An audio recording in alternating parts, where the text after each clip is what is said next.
details tomorrow when a debriefing to the media will happen on Operation Sindur. Oh, you're absolutely right. And the joint operations continue even as we speak. If we were to talk about what's happening at the line of control, heavy artilleries are automatically now being used both by the Pakistanis and the Indians. So which means that from small arms it's escalated to area weapons, point 1, and point 2. You have the Indian Air Force in a massive exercise in southern Rajasthan, flying over southern Rajasthan desert. Now when they fly over this area, it's the entire Pakistani territory across that their radars can scan across, whether it's in Pakistan's Punjab province, in Sindh province, which includes Karachi, and also parts of Pakistan-occupied Jammu and Kashmir. So it's a massive strike that's being undertaken, not just strike, but post-strike. So Pakistan Air Force is flying, but Pakistan Air Force are staying on their side of I don't know border. Because we're getting in, viewers, what we're going to do is,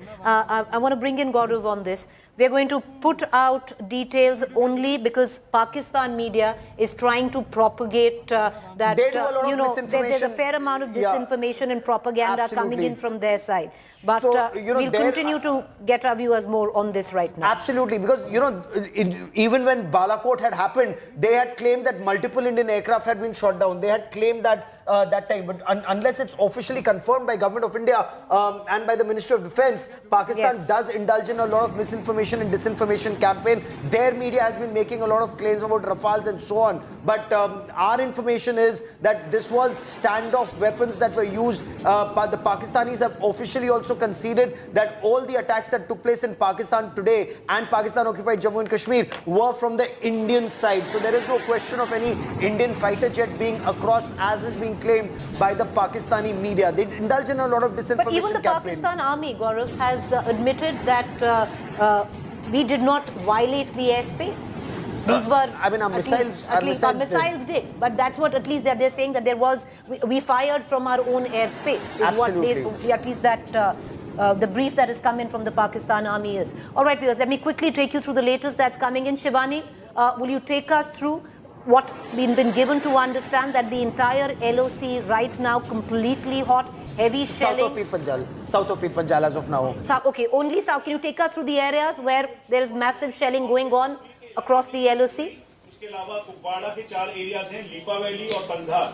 Preeti, it's been exactly around 2 hours when this Operation Sindur was conducted successfully, and what we've seen is that there is heavy artillery firing that is happening on multiple locations, specifically on Rajouri and Poonch sector, Bimba Gali, and also here this side in Uri and Menda too. So this is what we are getting, that there is heavy shelling. And remember, all these places were the places that were witnessing small arms firing during the ceasefire violations by Pakistan in past 12 days. Today happens to be the 13th consecutive night, and this ceasefire violation continues. The Indian Army has been responding befittingly to all these heavy artillery firing that is going on. That means when they are firing heavy artillery, the Indian Army is also firing heavy artillery towards Pakistan. So this is what's going on right after the operations were conducted successfully in Pakistan. And we have been getting inputs from the villagers also that they are witnessing the shells in their area. There are bunkers, though for their safety they are trying to keep themselves secure in these bunkers, but Indian Army is retaliating befittingly to this heavy artillery firing that's happening. A lot of misinformation happening around the damage of Indian assets, but we need to be very careful until we get the formal information from the Indian Army that will be briefing us today, and then we'll be getting the actual casualty figures too, Preeti. But as of now, this has been a success.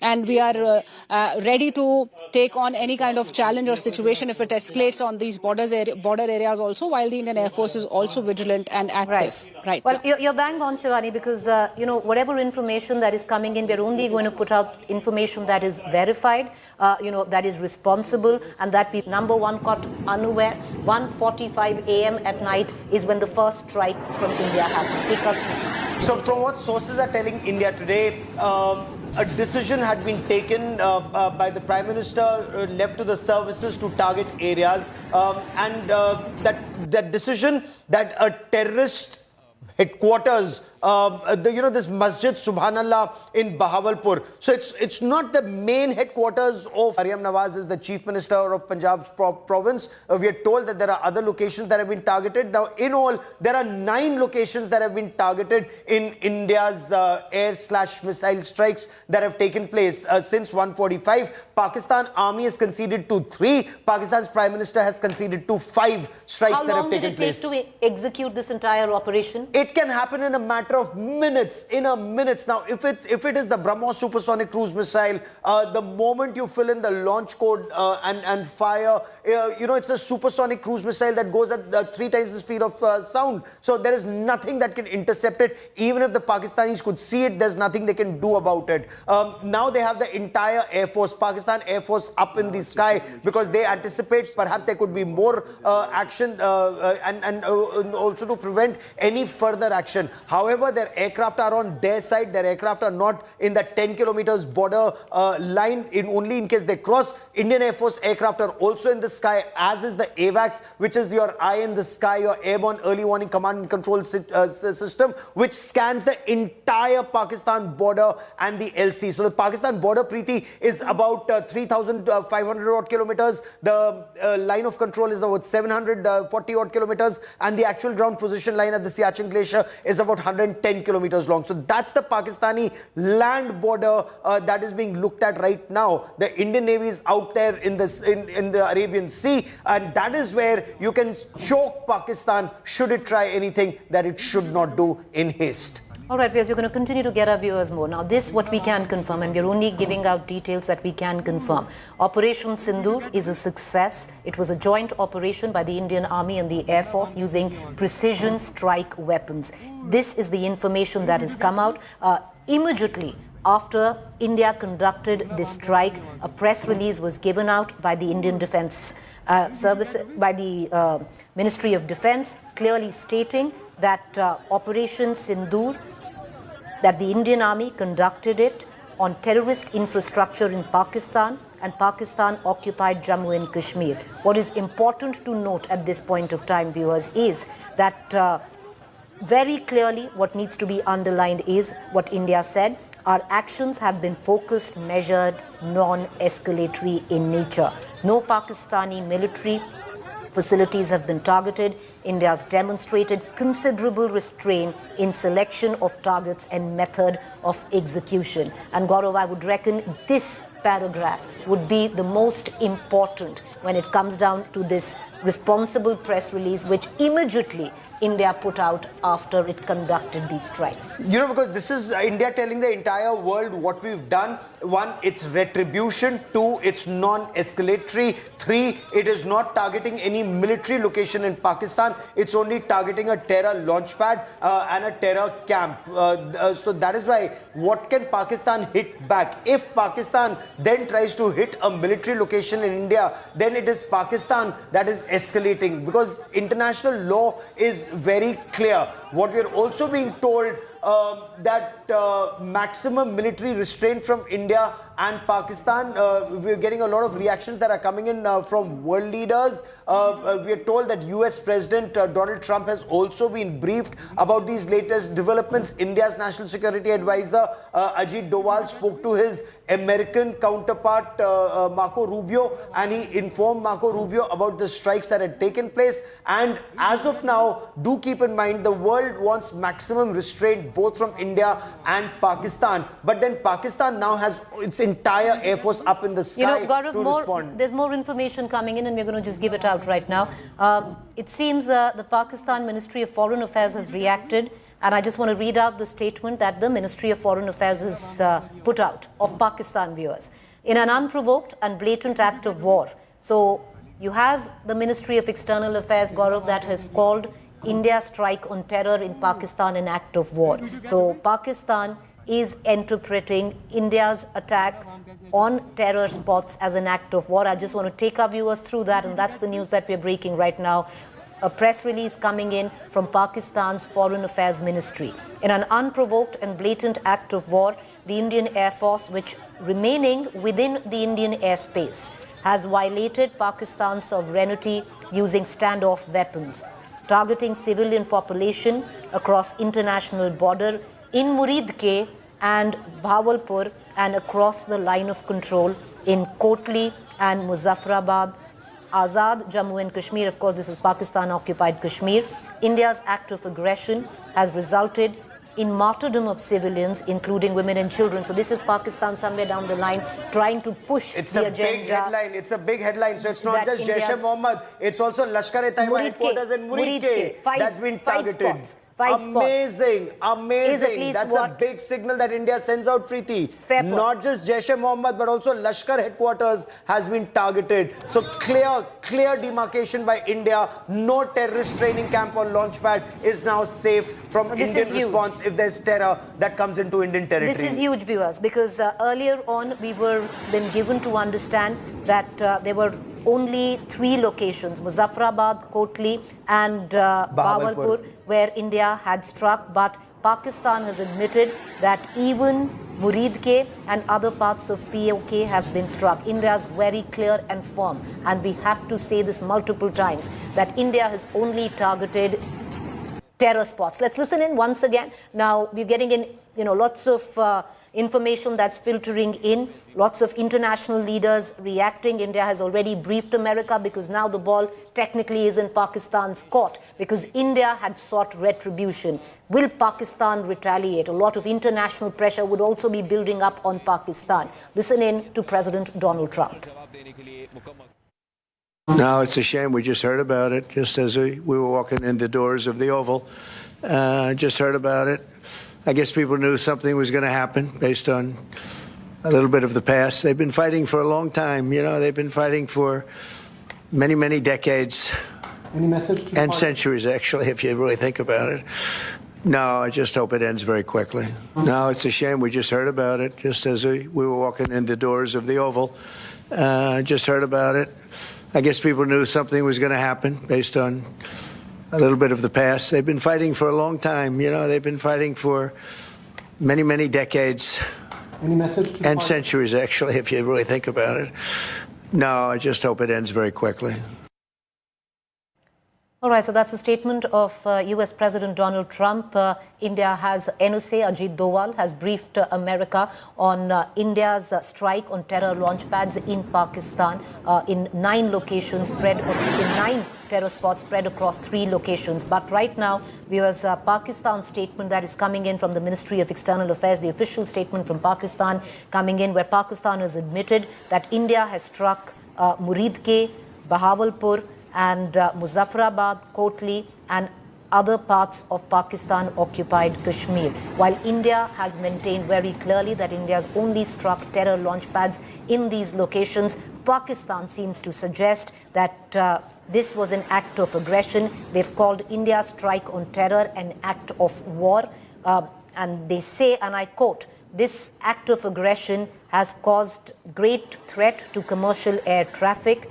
We strongly condemn on what Pakistan terms was a cowardly action, which is flagrant of violation of the UN Charter," practically calling out India's action on terror as an act of war, admitting that the Indian Air Force, while remaining within the Indian airspace, has violated Pakistan's sovereignty. Also adding that the situation continues to evolve and Pakistan reserves the right to respond appropriately at a time and place of its choosing in accordance with the Article 51 of the UN Charter. So Pakistan clearly seeming to suggest that Pakistan will retaliate and once again pushing the propaganda, Gaurav, that civilians were attacked, seeming to suggest women and children were attacked.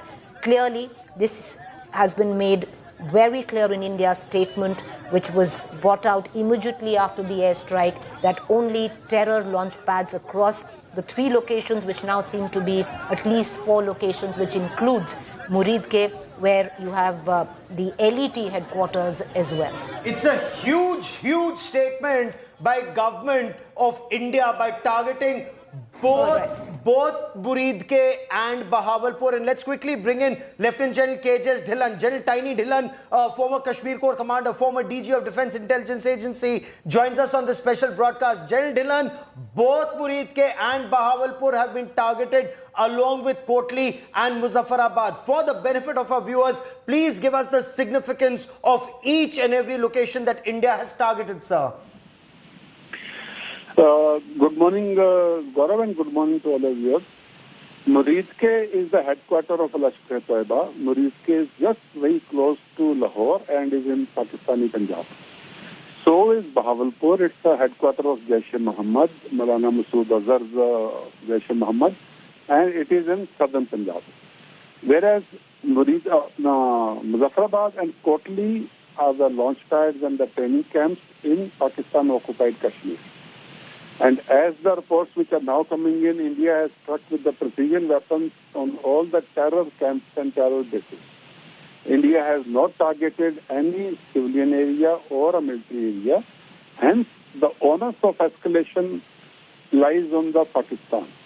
If Pakistan in retaliation attacks any of our civilian areas or India's military bases or military installations, then the responsibility of further escalation by India and further response by India on Pakistan's military and other areas will solely lies with Pakistan, and the responsibility to take the war further from here is that of Pakistan. Pakistan hit India in Pahalgam as a terror act. Yes. India retaliated by hitting at those terror bases. And I would like to put one more thing very clearly. There are a lot of fake videos and fake statements coming up on the social media, especially on the Twitter. Please do not believe any of these things which are saying that one aircraft dropped here, one aircraft down there. All these are fake videos. Only go by the official released videos or information. Absolutely. And secondly, do not panic. Do not panic. As of now, no civilian areas have been hit. So I'll request the public not to panic and only look for information from the official handles. Absolutely. General, stay with me for a moment. There's a big statement that's being made by India and officially about places that have been targeted and why. The details that are being given out says terrorists killed 26 civilians in Jammu and Kashmir on the 22nd of April in a brutal and heinous attack. India has credible leads, technical inputs and testimony of survivors and other evidence pointing towards the clear involvement of Pakistan-based terrorists in this attack. It was expected that Pakistan would take action against terrorists and the infrastructure that supports them. Instead, during the fortnight that has gone by, Pakistan has indulged in denial and made allegations of false flag operation against India. India's actions have been focused and precise. They were measured, responsible and designed to be non-escalatory in nature.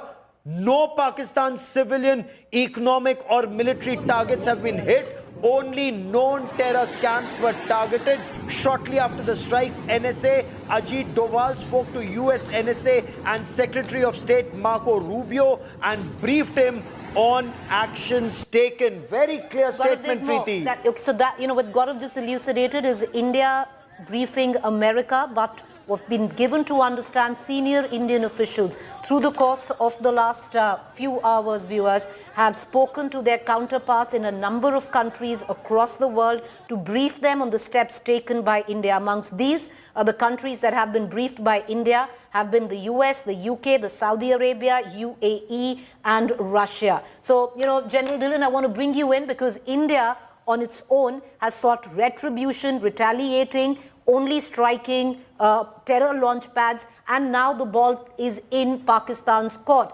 General, India's statement clearly says that this was non-escalatory, this was measured, and India only attacked terrorist establishments and not army installations or establishments.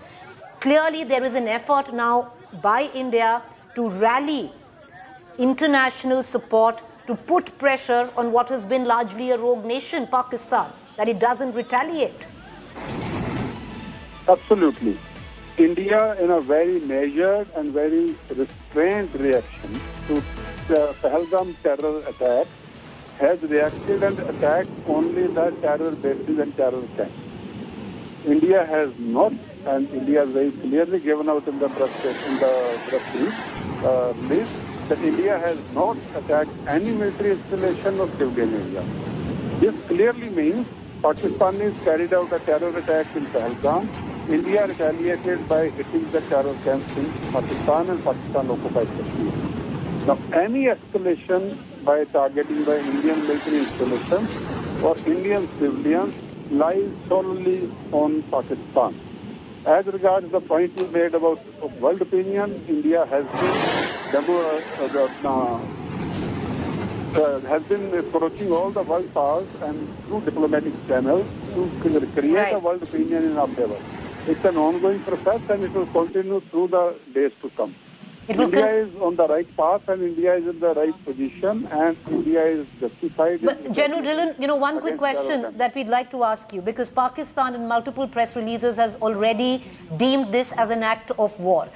They are very clear that they are going to retaliate. Now, how prepared is India to take on that retaliation? India has taken 14 days or 15 days to retaliate to Pahalgam terror attack. Missiles are always in a prepared position. Missiles could have been launched any day. This 14 to 15 days means India has prepared its air defenses, India has prepared its physical defenses along the line of control, along the borders. India has also carried out drills to prepare their citizens, the mock drills and all which are planned, and it has been only carried out in some border areas. So a lot of preparatory effort has gone in, militarily and non-militarily, in the past 14-15 days ever since Pahalgam terror attack. So India is fully prepared. Now the point comes back. India has only reacted to the terror attack in Pahalgam by hitting the terror camps. Now if Pakistan takes it to another level by hitting the military installations and civilians, that onus and the responsibility of escalation lies solely with Pakistan, and then India will reserve the right to hit back on Pakistani military installations or other areas. But General, when you look at the escalation spiral, India has targeted terrorists. If Pakistan were to strike a military location, what would we then target? Because would that then escalate this conflict? Because Pakistan has usually threatened India with a nuclear war since its conventional forces are far inferior to India. Are we looking at a situation where it could really escalate, or we are on top of that escalation ladder in your appreciation? Gaurav, as of now, India has retaliated to a terror attack by attacking the terror camp. Now, if Pakistan retaliates by carrying out an attack against Indian military installations or civilian areas, that will be an act of war. What India has done is purely a retaliatory action against terror action on terrorist camps. If Pakistan does anything which will amount to act of war, then India reserves all the rights to react in any manner which is deemed fit to hit back on Pakistan, because escalation ladder will be started by Pakistan. And as regards nuclear bogey of Pakistan, Pakistan has been talking about nuclear weapons use, and the ministers have been talking of pow ke bomb. So I don't take that rhetoric seriously as of now. If the escalation spiral or escalation ladder was to go up, then one can gauge the situation as it comes up. General Dhillon, over the last 2 weeks, so much conversation in studios has happened about building deterrence where Pakistan is concerned. How big a message do you think India has delivered to build that deterrence? As of now, the message is very clear. Your terrorists came and hit us in Pahalgam. We have hit the terrorist camps in your area, that is in Pakistan, Pakistani Punjab, and Pakistan-occupied Kashmir. As of now, it is just you attacked through terror means, we have hit back on the terror means. Now, any escalation from here, the message is very clear. We are a country which is responsible. We are a country which acts with caution. We are a country which has, exercised all the restraints in spite of grave provocation by Pakistan and Pakistani terrorists. We have acted with great restraint and responsibility.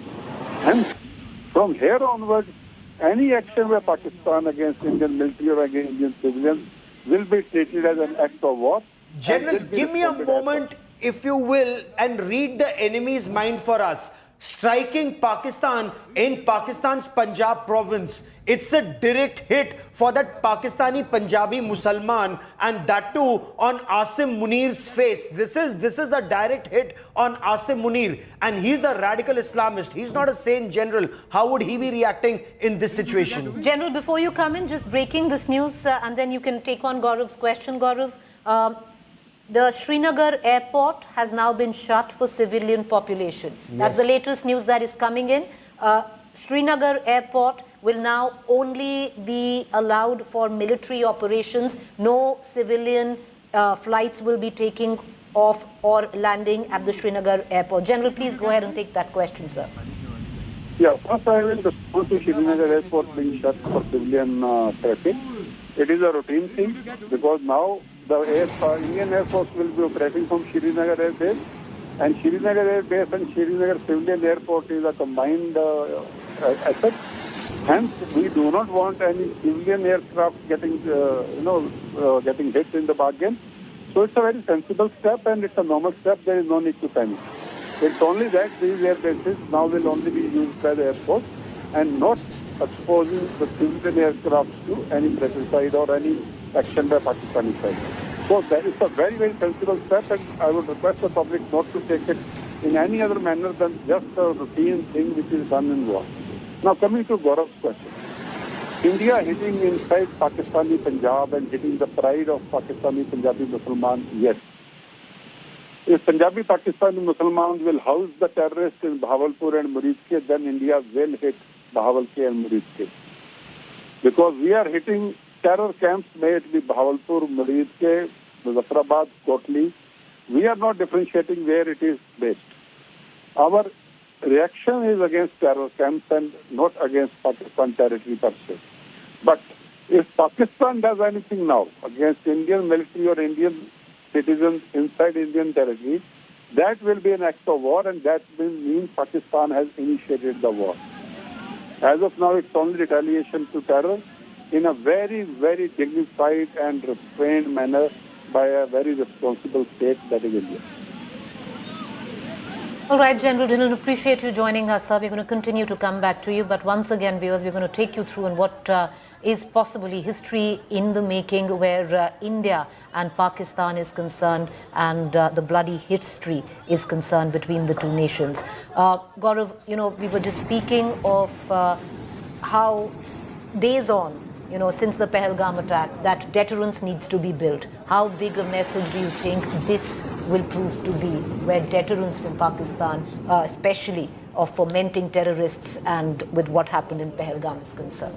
So, when you look at that radical Islamist mind of Lashkar-e-Taiba and Jaish-e-Mohammed, they will take it as one more hit and they would want to hit back. But when you look at Pakistani society, when you look at the Pakistani army, if they are sane, they get the message that no area in Pakistan is now safe when it comes to India's response to Pakistan's state-sponsored radical Islamist terror. Because, for decades we've been told that Pakistan doesn't mind if you hit POJK or if you hit KPK, Pakistan occupied Jammu Kashmir or Khyber Pakhtunkhwa or Sindh or Baluchistan. Pakistan is Pakistan's Punjab province. And the Narendra Modi government taking a decision to hit both Muridke and Bahawalpur simultaneously is the tightest slap that can go across that Pakistani Punjabi Musalman face. And perhaps somebody like an Asim Munir is perhaps the person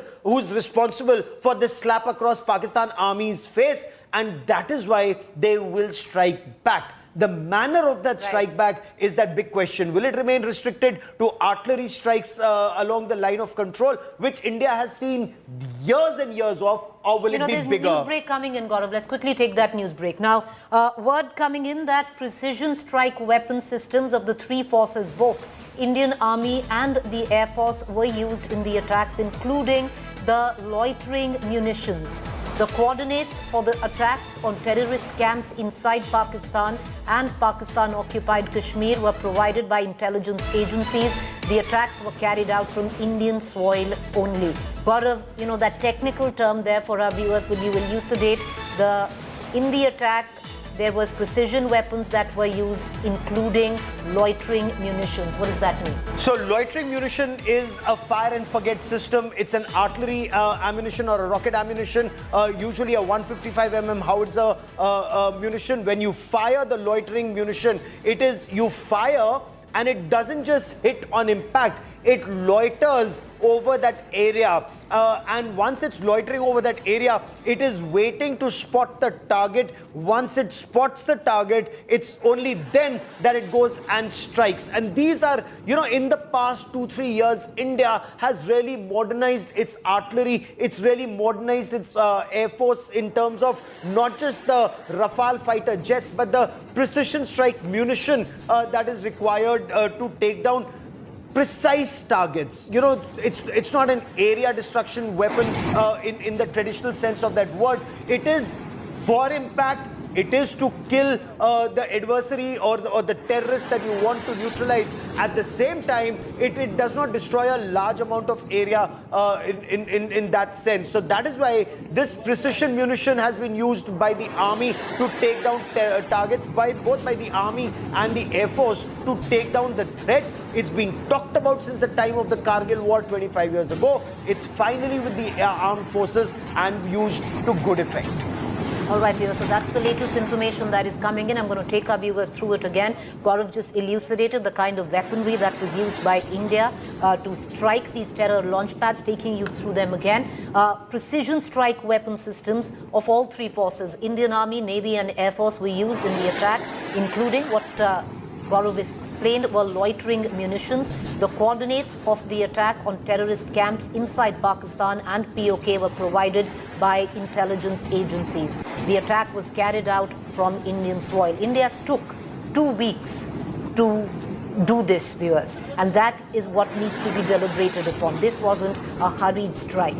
Intelligence agencies were involved to actually pinpoint locations which actually point out to terror launch pads where terrorists were holed up, and that was India's choosing to hit only those targets. It was, and as mentioned earlier, Gaurav, a joint operation by the Indian Army and the Indian Air Force. We also continue to have, I think, Sunil Ji Bhatt with us, and Shivani. Sunil, coming to you. The LOC that Gaurav and I have been reporting over the last 2 hours ever since this attack lit completely hot. What are the reports filtering in? Any casualties as of now across the LOC? Preeti, what we are learning is that Pakistan has violated ceasefire along the line of control in Jammu and Kashmir's Punch district and even in Rajouri district. Pakistan is resorting to heavy shelling right now. Remember, in the last 12 days, Pakistan was resorting to small arms fire. But given the escalation now, Pakistan has resorted to heavy shelling, and even civilian areas have been targeted in Mendhar, in Punch district. So the authorities are on their job. They are issuing advisories to people, and the bunkers that have been built in the last 10 years, those bunkers are going to come handy for the civilians now, because those are concrete bunkers. There are community bunkers also in the border villages along the India-Pakistan international border, as well as along the line of control. Sunil, stay with me. We are coming right back to you, because confirmation, Gaurav, now coming in that India's targeted JEM and LET headquarters in Pakistan, Punjab. The latest information coming in, Indian forces had selected, all right, the latest information coming in right now is that India has targeted Jaish-e-Mohammed and LET headquarters in Pakistan, Punjab. Gaurav, to hark back on the Pahalgam attack, the footprint coming in of the TRF which connects to the LET, and now LET headquarters being attacked in Muridke and the JEM in Bawalpur. So it's very clear the kind of attack that's taking place, is to destroy the head of that snake of terror. Jaish-e-Mohammed is headed by that Maulana of terror called Masood Azhar. Lashkar-e-Taiba is headed by that professor of terror called Hafiz Mohammed Saeed. Their headquarters have been targeted by government of India. What we are also now being told that it's a seaborne operation. It was a tri-services operation by the Indian Army, the Indian Navy and the Indian Air Force. No Indian jet has been lost. Pakistan is spreading propaganda, including by Ataullah Tarar, their information minister, who's going on Western media to say that 2 Indian jets, that is the Pakistani propaganda were targeted on Pakistani soil, but they fell on Indian soil, is their propaganda. But that's not true. Government of India is now saying no Indian fighter jet has been lost in this operation. What's very significant, it's a tri-services operation, and that's significant because the P-8I long-range maritime reconnaissance aircraft of the Indian Navy can scan multiple targets across hundreds of kilometers away and then pass on that information to the Air Force and the Army to take down a target. That's the level of precision that's been used in this attack.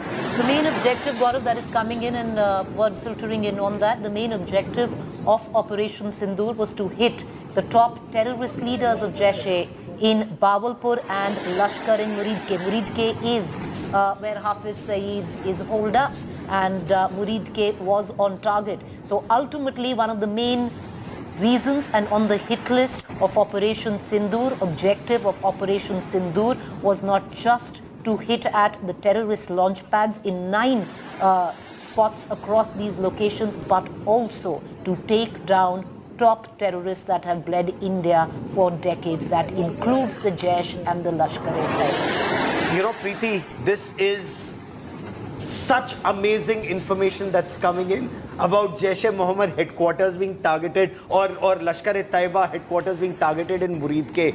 You know, right from the 1993 Mumbai blast that Pakistan's ISI sponsored, to the attacks that took place, Parliament attack in 2001, IC-814 hijack when that Maulana of terror. Retribution at various levels. At so many different levels. 200 people had been killed in the 2006 train attack in Mumbai. Raghunath Temple was targeted. Akshardham Temple was targeted. All traced back to Lashkar-e-Taiba and Jaish-e-Mohammed when their headquarters And we is still targeted. don't know what the casualties are yet. We don't know how many terrorists. So viewers, we will get that count. We will wait for that information to filter in, and this is information that generations will be processing. Imagine generations have bled in India. Generations will be processing this information of the head of that Hydra-headed monster called Pakistan state-sponsored radical Islamist terror. The only thing that's left to hit, whenever that is hit, is Para, the ISI headquarters. But beyond that, this is the biggest strike that has happened at Muridke and at Bahawalpur and at Kotli and at Muzaffarabad. From POK to Pakistan's Punjab province, it cannot get sweeter unless you hit Para now. One can understand Gaurav's passion because Gaurav's been covering terror for so long, and it's actually coming in full circle. 25 years plus for Gaurav there. But we're gonna get back to Gaurav. We're gonna get you more information right now, Gaurav. For Operation Sindur, intelligence agency RAW had provided coordinates of 9 places. NSA Ajit Doval held more than 15 meetings with security agencies. So RAW was also involved to actually pinpoint these 9 locations that India would get ready to strike. Prime Minister Modi continuously monitoring this operation at 7 Lok Kalyan Marg. NSA Ajit Doval constantly giving him information. India now will hold a briefing on the attacks at 10:30 this morning. It's 10:30 this morning. Gaurav. This is absolutely stunning information that is coming in, and I want to bring in Preeti, and I want to quickly bring in Mir Farid and Shivani Sharma into this conversation. Some of our finest reporters have been on ground getting you every twist and turn of India's war on Pakistan state-sponsored radical Islamist terror. Mir, quickly tell us the situation on ground. I believe even north of Pir Panjal, the situation appears to be hotting up. Yes, Gaurav, I can tell you that I can hear sound of UAVs or drones, but there is no activity in the air right now. There are also unconfirmed reports from Pampur that in Pampur there is some UAV or something has come down. So that has obviously spread panic in the area. Now, overall, I can tell you right now there is an airy silence. But as far as borders are concerned, there are ceasefire violations that have been reported. And this is very heavy artillery firing I'm talking of, not small arms fire. So that is what I can tell you. Kashmir is slowly waking up to this, though, as I said, no major aerial activity activity on this side, which was expected. Till yesterday, jets were hovering and there was more about aerial patrolling. But today, there's nothing. One information I can tell you is that there are videos that are coming in from Pampur area where probably something from the sky has fell in surrounding a compound wall has been damaged. But we're getting that information. Overall, Kashmir is silent, and it seems the area where this confrontation has happened, it is not, at least on this side of the divide, Jammu and Kashmir. So that is something that I can confirm to you. But lot of tension. We have also come to know that flights at Srinagar Airport are suspended. Srinagar Airport operations are suspended. Gaurav. Okay, stay with me. I also want to bring into this conversation Shivani Sharma, who has exclusive details, and she's been speaking to her sources in the Ministry of Defense. Apparently, Pakistanis are reporting a lot of disinformation and misinformation. But get us facts. What's the position right now south of Pir Panjal and in terms of air operations on either side, Shivani? Gaurav, since 1:40 a.m. We started receiving the inputs, and since then here in Srinagar and around, there is not much air activity, as Fareed was also speaking, but we have been getting inputs from Rajouri, Punch, we've been getting inputs from Mendhar and Uri sector, where there is heavy artillery firing going on right now from Pakistan's side, and it has been responded well by India's side. But certainly along the borders, our forces are kept ready for any kind of eventuality if it happens, as Pakistan has also given out a statement that it reserved the right of retaliation. But certainly this was a tri-services strike that happened at midnight and destroyed these terror outfits in Pakistan. Major terror outfits of Lashkar-e-Taiba, Jaish-e-Mohammed have been destroyed. They were still waiting to get the actual figure of casualty, but we are being told that this is a substantial damage to these terror outfits in Pakistan and POJK. At the borders, the Indian Air Force is actually ready with all its assets. We are also getting some fake inputs and alerts from Pakistan's side. We all need to verify, because we've been seeing a fake agenda that's been running since past a number of days from Pakistan's side. They have been trying to save their face and bring out fake alerts. And here in Kashmir, we all see that there is activation of assets, monitoring, not only in Jammu and Kashmir, but right in the national capital, where NSA along with the Prime Minister, they've been monitoring this whole Operation Sindur. The Indian Army has strategically brought out posts right when this whole strike was happening, and then they've also said justice has been served, Operation Sindur. So this has been a successful precision strike, one of its kind, by the Indian Armed Forces in synergy. They've been Shivani, doing and planning this together. And I want to come back to you. And maybe you can add to it what we've been given to understand. Scalp and hammer missiles were used in this attack. Shivani, for somebody who's been covering defense for years, what does this mean to you? Can you explain to our viewers?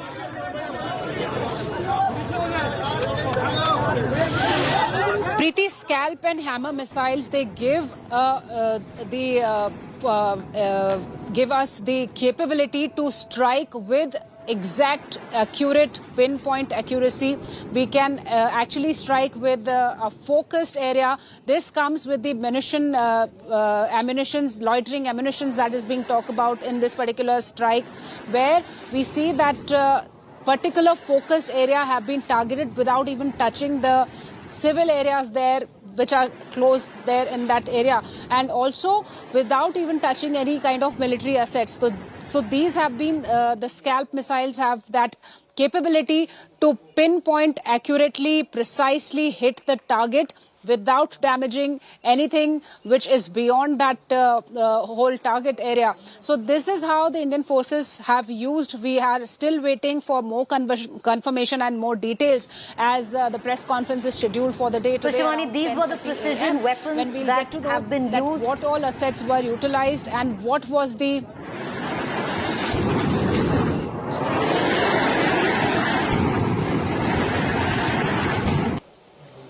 All right, okay. Shivani, just stay with me. Let me also quickly take our viewers. So, word which is coming in, which of precision weapons that were used. Shivani just elucidated that to our viewers. But I also want to take you, viewers, on the latest information that is coming in right now. I'm also joined right now by Major General Sanjay Meston, defense analyst. General, big news that is coming in is that India specifically in precision targeted Lashkar-e-Taiba headquarters, Masood Azhar and his hideout and madrasas. Special ammunition was used to carry out this attack on 9 terror camps. So both Muridke and Bawalpur, Jaish-e targets and LET targets were on India's radar, and right now all 9 targets successful.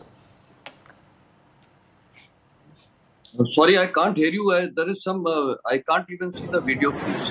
All right, General Messon, we're going to try and connect to you in just a short while, but I want to bring in Shivani, who's still with us with more details coming in on that. Shivani, can you take us through it? Because word clearly coming in that it was not just terror launch pads, it was not just Jaish terror launch pads or the LET terror launch pads. It was the terrorists like Hafiz Saeed and the other terrorists that were target of this particular strike by India, and sources now telling us 9 targets all successful. Give us details. Hello.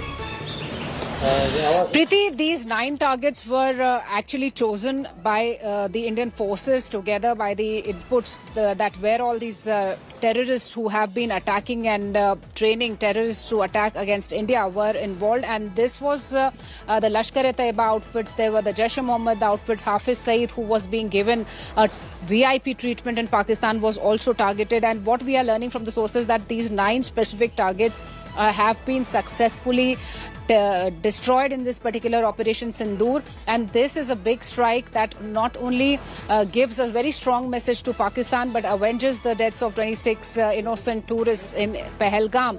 And all the 3 forces were activated in synergy. They had planned this kind of strategic attack using the latest weapon systems. These could be like scalp and hammer missiles of known for their precision strike and a range of 250 kilometers. So we need to wait for more official information coming in and the official information on the casualty figure too. But yes, this has been a successful operation. That is the assurance that has already come to us from the Indian Army and also the government of India, where it has said that this was a operation against terror after the Pahalgam attack, and all the 9 targets that were chosen they have been damaged, and there has been substantial damage on the part of these terror outfits, and there could be major casualties of the terrorists who were the most wanted terrorists by India in several attacks and terror incidents inside Indian territory. Because LET headquarters in Muridke has also been attacked, something that has been accepted by the Ministry of External Affairs, Pakistan. Muridke is where Hafiz Saeed is holed up. His madrasas have been attacked, viewers, is what we've been given to understand. Right now, we don't know the casualty figures, but one thing in terms of confirmation that is coming in from government sources is that all 9 targets were successful. More news break right now coming in, and I'm going to take our viewers through that. Primary goal was to target top terrorist leaders, Jaish-e-Mohammed in Bawalpur, Lashkar-e-Taiba in Muridke. Once again, the TRF was behind the Pahalgam attack, ties into the Lashkar-e-Taiba, the LET, headed by, of course, Hafiz Saeed. Jaish-e-Mohammed in Bawalpur, Lashkar-e-Taiba in Muridke were the top targets when India struck. Why Muridke was targeted, this is all government sources coming in. Muridke near Lahore, headquarters of Lashkar-e-Taiba, also known as the Jamaat-ud-Dawa. It is led by Hafiz Mohammed Saeed, the mastermind, viewers. Let's hark all the way back to 2611. On the other hand, the link after 2611, a visit to Muridke exposed LET's connection to state actors as its ideological war against India. And it goes where retribution is concerned, viewers. Today, that circle is tied where it comes down. Of all the terror attacks that LET fostered in India. And right now, India hitting out at the LET headquarters, and government sources seeming to suggest and tell us that all 9 targets have been successful. So, you know, whichever way one might look at it, this night has been history in the making, where at least India's response to Pakistan is concerned. I want to bring in General Meston, who is with us. General Meston, can you hear us now? All right, okay, we don't have General Meston. Can we try and connect to General Meston, and we're going to cut across to him. But I want to cut across. We have Piyush, who's joining us with the very latest. Piyush, word coming in that the Prime Minister monitored the operation through the course of the night. He was constantly briefed by the NSA. What more can you add? Well, that's right, Preeti. We are learning from the top government sources that PM Narendra Modi has monitored the operations throughout the night.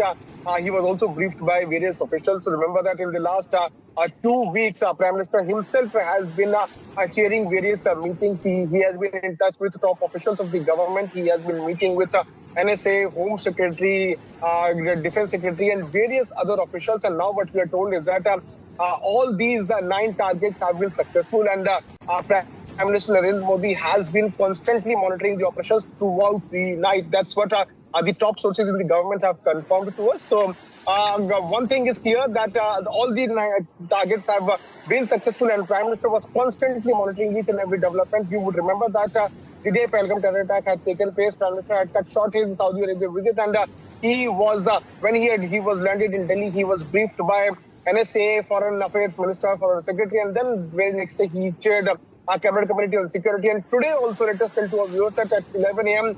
the cabinet meeting is expected, right, and we can expect some sort of word there in the cabinet also. So, but between 10 to 11 a.m. in the morning, India will brief the world and Indian citizens of the details of Operation Sindur, which has been a huge success, is what have been indicated, viewers. The modalities of that, with justice being delivered once again.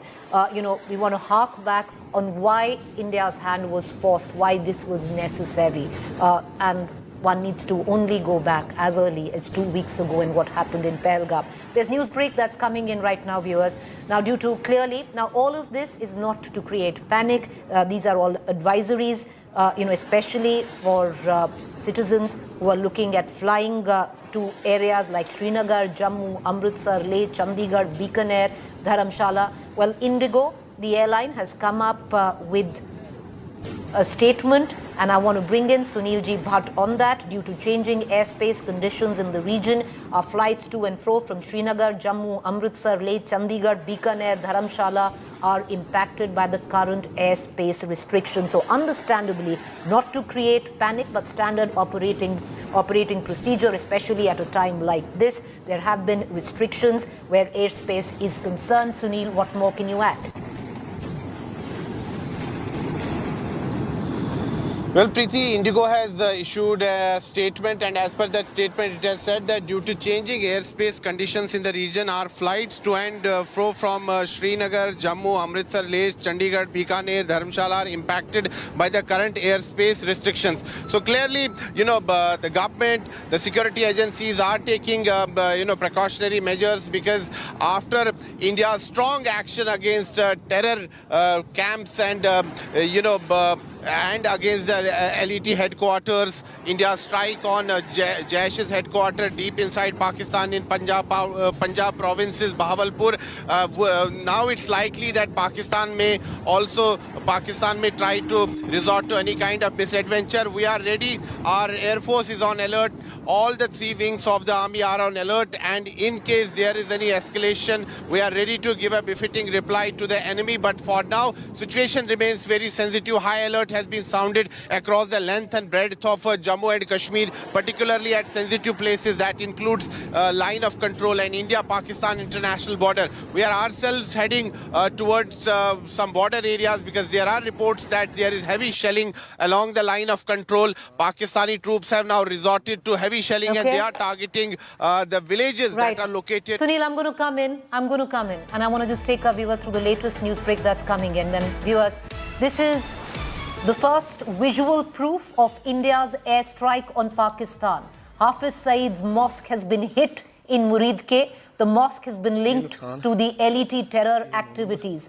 These visuals that you see on your television screen is the strike on Muridke. This is the mosque of Hafiz Saeed. Hafiz Saeed lives in Muridke. There have been multiple strikes in Muridke. The first visual evidence coming in right now, visual proof of India's strike on Pakistan. Hafiz Saeed's mosque hit in Muridke. One thing it's all tying in together, viewers, that the ultimate aim of India's strike was not just to take on the terror launch pads across the border in Pakistan, but actually, attack the monsters who foment their terror in Pakistan, the likes of Hafiz Saeed. And what you see on your television screen is a reflection of that. Shivani, what more can you add to this?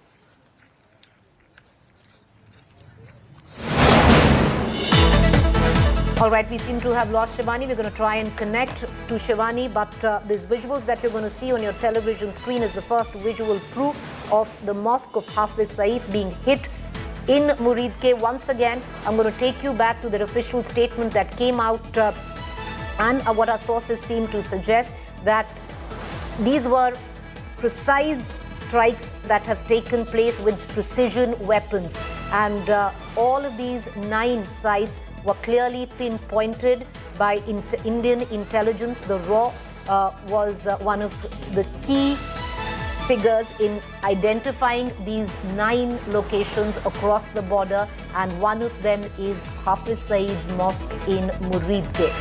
More news coming in. What we've been given to understand that escalation across the border where LOC is concerned, multiple ceasefire reports coming in from Pakistan. Now, word also coming in half hour ago, Pakistan NSA, DG ISI, Lieutenant General Asim Malik dialed the US Secretary of State and a statement is awaited. So clearly India has briefed America. Pakistan also now reaching out. Pakistan has already deemed India's attack on these terror launch pads and an attack on terrorists like Hafiz Saeed an act of war. I want to cut across to Mir Farid, my colleague who's joining us. Mir, ever since 9:45 when these attacks have taken place, the LOC is hot. Heavy shelling across the border, multiple reports of ceasefire violations by Pakistan, and shelling now clearly in terms of artillery, it's heavy shelling. What are you witnessing? What are you hearing? What are you picking up? Well, yes, in fact, shelling is happening. We spoke to some border residents. They are in panic, and it's not about small arms fire. Heavy at artillery. Artillery guns have been used, and those are pounding border areas, different areas. We're getting reports, but as far as Srinagar skies are concerned, they are silent. There is just a slight, you can hear the sound of UAVs, drones, but they are very high, but no major fighter jet activity. But I can also confirm to you that there is a plane crash, a fighter jet that has crashed in Pampore. That has happened in a residential area. Been told that this could be a Pakistani fighter jet that has been shot down by That's big Indian news, Mir. Mir, would you give us more details? Can you give us more details? What are you telling us? You're saying a fighter jet, an F-16 of Pakistan, has been shot in Indian territory. Is that what you're saying? Well, yes, absolutely. This has happened in Pampore, in the outskirts of Srinagar, and fire tenders were rushed to the location. There was a massive ball of fire as it hit the ground. Fortunately, we've been told that it did not crash straight on a house. It was an open area, very close to a house. And this could be a Pakistani fighter jet. Now, it could be an F-16, JF-17 Thunder. That obviously we can confirm in some time, but I can confirm to you that this has happened. And the fire services have rushed to the location. It's a Pakistani fire jet. Once again, can you confirm? I'm sorry, I'm asking you that question again. You just want to put out verified, responsible information on air. What you're seeming to suggest is that a Pakistani jet had crossed over Indian territory. It's been shot on the Indian side. Yes, that's the preliminary info I can give you, and we've also got some visuals on the same where fire services Jawans are trying to extinguish the fire. It is a fighter jet, and the debris of the fighter jet is scattered across that particular area. Now, exactly whether it is a F-16 or what is the brand of this particular fighter jet, we do not know. Is the pilot dead, or do we have any indication of the pilot of this jet? Well, that's not clear because on the site, as of now, there are no bodies that have been recovered. But obviously, we know that he could have bailed out using the parachute, and that could have landed anywhere. That's also a possibility. But these are so he could have visuals that ejected. Right now, no body is what we have been given to understand. Mir, once again, you know, viewers, we will only put out verified information responsibly at this time. It's very, very sensitive these times, and we only want to give out verified information. Mir, you're saying that you're confirming to our viewers that a fighter jet of Pakistan has been shot down in Indian territory, Pampore sector. Is that what you're telling us? Yes, absolutely. It is in the outskirts of Srinagar. Initially, they thought that this could be a UAV, but now the visuals that we're getting, I can see those visuals. This is definitely a fighter jet. The fuselage. Mir, I'm going to come right back to you. Hold on to that information. Huge news break that Mir was giving us. I'm going to come back to that. But I want to also take our viewers through the latest news break that we are putting out. Sources have confirmed to India Today that the Indian Armed Forces have conducted airstrikes inside Pakistani territory using Rafale fighter jets equipped with Scalp cruise missiles and Hammer precision-guided munitions. Indian Navy assets also involved for 9 precision strikes carried out from within the Indian airspace, targeting locations across the border. When it comes down to Scalp and Hammer missiles, viewers, these are precision weapons that we've been speaking of, that India has used over the course of the last 2 hours. The information that was filtering in is on these precision weapons that were used in the strike by India in 9 locations in Pakistan. Scalp and Hammer precision munition guided missiles, where the exact location where these missiles need to hit is loaded in and it doesn't deviate from the target. Shivani, you want to add more to this news break? Preeti, what we are getting is that this was a well-coordinated tri-services Operation Sindur, where the air assets as well as the naval assets were also deployed along with the Indian Army. And the kind of weapons that could have been used, because, you know, we are waiting for official confirmation, but what the sources are telling, the kind of precision strike that has taken place, this could have been using the Rafale jets and the Hammer missiles, the Scalp missiles that are known for their stealth technology. They cannot be detected in the radar easily, and they can fly up to a low altitude of 30 kilometers. So this could be one of the missiles that has been used against this terror outfit, all these 9 targets that have been destroyed now in Pakistan. And remember, in the naval assets also, the naval assets that were being deployed there, we were seeing that there were some inputs of the P-8I, that is a naval aircraft used for reconnaissance and surveillance purposes. So this was a well-coordinated effort by the armed forces. The missiles that have been used are Hammer and Scalp missiles that are known for their precision strike in a range of around 250 kilometers, and they can fly up to a low altitude without being detected. The stealth technology, the lethality of these weapons is well known, and thus it is being indicated that these could be the weapons that were used in this. So Shivani, you're actually telling us that this was a tri-service missile strike. This is huge because this is coordination between the Army, the Air Force and the Navy, and in all possibility, Shivani, So this is how this coordinated operation went on, and we are waiting for more official inputs, Preeti, as the press conference is scheduled for the day at around 10:30 in the national capital, where we'll be getting more details of the casualties to the kind of execution that this was done in this operation, and what all weapon systems and assets were utilized during the operation, and what are the future plans. Shivani, as we already what we can have been confirm, reporting that there are Shivani, what we can confirm, it was a coordinated tri-service missile strike. And that is huge because it was a coordination between all 3 forces, a tri-service missile strike on these Pakistan targets. All right, we don't seem to have Shivani with us. We're going to try and cut across to our other reporters getting us more. But viewers, I want to... All right, we do have Major General Sanjay Meston with us, defense analyst. General, can you hear me now? General, can you hear me?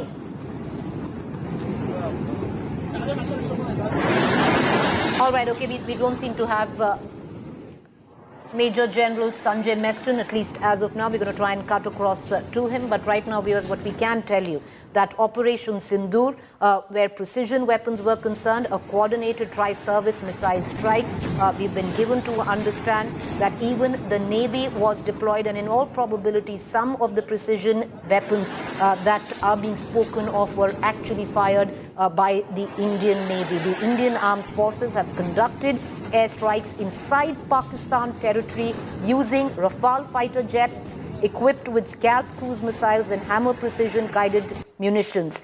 Indian Navy assets also involved for 9 precision strikes carried out from within Indian airspace, targeting locations across the border. Shivani, what more can you add to this? Because it does seem that all of this was a well-coordinated tri-service missile strike on Pakistan. Preeti, certainly this was a well-coordinated tri-services operation. That's what the release also says, that the Operation Sindur was a well-carried-out strike against the terror outfits at different locations in Pakistan and POJK. In fact, these 9 targets have been neutralized, they have been destroyed, and the kind of execution was done was well indicated in advance since last 2 weeks, when we were seeing all the 3 Navy all the 3 chiefs, including the Navy chief, the Air chief, and the Army chief. They were briefing the Prime Minister in the presence of Raksha Mantri, the CDS and the NSA. So it was quite indicative of the fact that all the 3 forces will be coordinating for a kind of strategic action that they will be taking ahead to neutralize and avenge the deaths of the 26 people in Pahalgam. And that's what has happened. What the sources have been indicating to us, Preeti, that the Navy was also involved, and we've been seeing how the operational drills were in action in the Arabian Sea. A lot of demonstrations were shown. Even the BrahMos was activated in one of the operations that we saw right after the Pahalgam attack. And we also saw how the P-8I aircraft of the Indian Navy was also conducting some drills in this whole area in the Arabian Sea. That means this was a closely coordinated operation between the 3 forces, the Indian Army, the Indian Air Force and the Indian Navy. The kind of assets that have been indicative of being used are the Rafale jets, the Sukhois and the other fighters of the Indian Air Force that have carried out this precision strike against Pakistan's terror outfits. And very important out here to mention that none of the military infrastructure or the civilian infrastructures have been hit in this kind of strike. That speaks about the precision, and this also involves loitering munition, that is the most advanced munition that is used for a specific target in a focused area. So a localized target in a specific area can be hit hard with whole lethality. These missiles that we are speaking about, it has been indicated by the sources, Preeti, that these missiles could have been used in this kind of operation. These are known for their lethality, their stealth, their precision on the targets, pinpoint targets, and the low altitude flying, 30 to 40 meters of altitude that can be taken. So we need to understand that this was a well-coordinated operation of the best of our weapon systems, techniques, and collaboration synergy. What India has been working on since past few years on the synergy between the forces, the Indian Army, Navy, and the Air Force. And in this particular Operation Sindur, that synergy also shows, that target also shows, the lethality and the stealth weapon system usage is very evident. Preeti. Well, you know, ultimately, viewers, this is retribution. 2 weeks down, it's retribution. Maybe if there is something called closure to family members of the 26 innocent lives that were lost in the Pahalgam airstrike, the Pahalgam terror strike. All right, viewers, we're getting in more information right now, and I want to bring in Sunil G. Bhatt, who's going to take us through all the 9 locations that were struck by India. Sunil ji, you want to come in and give us more details? All right, we have Mir Farid with us. Mir, Bawalpur, Muridke, Gulpur, Bimber, Chak, Amru, Bagh, Kotli, Sialkot, Muzaffarabad are the 9 locations which are hit. All of them were the intelligence was amassed by RAW, all of them terror launch pads, some of them hideouts of terrorists like Hafiz Saeed.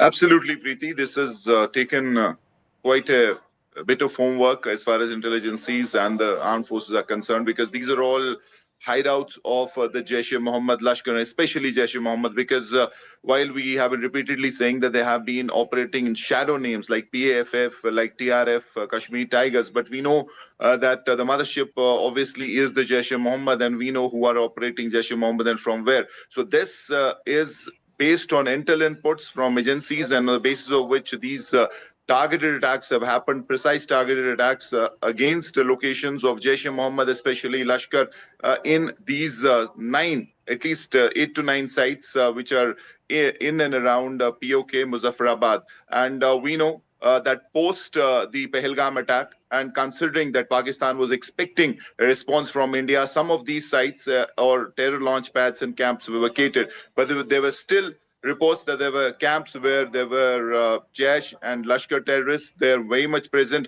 and it seems that all these sites have been targeted. One thing that has been made clear from the Indian side, from the army, is that no civilian assets, no Pakistani civilian assets or army formations have been targeted. It is precisely targeting the terror infrastructure, which has been bleeding India since ages. So that part has been made clear, though there are now reports coming in from Pakistan. Their DGISPR and others have said that, in fact, spoken about some casualties, at the same time saying that they will retaliate at their time of choosing and at their own time. So that threat has come from Pakistan. And Preeti, I can also tell you that a fighter jet, as we have reported, has crashed in Pampore. And in fact, we'll in some time, although we've got the visuals, get complete reports, because right now, even the security forces, the police hasn't reached the location, based on eyewitness accounts and fire and emergency accounts, that it is a fighter jet. There is fuselage, there is a complete the damage to the fighter jet's parts are scattered everywhere. So that information I can confirm to you. But yes, a massive strike where all built forces, be it the army, all parts of the defense, the tri-services, their assets have been used to damage and to smash the terror infrastructure in Muzaffarabad, in and around POK. Preeti? All right, so we gave out details of 9 locations, the terror pads where India struck. But, Mir, I want to get you back in. You mentioned, once again, I want to take you through the details that are coming in of a wreckage of a fighter jet in Pampore sector is what you're speaking of. Pakistan fighter jet that crossed over to Indian territory has been shot down. We don't know whether the Pakistani pilot is dead or alive. Well, Preeti, as of now, sketchy information coming from the location. But yes, we've got confirmation that it is a fighter jet. Exactly which fighter jet, which brand, we do not know. We also have no confirmation about the pilot. So that obviously is something that will be clear in some time. But it was a massive fireball that locals reported. Post that, the Fire and Emergency Services Department was informed. And luckily, it has fell in between houses. It has smashed a compound wall. But we've been told that no one has been hurt on the ground. So that is a bit of fortunate news coming in, because it's a very congested area in Pampore where this incident has happened. A fighter jet that has crashed. And right now, in fact, I can tell you the wreckage is scattered all over. The fuselage, the nose, everything is evident. So we'll get to know in some time exactly in fact, which plane and what exactly was the nature of this particular crash. You continue to stay with me. Joining me right now is U.S. Congressman Shri Thanedar, who's given out a statement supporting India, saying my statement on Indian strikes targeting terrorist infrastructure, terrorism should not be tolerated. Shri Thanedar is joining us with us. Thank you, Mr. Thanedar. We are getting a lot of support, global support at that. What India has done is nothing less or more than just retribution. We've given out a responsible statement in which we've clearly underlined that this should not be seen as escalation. This was measured, non-escalatory, and above all, only targeted terror launch pads and nothing to do with Pakistan Army establishment, sir. Yes. The question, Sridhar, the question that I'd want to ask you is, India has briefed America. Pakistan has also gotten in touch with America. Now, will there be considerable global pressure on Pakistan, because technically the ball is now in Pakistan's court? Pakistan deems what we have clearly defined as a retaliatory measure to attack terrorism as an act of war. That's right. And, what I've asked the U.S. State Department to do is do a thorough investigation, investigate the attack in Pahalgam, where innocent Hindus were killed. That needs to be investigated, needs to be found out. Initial indications are that Pakistan has supported these terrorists. This is a state-supported terrorism act is what it looks like right now. But that needs to be investigated, as I'm asking for a congressional briefing on that. But this is a time of need, and the United States must stand by India as India fights terrorism. United States has stood by Israel when Israel is fighting terrorism. In the same way, United States must stand with India. I think India has done a very responsible response. They could have gone wild, but they did not. They have targeted specific infrastructure related to the terrorist attack, and India has a right to protect itself. All right, appreciate you joining us at this morning, our morning, early morning. Appreciate you joining us. Right now there has to be a global responsibility as well. India, over the course last 3 or 4 hours, has briefed many nations on why India conducted this strike, the nature of this strike, why it only targeted terror launch pads and terrorists, and hoping right now, sir, that enough diplomatic pressure is built on Pakistan that it doesn't retaliate. Yeah, absolutely. And Pakistan, not only that, but Pakistan must stop supporting terrorism. This is something that United States can use its relationship with Pakistan to ask for that, demand that. And if Pakistan continues to support terrorism, then U.S. must take economic sanctions. U.S. must use its power to make sure that Pakistan complies with its request to stop supporting terrorism across the world. Appreciate you joining us, Mr. Thanedar. Thank you there, and for your solidarity and your support. Appreciate it. All right, viewers. Now, news coming in. Pakistan, like we pointed out earlier, has confirmed the India missile strike. The Pakistan army has also confirmed till now that 8 have been killed in this strike there. So that's the latest news that is coming in, that Pakistan army has given out a figure of 8 that have been killed. We also gave you the first visual evidence, and we're going to play that again, which is in Muridke, the mosque of Hafiz Saeed being attacked by these precision weapons. It's a tri-service strike, and nothing can not take away from the moment in history that viewers, that India stands on, where its retaliation to Pakistan is concerned. This has been truly a never seen before kind of retaliation, which was promised by the government and has been delivered. Aptly titled Operation Sindur. Operation Sindur is a success. Justice, as per the Indian Army and India, has been delivered. The reason why this operation was called Operation Sindur, because there were many young couples who, after getting married for their honeymoon, newlywed, had gone to Pahalgam, and there the husbands were picked and killed on the basis of their faith of being Hindu. I want to immediately cut across to my colleague Shivani, who's joining us live for more. Shivani, initial information coming in from Pakistan. The Pakistan army has confirmed that 8 have been killed in this strike by India.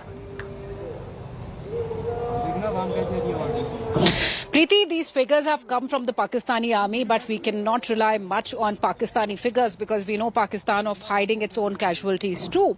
And what actually the casualties have been, we need to wait for the official confirmation at the press conference. But yes, Pakistan is conducting this briefing right now. It has already confirmed all those locations that were mentioned by India about these Operation Sindur strikes, where major terror outfits have been, and Hafiz Saeed, for that matter, other Lashkar-e-Taiba, Jaish-e-Mohammed outfits have been there in all these locations. So we have been told through our sources that there has been substantial damage, no damage to the civil population out there, because these were the precision strikes that were carefully managed and strategically planned. There is information about how the three forces have conducted these strikes, but yes, Pakistan has confirmed that India has hit its terror outfits very hard.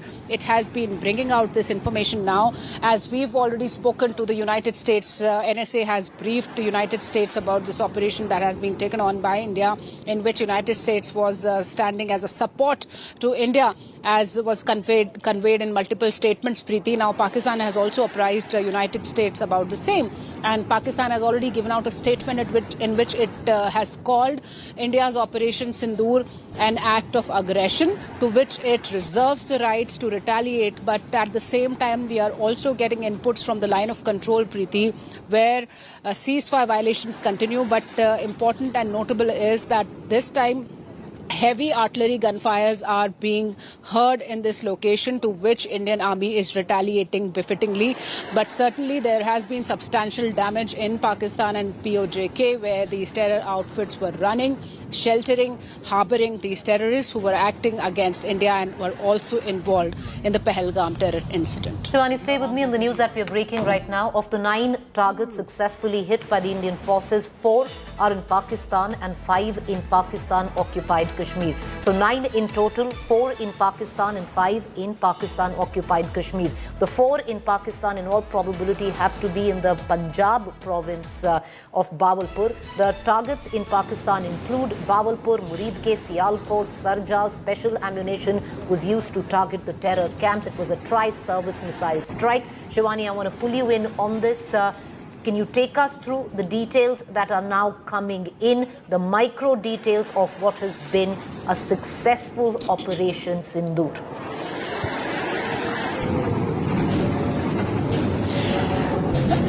Sure, Preeti, this has been a strategically, meticulously planned operation by the Indian Defence Forces, not only Army, not only Air Force, but Indian Navy, Air Force and the Army all together. They had planned the strategic precision strike against the terror outfits in Pakistan and POJK in different areas, where 9 locations have been hit and neutralized, causing substantial damage to the terror outfits in this location. And the kind of ammunition that was used seems to be loitering munition that we say, because this is important to understand that India does not want to escalate any kind of tension, any kind of war with Pakistan.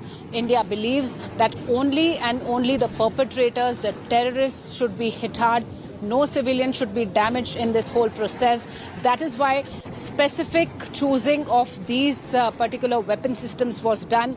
And we have to wait for more official confirmation on this, Preeti. But we know that how India has been transforming and having these kind of modern weapon systems that can be used for precision striking without causing any damage to the other targets other than what we want to. So these are the 9 specific locations, a focused, measured, precise operation that was carried out in Pakistan, because what the statement also says that no military outfit or no military infrastructure was touched during these strikes which were carried out in Operation Sindur. No civilians were hit. only these particular terror outfits where we've been seeing as the bases, the hubs of major terrorists who have been acting against India, be it Lashkar-e-Taiba or the Hafiz Saeed, who's been given a shelter out there, being treated as a VIP. So there might be substantial inputs on the number of casualties, the terrorists who have been destroyed and neutralized in this particular attack, and also the kind of weapon systems that have been utilized and used by the Indian forces. This was a coordinated, precise operation by the Indian forces, to which we were seeing a lot of deliberations happening in the national capital under the monitoring of Prime Minister Narendra Modi, who is still monitoring the whole situation while this operation was carried out. Preeti, NSA has already briefed the United States, about this whole operation. A number of ambassadors have been briefed about this operation that India has taken on, and at 1:30 a.m. the operation started. To be precise, it continued for a few minutes, 10 to 15 minutes, when India has hit these terror outfits hard in Pakistan without even entering the Pakistan's airspace. So we have those kind of weapon systems that have a long range. We have a number of missile systems, number of fighters that are capable of these kind of strikes. So what we are getting from the sources, that this was a coordinated operation that had gone inside Pakistan without even entering their airspace, and hit them with precision using the scalp and hammer missiles that are the most lethal stealth weapons that cannot be detected easily in radar systems. So this is the power of India's defense forces synergy and the modernization that India has been carrying out in past few years, Preeti. But yes, the situation is still developing. Indian forces are all deployed and on a high alert, not only in Jammu Kashmir, but on all the borders and inside also, as we were reporting of a mock drill that was to be conducted today around 4 o'clock. So we have to see that how the situation develops, what happens next, because LOC is activated. We've been reporting how heavy artillery firing goes on there in different sectors, to which India has been retaliating, and India is ready for any kind of action if Pakistan gets into any misadventure after Operation Sindur. Preeti. You know, Shivani, continue to stay on with me.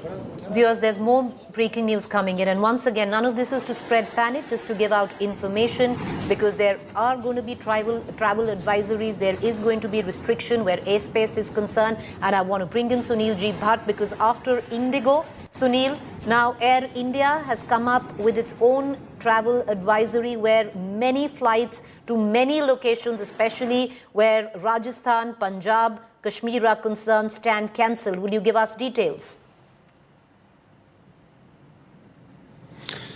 Yes, Preeti, Air India has issued an advisory a short while ago, and as per that advisory and as per the statement that has come, the Air India has said that it has cancelled its flights from certain locations, Jammu, Srinagar, Leh, Jodhpur, Amritsar, Bhuj, Jamnagar, Chandigarh and Rajkot. And these flights have been cancelled till 12 noon, and after that a call will be taken that what needs to be done next. And there are two international flights en route to Amritsar that are now being diverted to New Delhi. Remember, Amritsar is located right next to India-Pakistan international border. So all kind of precautionary measures are being taken, and this is being done in view of the escalation of tensions between India and Pakistan. But India has hit Pakistan hard, and Pakistan has been taught a lesson. Pakistan did not mend its ways. Time and again, India urged Pakistan to stop exporting terror, to shut its terror factories,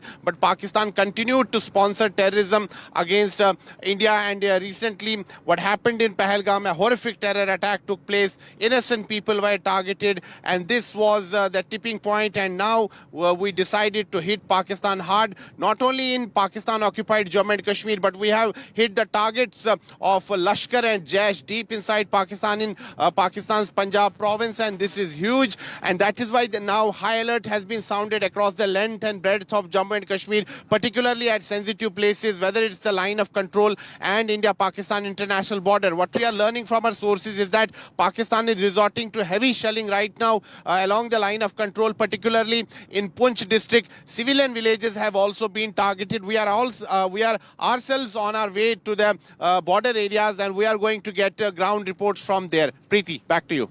You know, Sunil, you might want to add to it because as we're going to go along, viewers, we're going to give out information little by little, the fine print of what has been a hugely successful and historic operation that India has carried out with acute precision, viewers.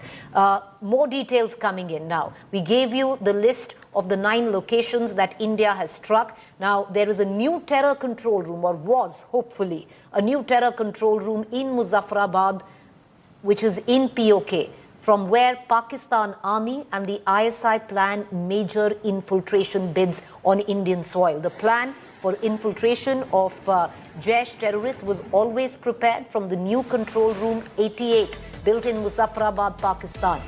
It was the launch pad of Jaish. The terrorists used to go to transit camps called Savai Nala in Muzaffarabad, Pakistan, for infiltration with the help of the Pakistan Army, and this is what was struck by India. The terrorists from Muzaffarabad were always bought for infiltration from the Dudhnia launch pad, 98 kilometers away from the transit camp of Savai Nala. So all of the 9 spots that India picked, and only precision weapons were used to attack these 7 locations. Very responsibly after that, India gave out a statement stating that this is not an escalation. This was measured. It had to happen, especially after Pahalgam, and India only attacked terror launch pads and nothing to do with installations of the army. On the other side, clearly Pakistan is retaliate at a time of its own choosing. India at the back of, kid you not, what is history in the making. Kid you not. What has happened is history in the making of India's retaliation to Pakistan, of constantly fomenting terror.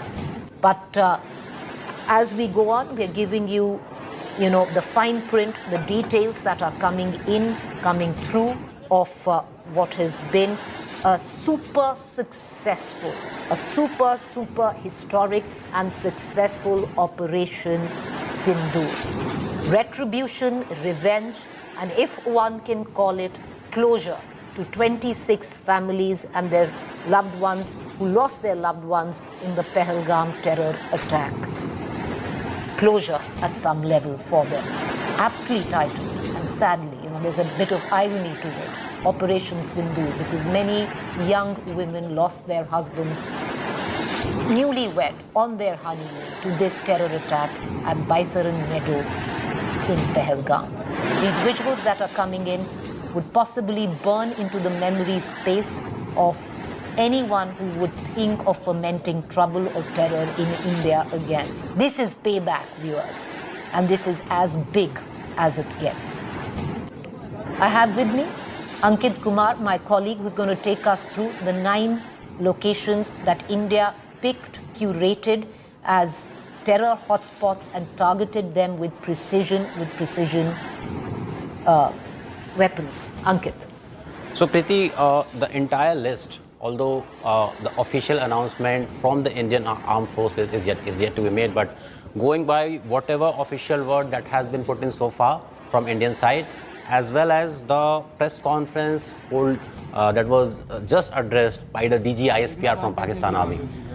We can divide the entire area into 2 parts. First was the HQ. When we talk about Bahawalpur, when we talk about Muridke again is so critical. We talk about Pahalgam. What about justice for 26/11? When 26/11 happened, all the subsequent reports pointed out to Muridke.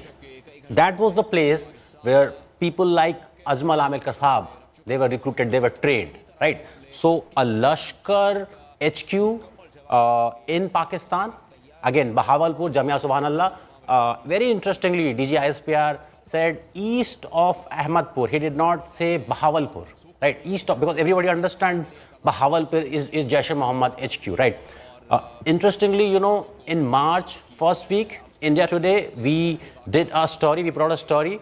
We showed using satellite pictures how the HQ of Jaish-e-Mohammed in Bahawalpur has been expanding in size, and that was very much visible in satellite imagery. That was only 2 months back. So Bahawalpur has been targeted. As per Pakistani military, it's Ahmadpur East. So what we are given to believe is that Jamia Subhanullah, the HQ of Jaish-e-Mohammed, has been targeted. We now have confirmed visual evidence from Muridke that the entire mosque has been taken down. So unlike this is Hafiz Saeed's mosque. This is Lashkar-e-Taiba HQ. This is the place where 26/11 perpetrators came from. This is the place where recruitment happens. All the dossiers point out, way back from 2009, all these dossiers, they all point out to this place called Muridke. And now we have visual confirmation, unlike, Balakot, where very precise weapons were Only used. satellite imageries were in place at that point of time. And now we now have visual confirmation based on local social media accounts who have posted these videos 2-3 hours back, confirming that visual damage can be seen.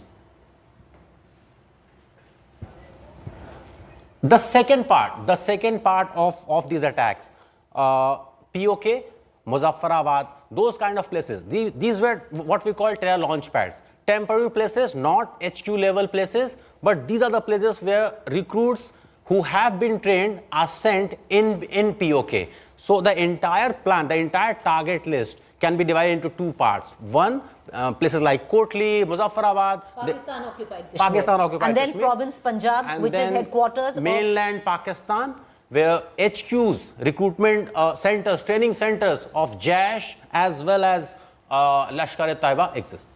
So basically, Ankit, these 7 locations that India struck were chosen, curated with precision, as you said very clearly, as Ankit made it clear, divided in 2 categories. One, Pakistan-occupied Kashmir, terror launch pads, and then headquarters of terrorist organizations like the Jaish, like the Lashkar-e-Taiba, the LET. And viewers, tie it in, the TRF, responsible, which has taken responsibility for the Pahalgam attacks, ties into the Lashkar-e-Taiba, the LET. The LET responsible for 26/11. So it's retribution coming in full circle, not just for Pahalgam. You go all the way back to 26/11 and the hundreds of terror attacks that have taken place in the country, which had the footprint of the Lashkar-e-Taiba. Correct, Ankit? The visuals that we are showing on our screen is from Muridke. The one that are coming in of the burning building. This burning building is the place, the heart of Lashkar operations for more than 20 years now. This is the heart where Hafiz Saeed, the Lashkar-e-Taiba, they all take their oxygen from. So they recruit from all parts of Pakistan, but the training, etc., all according to several intelligence dossiers. After 26/11, there was so much of documentation on how Lashkar works, where the recruits were hired, where they get training, where they get all sorts of military training. Every proof of evidence pointed towards this place called Muridke. Muridke was perhaps the most. So India struck the nerve center of terror. Yes, and let me repeat: unlike 2016 September.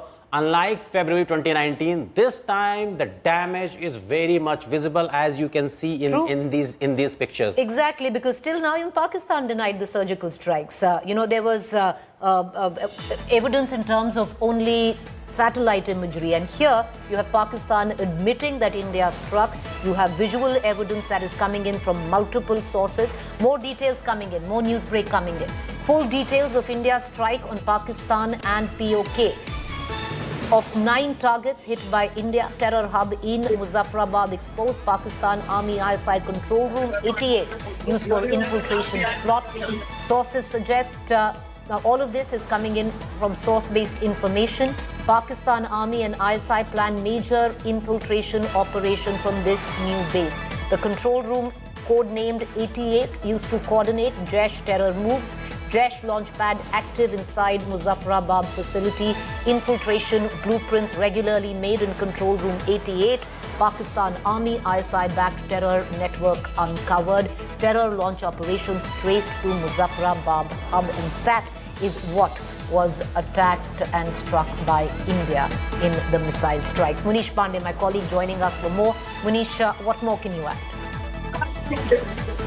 Well, Preeti, it appears that India has struck where it was needed the most, and that is why very specifically the input where not only received, but it was materialized also, because this time India has struck on the control room of Jaish-e-Mohammed. There is a place in Muzaffarabad called Sawai Nala. It is 98 kilometers away from Muzaffarabad, and that place was used by Jaish-e-Mohammed as a control room. It was codenamed 88, and with the help of ISI, with the help of Pakistan Army, many activities were planned against India. So this was a terror hub as far as Pakistan is concerned. ISI was fully involved in this.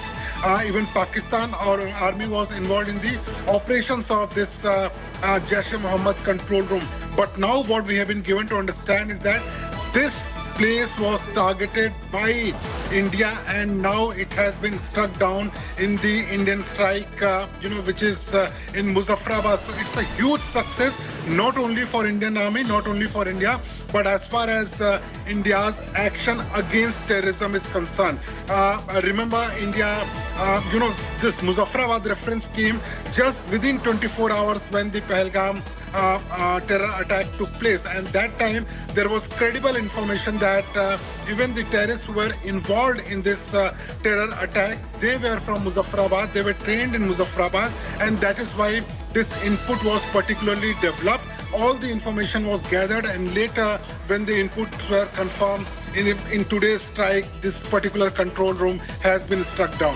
Preeti. Well, you're right there. Vengeance, revenge, retribution, whatever we might call it, history has been scripted, viewers, today. And it ties in not just to Pahalgam, with multiple terror attacks that Pakistan chose to bleed India with. I want to also bring in, Munish, with what Munish was elucidated, Ankit, this is the second part that you were speaking of, because at one part you spoke of mainland Pakistan, which of course the province of Punjab, Muridke, targeted the headquarter of the Lashkar-e-Taiba. On the other hand, the code word 88, where it was the headquarter of the Jaish, which was Pakistan-occupied Kashmir. So, I know we are calling it Operation Sindur, but this again, and it is so important to reiterate, this is not only limited to Pahalgam. When we talk about Bahawalpur, why Bahawalpur is so critical? You remember the Parliament attack. You remember the Pathankot air base attack. All these attacks are linked to Jaish-e-Mohammed. Jaish-e-Mohammed HQ, again, Bahawalpur in Pakistan. And this Bahawalpur was not an easy target. There is a Pakistan Air Force base in that particular city. So for the Indian Air Force to be able to strike a place... Can I cut you short? And the reason I'm doing so, Ankit, is entirely because the US Secretary Marco Rubio has tweeted out, and I'm just quoting, "I'm monitoring the situation between India and Pakistan closely.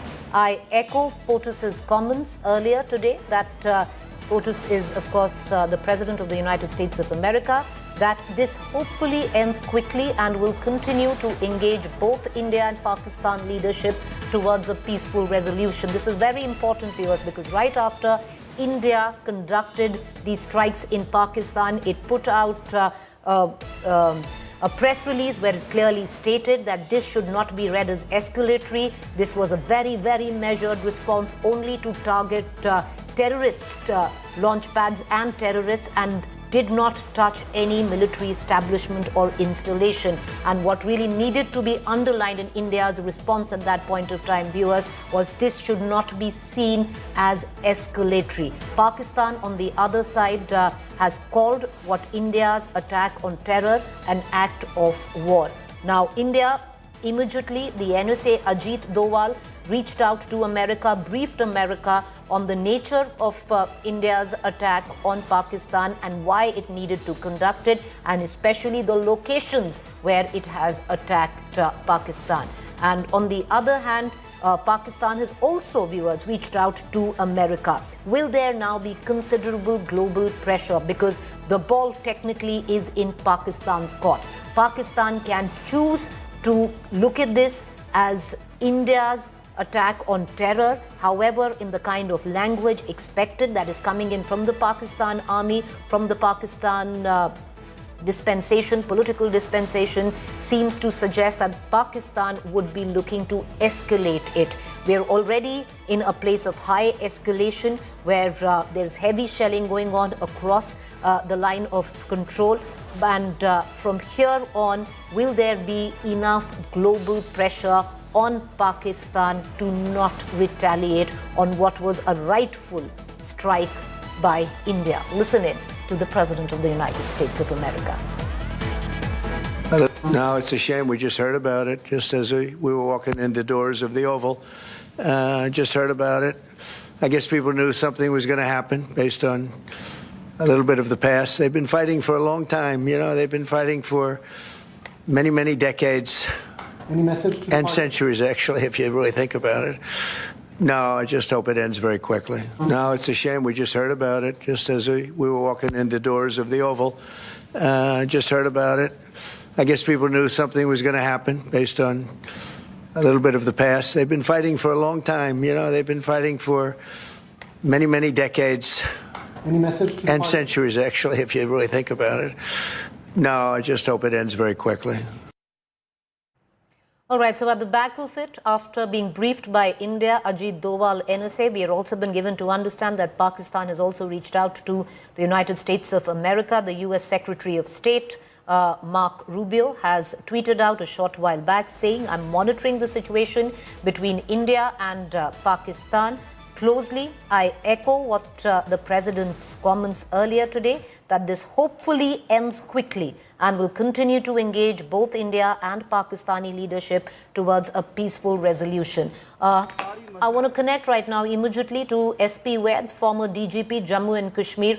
SP Vaid, how do you read the situation currently? The LOC, hot, heavy shelling, not just small weaponry. We are looking at, mortar, artillery shelling coming in where the LOC is concerned. Also word coming in of India of bringing down a fighter jet from Pakistan in the Pampore sector. See, Honorable Prime Minister promised taking revenge of what happened in Pahalgam, and I think the Indian Armed Forces, all the three services have,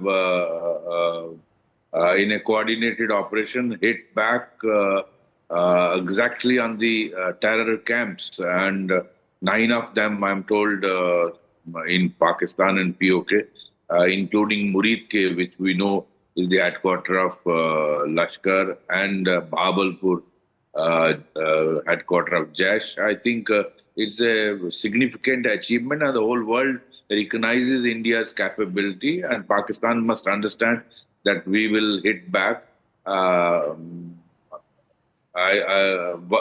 India's value system, we avoided the civilian areas.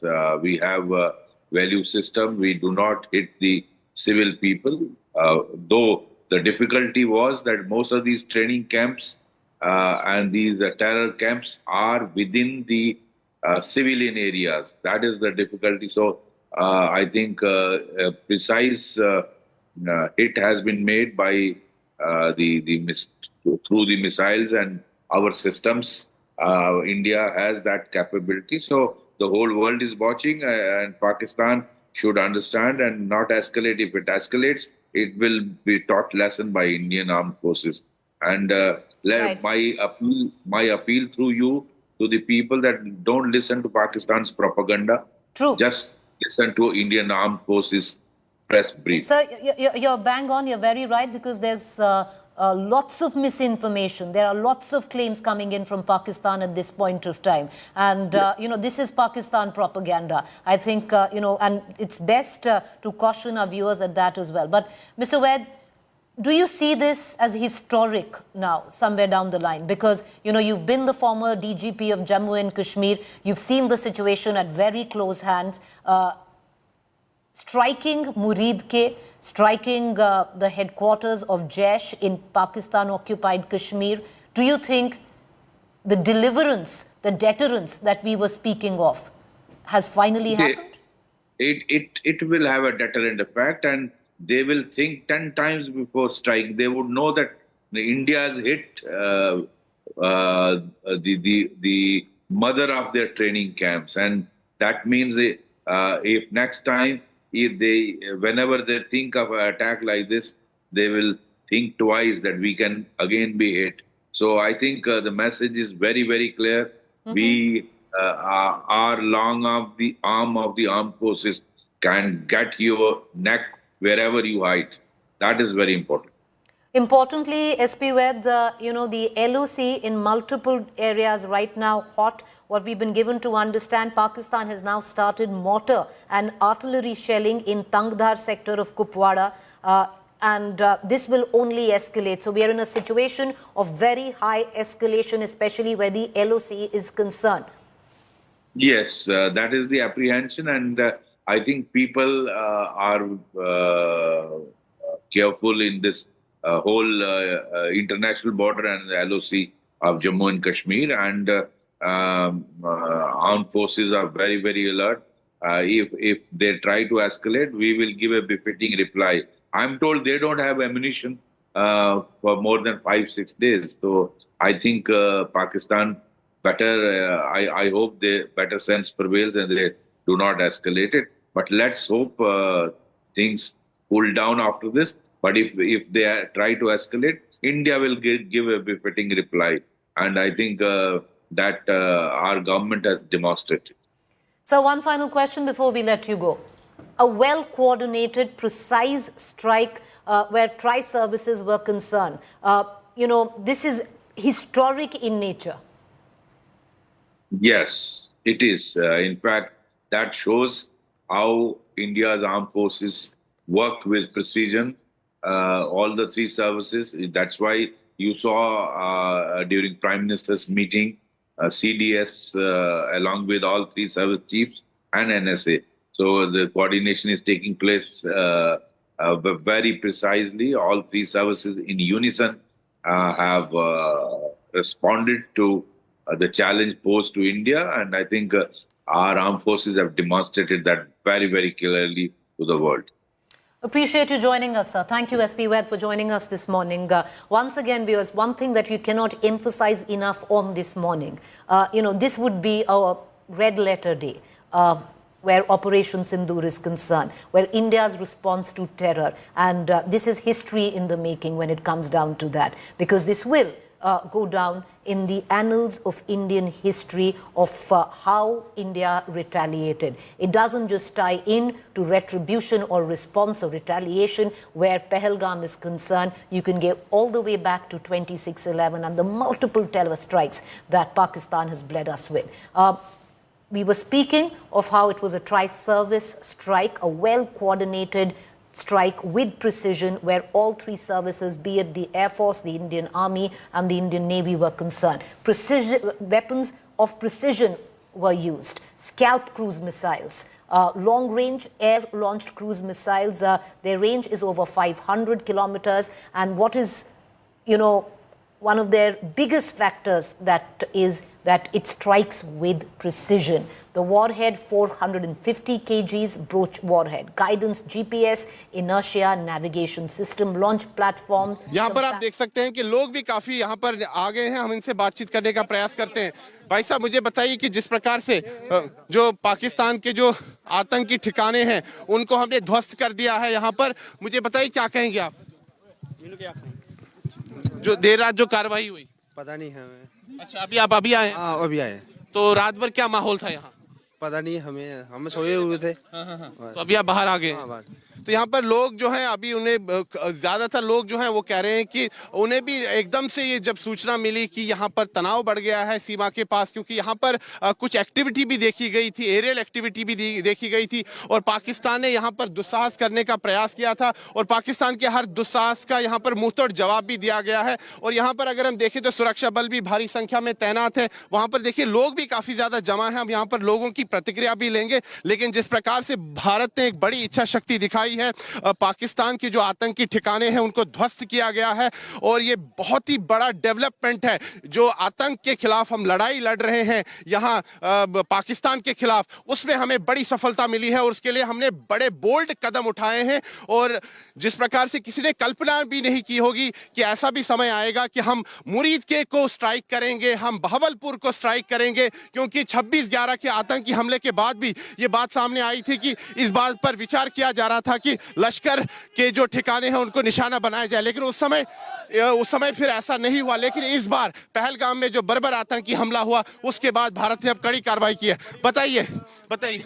बहुत अच्छा हमला किया ये Indian army ने, और इनका जवाब चाहिए भी था पाकिस्तान को, क्योंकि पाकिस्तान ने हमारे मासूम भाई बहन जो पहलगाम में हमला किया उसके ऊपर, और ये हमें बहुत खुशी की बात है कि इंडियन आर्मी ने उनके घर जाके घुस के मारा उनको। यहाँ पर रात भर क्या माहौल रहा अखनूर सेक्टर की अगर हम बात करें? रात को तो नॉर्मल ही था, तो सुबह हम जैसे 2-2:30 बजे तो हमारी नींद आवाजें आई, हमें आवाजें यहाँ पर आवाजें आई तो, और हम जैसे ही उठे तो तब तक हो गया था ऑपरेशन। फिर हमने न्यूज चैनल खोल दिए तो आज तक यहाँ पर भी कुछ ऑपरेशंस चल रहे हैं। जी हाँ, भी आर्मी कर रही है, सब कुछ कर रहे हैं अभी। ठीक है, आप बताइए जी, आप बताइए क्या रहा रात भर यहाँ पर, क्या चलता रहा? ये रात भर बहुत अच्छा रहा, जो पाकिस्तान को जवाब दिया है इंडियन आर्मी ने, ये बहुत अच्छा जवाब दिया। हम इसी की उम्मीद लगाए हुए थे। हम जितना अखनूर का जूथ है ये फौज के साथ खड़ा है। हमने पहले भी कहा कि हम फौज के साथ शान बशाना खड़े हैं। भारत माता की जय, भारत माता की, Indian army, Indian army, Indian army, Bharat माता की जय। तो यहाँ पर आप देखिए कि भारत माँ की जय का जयघोष हो रहा है, भारत माता की जय का जयघोष हो रहा है। और अगर हम देखें यहाँ पर श्वेता, इस समय आप देखिए कि सुरक्षा बल जो है भारी संख्या में तैनात है और लोगों को कहा जा रहा है कि वो एहतियातन सुरक्षित स्थानों पर जाए, क्योंकि यहाँ पर अभी भी लगातार एक्टिविटी हो रही है। और अगर देखा जाए रात भर भी यहाँ पर पाकिस्तान ने दुस्साहस करने का प्रयास किया था और उस दुस्साहस का मुंहतोड़ जवाब यहाँ पर अखनूर सेक्टर में नियंत्रण रेखा में यहाँ पर भारतीय सेना ने पाकिस्तान को दिया है। क्योंकि जैसे ही हमने पाकिस्तान में आतंकी ठिकानों को ध्वस्त किया उसके बाद पाकिस्तान बौखला गया और पाकिस्तान ने यहाँ पर नियंत्रण रेखा पर अगर हम देखें तो तनाव बढ़ाने का यहाँ पर दुस्साहस किया और उसका मुंहतोड़ जवाब भारतीय सेना ने दिया है। यहाँ पर अगर हम देखें तो एक स्थान पर यहाँ आग भी लगी हुई है। मैं कैमरा पर्सन से कहूंगा आपको तस्वीरें दिखाएं। वो देखिए तस्वीरें, अभी फिलहाल ये स्पष्ट नहीं हो रहा है कि ये क्या हुआ है, लेकिन हमने पाकिस्तान के जो भी दुस्साहस इस क्षेत्र में हुए हैं उस दुस्साहस का मुंहतोड़ जवाब दिया है और पाकिस्तान के हर उस दुस्साहस को विफल कर दिया गया है। क्योंकि जैसे ही पाकिस्तान में आतंकी ठिकानों को हमने निशाना बनाया और पाकिस्तान के अंदर जो लश्कर के ठिकाने हैं, जैश के ठिकाने हैं, खूंखार आतंकी संगठन के जो ठिकाने हैं उनको ध्वस्त किया गया। उसके बाद बौखलाहट में पाकिस्तान ने यहाँ अगर देखा जाए तो जम्मू कश्मीर के कई इलाकों में सीज फायर का उल्लंघन किया और यहाँ पर शेलिंग भी काफी ज्यादा हुई और उसका मुंहतोड़ जवाब भारतीय सेना लगातार यहाँ पर दे रही है। Shweta. All right, my colleague Sunil G. Bhatt reporting from Akhnur, where you can see the residents there. They've been coming out because it was right after that attack by India. There has been heavy artillery fire across the LOC in the Akhnur sector and other areas of the LOC as well. We're going to continue to cut across to our correspondents who are making their way to various points of the LOC, which right now are reverberating with mortar fire. Word coming in that especially Pakistan, in Kupwara, in Uri, in Poonch, in Akhnur, that we just pointed out there, has upped the exchange of fire, and it's no longer small firearms that are being used, but heavy mortar shelling continuing across the LOC. That was Sunil G. Bhatt reporting, but what you continue to see on your television screen, viewers, and I would reckon that that visual is going to burn into the memory space of anyone who wants to foment trouble and terrorism on Indian soil. And that is that visual of that bomb dropping in Muridke. And I want to bring in Ankit Kumar, who's going to be talking a little bit more of the importance of that visual, Ankit, because this has taken years, decades in the coming for India in terms of deliverance and retribution. So let's talk about target number one. That's Bahawalpur. HQ of Jaish-e-Mohammed, roughly 100 kilometers from international border, situated on a highway but very close to a Pakistan Air Force base. So you have to understand why Masood Azhar felt so safe establishing Jaish-e-Mohammed headquarters at a place where Pakistani fighter jets would be stationed only a few kilometers away. And as I said earlier, 2 months back, using satellite imagery, we established how this HQ has been expanding ever since Pakistan was sort of whitelisted from FATF grey list.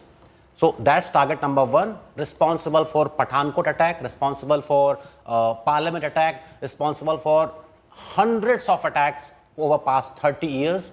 That's the HQ. That is where all the Jaish cadres, all the Jaish commanders used to gather, all the planning was, that was the nerve center of Jaish-e-Mohammed, led by Maulana Masood Azhar. Second, Murid Ke, roughly 30 kilometers from Samba border. That is the nerve center of Hafiz Muhammad Saeed's Lashkar. Remember, Hafiz lives in Lahore, but Lashkar lives in Murid Ke, very small tehsil, very small place. Again, right besides a highway, but slightly more populated than Jaish-e-Mohammed's HQ. Murid Ke first came into light after the 26/11 attack, when all the dossiers pointed towards this one place called Murid Ke. Even the Western intelligence from US, from UK pointed towards this place called Murid Ke. So justice has been due for Murid Ke for past 30 years now. Third location, again, it's a place called Gulpur, roughly 35 kilometers from Poonch Rajouri. Why this place was so important? Because in 2023 there was an attack in Poonch. Intelligence pointed towards this place. This was the epicenter where everything was planned, all the training was done. So that is why this particular target was picked. Fourth target, again, what Pakistanis call Sawai Mosque, we call it Lashkar Camp Sawai. Again, inside POK, Tangda sector. Our intelligence agencies believe that the perpetrators of Pahalgam attack used this particular place. Okay. Right. So that is why it is important. So when we talk about all these targets, it is not only limited to Pahalgam. This is a revenge for past 30 years of terrorism that has been bleeding India into several cuts. Remember Mumbai, remember Pathankot, remember Uri, everything. All those targets, those 9 centers have been picked. No symbolism here, right?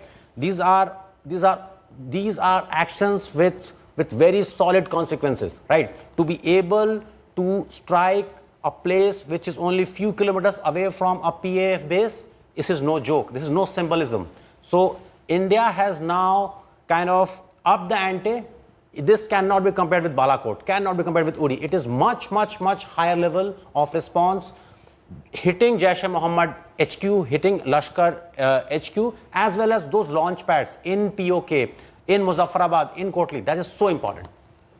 You know, that's where Ankit elucidating why India chose with precision, why India took 2 weeks, and if I can use the word, to curate the terror launch pads that India needed to strike. And viewers, like I said, this night has been history in the making. It's a watershed moment in India's response when it came down to retaliation against terror coming in from Pakistan soil. India will remember this, and so will Pakistan. Till now, what we do know is, we are expecting a press brief where the statement that has come in from the army, that justice have been delivered, Operation Sindur has been a success. You have the defense minister who said Bharat Mata Ki Jai.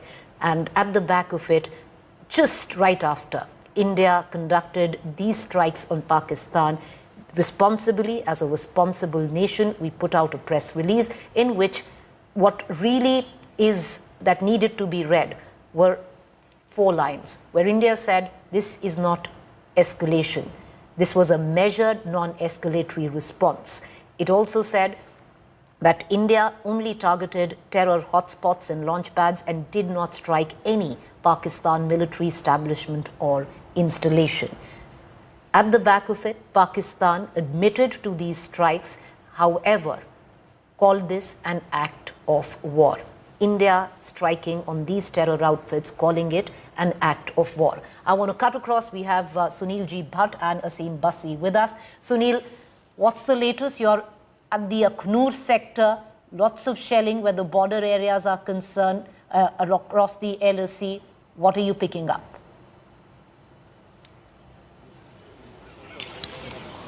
Preeti, right now we are in Akhnur sector of Jammu region, and late last night there was some air activity here also. India carried out strikes on the terror hotspots in Pakistan as well as in Pakistan occupied Jammu and Kashmir. Lashkar's headquarters, which is located in Muridke, there many places were targeted, as well as in Bahawalpur where Jaish's headquarters is located. And as far as Akhnur sector is concerned, after India carried out strikes against Pakistan, Pakistan tried to indulge in a misadventure, and there was air activity here in Akhnur sector also, and Indian Army gave a befitting reply to Pakistan here. And right now you can see that a large number of people have come out of their homes, and because as soon as they learned that there was retaliatory action by India, the people came out and they are here boosting the morale of our jawans. We will speak to the locals here. यहाँ पर रात पर क्या हुआ, यहाँ क्या माहौल? रात को कुछ आवाज़ ही आई थी को 2-2:30 बजे के करीब, तो सारे लोग जागे थे उस टाइम। कुछ पता नहीं चला, पर अब धीरे धीरे सुबह पता चला है कि पाकिस्तान के ऊपर अच्छी स्ट्राइक की है भारत ने, और मुंह तोड़ जवाब दिया। जो पहलगाम में हमारे लोगों को उन्होंने शहीद किया, उनको करारा जवाब दिया गया है इसमें। हाँ, तो यहाँ आप बताइए, जो मुंह तोड़ जवाब दिया गया है पाकिस्तान को, क्या कहेंगे उस पर? अच्छा किया, होना भी चाहिए था। काफ़ी देर हुआ है, परेशान थे। जो 28 लोगों को जाने गई है, इसी वजह से अच्छा किया जो स्ट्राइक किया, बहुत अच्छा। You can see that people are expressing their happiness that Pakistan has been given a befitting reply. We have carried out strikes deep inside Pakistan, including Pakistan's Punjab province, but 2 locations, Bahawalpur, Muridke, and we have also hit the terror hotspots in Pakistan-occupied Jammu and Kashmir. This is huge and unprecedented, because even after 26/11, there was talk about targeting the Lashkar headquarters in Punjab province, but at that time this was not done. But this time this option has been explored. A strong will has been shown by the government, and Pakistan's terror factories have been targeted, and a befitting reply has been given to Pakistan. And here, as far as Akhnur sector is concerned, you can see that large number of people have come out to boost the morale of our jawans. There you see that a large number of Indian Army personnel are deployed here. They are maintaining strict vigil, because all through the night there was air activity here in Akhnur sector also, and Pakistan tried to indulge in misadventure, and a befitting reply was given by the Indian Army to Pakistan's provocation. Right now there is the strict vigil here near the line of control here in Akhnur sector. People have come out, they are chanting Bharat Mata Ki Jai slogans, they are boosting the morale of the army personnel, and they are also reaching out to the army personnel and asking them whether they need any food or...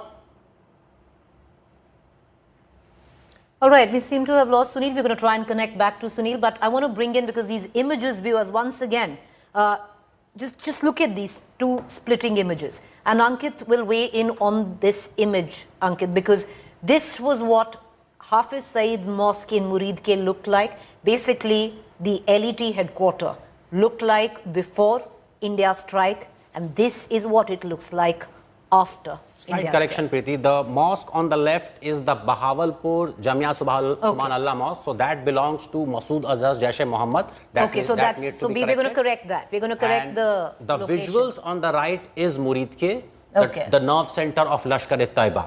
So what you see on your left is an aerial shot of Jamia Subhanallah, which is Jaish-e-Mohammed. Which is Jaish-e-Mohammed's headquarters in Bahawalpur.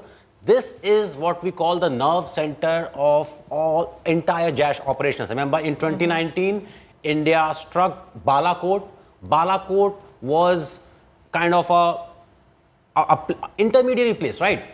The main spot, where the action actually begins, that is Jaish-e-Mohammed's headquarters in Bahawalpur. Intelligence suggests that Jaish chief Masood Azhar was here as recently as last year in November. Remember, we had put out satellite pictures that showed that this place actually has been increasing over past 2-3 years. Satellite pictures confirm that. There are intelligence intercepts that shows Rauf Asghar, Talha Saif, all these people continuously gathering at this place. Even recruits from all over Pakistan, even from Afghanistan border, they are brought at this very place for training, for indoctrination, and this is the actual launch pad, right? From this place, they are sent to places like Balakot, places like POK, Kotli, Muzaffarabad. But this is the place Masood Azhar believed was so secure because of the presence of PAF base in this particular city. So this is probably the first target, the most high profile target that has been hit in this operation. The visuals that you are seeing is again a very smaller place called Muridke, HQ of Lashkar, operational HQ, if I may say so. First came in limelight after 26/11 because when Azmal Amir Kasab was arrested, he gave out details of his training of his accomplices. All these people were taken to a place called Muridke. They were given armed training. They were provided details how to conduct 26/11 attacks. So when we try to sum up this entire operation, this is not only a revenge for Pahalgam. It is revenge for 26/11. It is revenge for Pulwama. Remember, Pulwama in 2019 was done by Jaish-e-Mohammed. Balakot happened because Jaish-e-Mohammed Jaish-e-Mohammed had a base in Balakot. But again, the nerve center of Jaish-e-Mohammed was not Balakot. It was this place. It has been since 2001. So this is perhaps the most high profile terror target. It is equivalent to US hitting Abbottabad in 2011, if not bigger than this, because in this particular case, there's not one target. You have 9 targets, and at least 2 of them are the operational headquarters. Muridke as well as Bahawalpur. These are operational headquarters of Jaish-e-Mohammed and Lashkar-e-Taiba. You know what he's also elucidated is that why Muridke was picked, viewers, because this is redemption. As it comes, it's retribution and it's payback for decades of terror that Pakistan has bled India with. I want to cut across right now, go to my colleague from the Atari border. All right, okay, before we cut across to the Atari border, Arvind Oja joins us from Uri. Arvind, what's the latest? देखिए प्रीति, सबसे पहले बताऊं, India today के पास सिर्फ ये जानकारी है 2 बड़े ठिकाने जो पाकिस्तान में मौजूद हैं उनको उड़ाया गया है। जो जानकारी मिली है उसके मुताबिक जो लश्कर तोयबा का हेडक्वार्टर है, जिसका नाम मरकजे तोयबा कहा जाता है, उसको उड़ा दिया गया है जो ये अटैक हुआ है उसमें। और ये हाफिज सईद का ब्रेन कह सकते हैं जो मुरीदके में मौजूद है, उसको इंडियन एजेंसीज ने, भारतीय सेना ने मिसाइल अटैक में उड़ाया है। जबकि जो दूसरा जो बड़ा आतंकी ठिकाना है वो है मसूद अजहर का मस्जिद सुभान अल्लाह, उसको उड़ाया गया है। और ये दोनों ठिकाने पूरी तरह से ध्वस्त हो चुके हैं जो हमें जानकारी मिली है। बकायदा जो भारतीय खुफिया एजेंसी रॉ है उसने इन जो हाइडआउट्स है, जो ठिकाने हैं, उनको बकायदा आइडेंटिफाई किया था और उसके बाद ये 2 ठिकाने वो पूरी तरह से उड़ा दिए गए हैं। ये हमें जानकारी मिली है अभी। लेकिन ये अपने आप में बहुत बड़ी खबर है क्योंकि लगातार जो इंडियन एजेंसीज हैं वो आइडेंटिफाई करती रहती थी जो खासतौर से मरकज तोयबा जो मुरीदके में हाफिज सईद का ठिकाना है। लश्कर के सारे आतंकवादी यहीं पर ट्रेनिंग लेते हैं। लश्कर के कई आतंकवादी सैकड़ों की तादाद में यहाँ मौजूद रहते हैं और जब भी भारत में हमला होता था तब भी इन्वेस्टिगेशन होती तो यही पता चलता था कि जो लश्कर तोयबा का ठिकाना है मुरीदके में, वहाँ ट्रेनिंग हुई है। 26/11 जो हमला हुआ था उसके जो आतंकी थे वो भी यहीं पर ट्रेनिंग लिए थे मरकज तोयबा में। तो इसको उड़ा दिया गया है मिसाइल अटैक में। आपको याद होगा संसद भवन पे हमला हुआ था, वो जो ट्रेनिंग हुई थी वो हुई थी मस्जिद सुभान अल्लाह में। उस मस्जिद को भी जो जैश का ठिकाना है उसको भी उड़ा दिया गया है।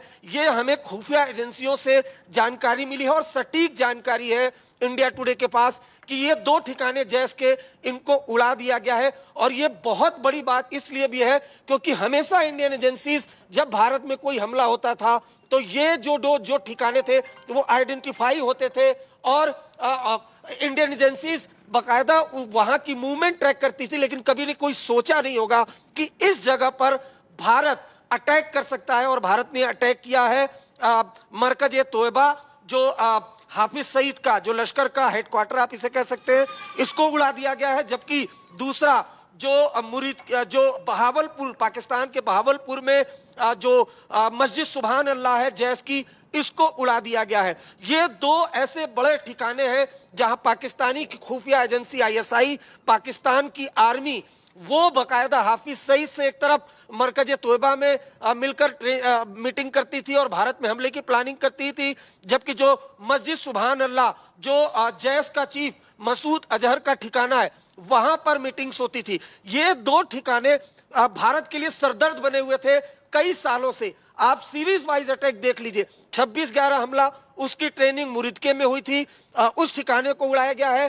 संसद भवन पे जो हमला हुआ था वो मस्जिद सुभान अल्लाह में बैठकर उसकी प्लानिंग हुई थी, उसको उड़ा दिया गया। तो ये भारतीय खुफिया एजेंसियों के जरिए इंडिया टुडे को एक्सक्लूसिव जानकारी मिली है, हमारे पास उसकी तस्वीरें भी हैं, उसको उड़ा दिया गया है। Go ahead. I know a lot of journalists from Western countries would be following our broadcast, and we know that Pakistani military was planning a trip for journalists to Muridke, to Bahawalpur. It was scheduled today, and they will be questioning, they will be given sort of evidence that India has hit civilian targets. My one bit of advice for all of them: don't trust Indian agencies, don't trust Indian intelligence sources. Go check what David Coleman Headley told FBI. Go check what he told FBI. He said that he visited Muridke. It is in his confession. David Coleman Headley, currently in US jail, arrested by the FBI, has testified that he received trainings at Lashkar headquarters in Muridke. And as Arvind was saying, it was unthinkable. It was unthinkable that India would be in a position to hit a place like Muridke someday. So this is very important. Similarly, JEM headquarters that you see on the left side of your screen, it was unthinkable that India will be able to hit this place. POK, Balakot was kind Yes. of, Similar.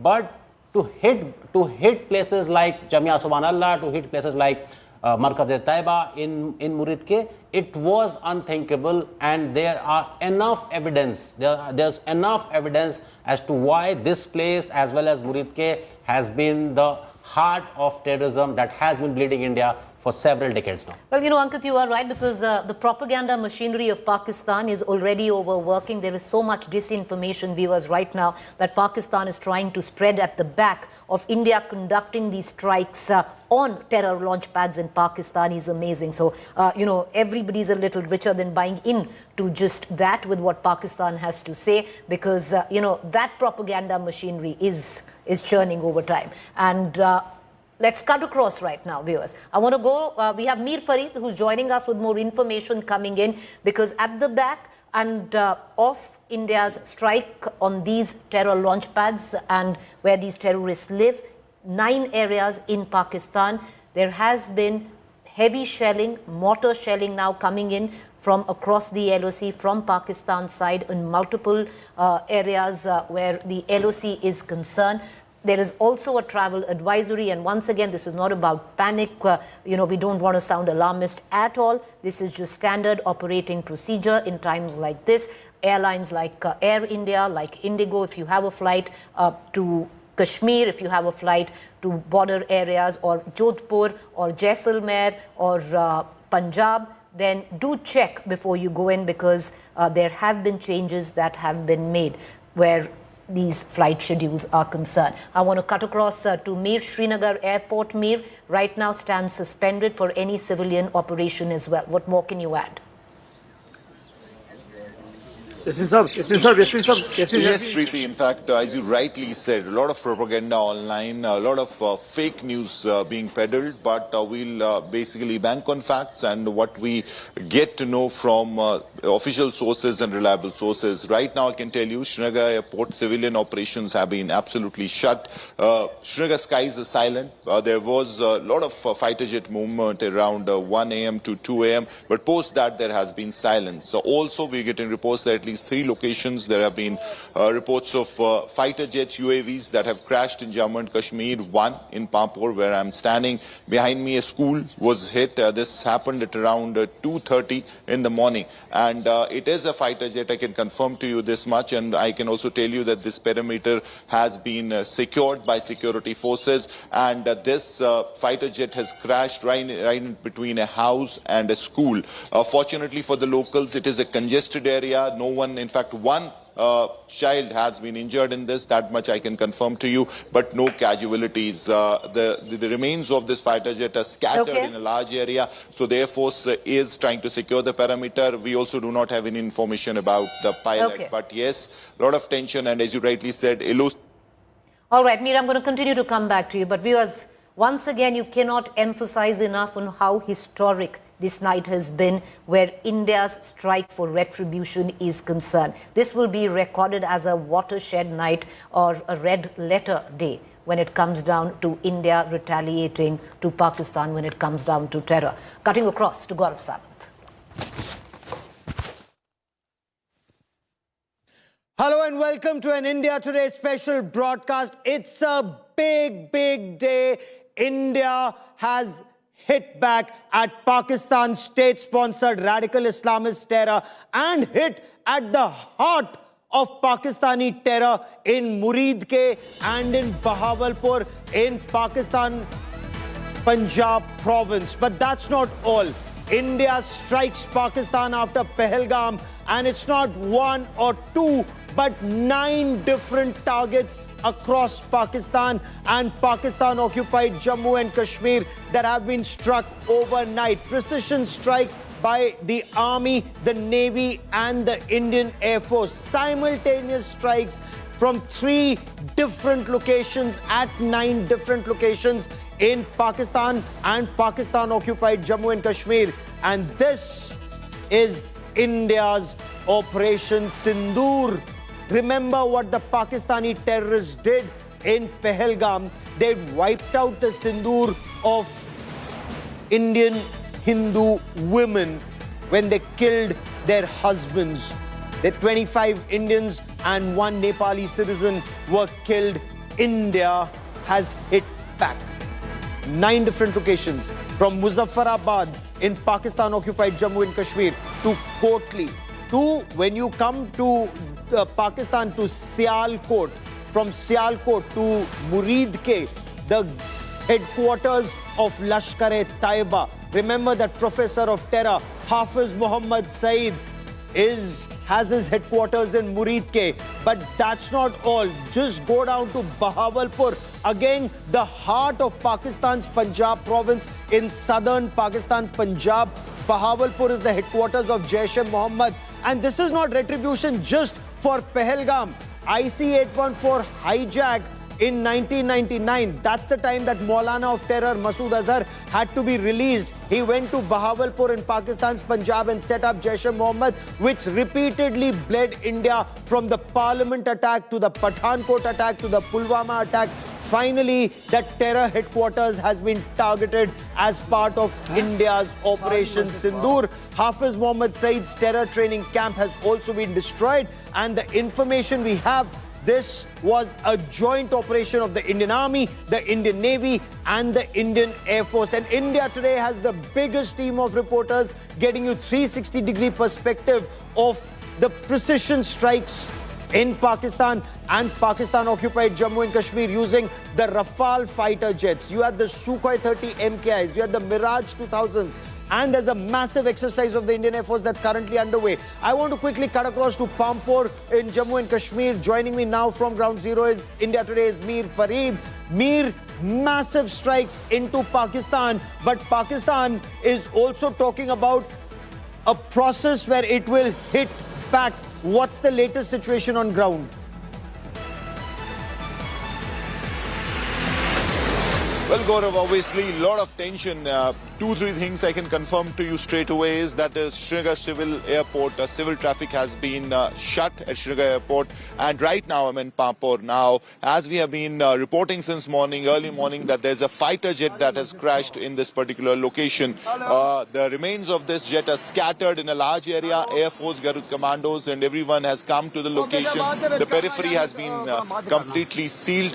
But just to give you an idea of where it has happened, I'll ask Tariq. This is the tree. In fact, the chinar tree has taken the brunt of this particular crash, because otherwise it's a civilian built-up area and there could have been casualties. Right now, we won't speculate whose plane is this. Obviously, defense officials will come up with clarity on the same. But we've been told that at least 3 such incidents have happened across Jammu and Kashmir at 3 locations, and all 3 locations being secured by the Air Force and the Stay with me for a moment for the benefit of viewers who are joining us. I want to get you the latest. 14 days after the Pahalgam terror attack by Pakistan, India strikes back.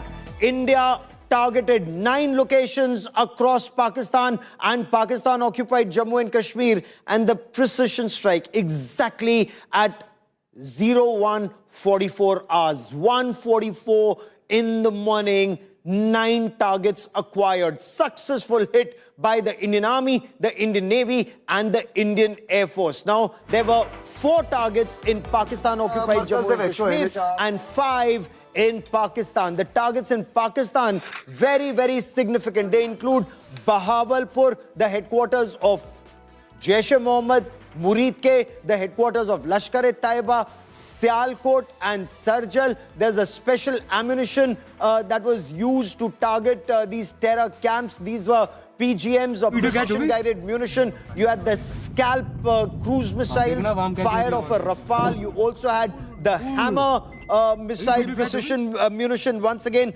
Hammer as in highly agile modular munition of an extended range that can hit a target almost 70 kilometers away. And the Scalp cruise missile, also known as the Storm Shadow, that can hit a target more than 500 kilometers away. India has demolished the masjid linked to the Pahalgam terror attack mastermind, the professor of terror, Hafiz Muhammad Saeed, a UN-designated terrorist. The mosque, which was close to the place where Hafiz Saeed lived, has been taken down. Sources say that mosque was linked to Lashkar-e-Taiba activities. Not just that, the Lashkar-e-Taiba headquarters, the Markaz-e-Taiba, has also been demolished. The attack was carried out using 4 precision, the munition at 4 different locations in Pakistan and of course also in Pakistan-occupied Jammu and Kashmir. Sources are telling India Today, Prime Minister Narendra Modi constantly monitored the entire operation from his 7 Lok Kalyan Marg residence. The operation also involved a joint strike by the Army, the Navy and the Air Force. So you had the Rafale Omni-Roll fighter jets that were involved in these operations, firing the Scalp cruise missile, a long-range air-launched cruise missile with a 500 kilometers plus range with a 450-kilogram warhead. It has a 2-stage detonation. Stage 1 is penetration and stage 2 is blast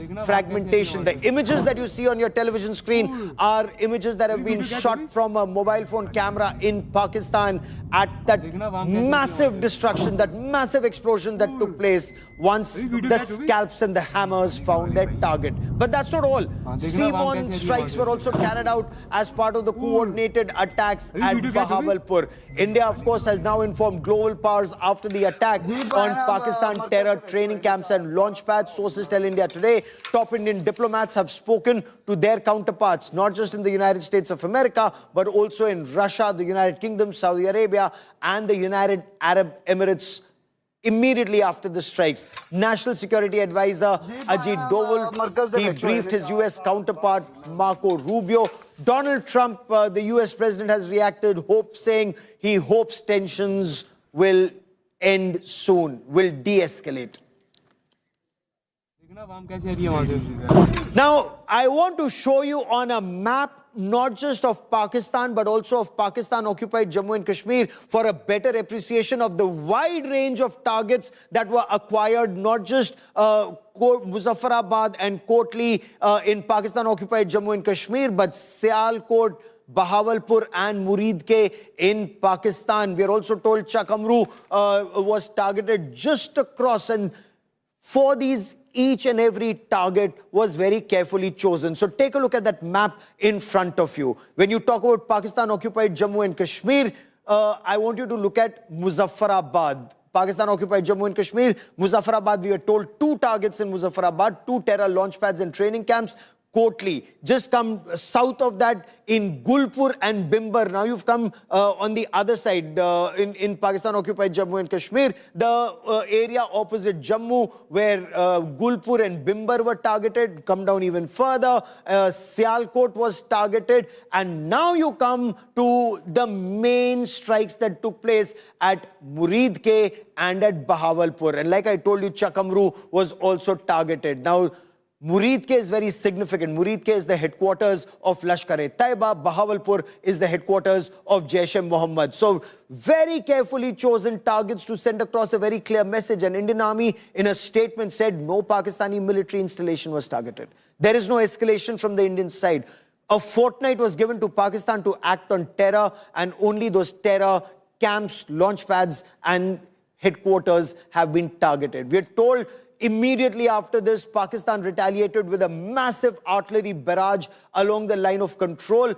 Pakistan's opened fire in the Poonch, Rajouri, Mendar and Bimbar sectors south of Pir Panjal. We are told there is some heightening of tensions even on the northern side of Pir Panjal. But I want to show you the images of the Markaz or the terror training camp that was targeted in Bahawalpur. Perhaps one of the most significant areas to be taken down was the Subhan Allah Mosque. That's the information that's coming in.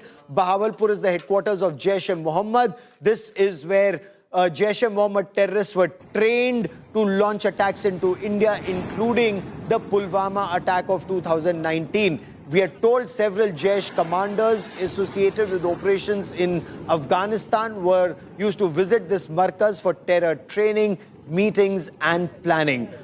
More details that we've been able to gather in this We Get You India Today exclusive. Markaz-e-Subhanallah is the Bahawalpur mosque that was taken down. This is all that remains. So the picture that you see on one side of your television screen is what that Markaz Subhanallah or that mosque Subhanallah looked like.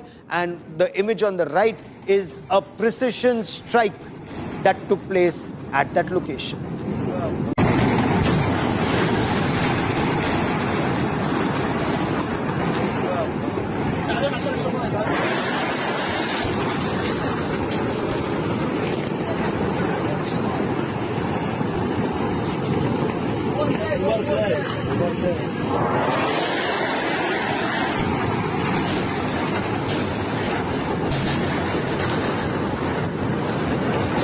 So Markaz-e-Subhanallah is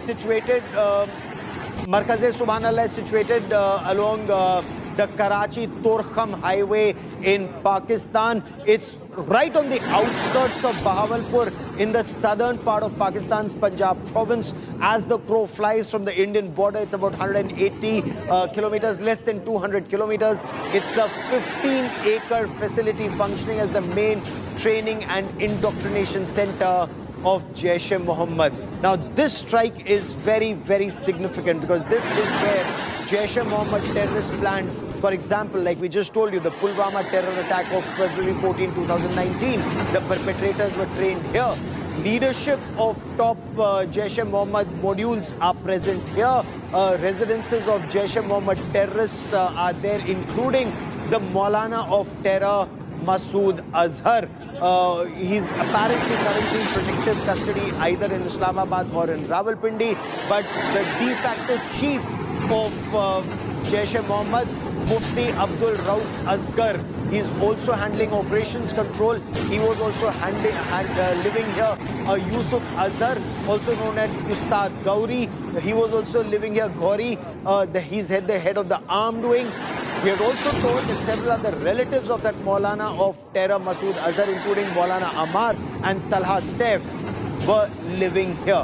But it's not just about the terror commanders who were living here. What is extremely significant is the fact that you had at least 600 terrorists undergoing training at this terror main training camp of Jaish-e-Mohammed at Bahawalpur. What was the training like?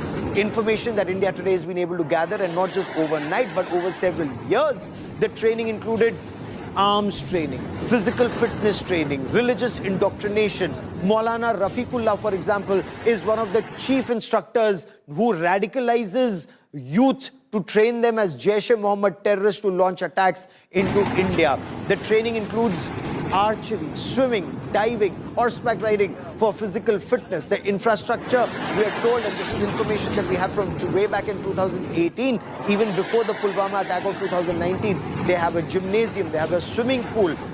Apparently, they also have the Al-Hajima Center, which is a therapy center. They have stables and riding grounds here. Funding sources, apart from Pakistan Army and ISI funding them directly, there are Pakistani provincial and federal authorities that have been training them. They've been able to get overseas funds. Their recent activities of terror, on the 30th of November 2024, Masood Azhar made a public address at this markaz after a 2-year gap. Massive anti-India rhetoric you heard, including revenge for the construction of the Sri Ram temple and the demolition of the Babri structure. Events that were attended by senior Jaish-e-Mohammed terrorists, including his brother Talha Saif and son Abdullah Masood.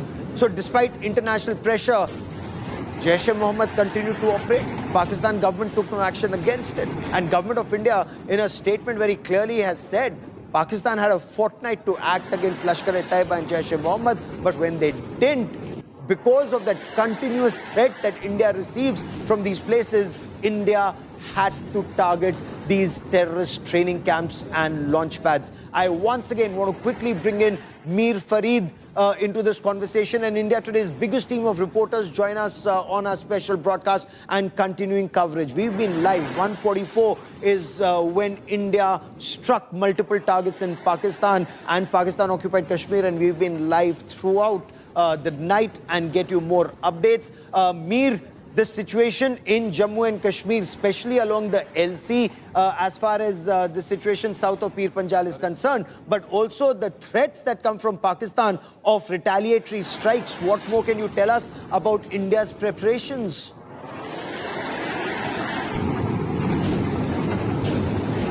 Well, Gaurav, India is prepared because they expected. Now, obviously, there could be escalation. This is historic in many ways, unprecedented, where simultaneously 8 to 9 locations, which were the heart of Jaish operations in POK, have been hit.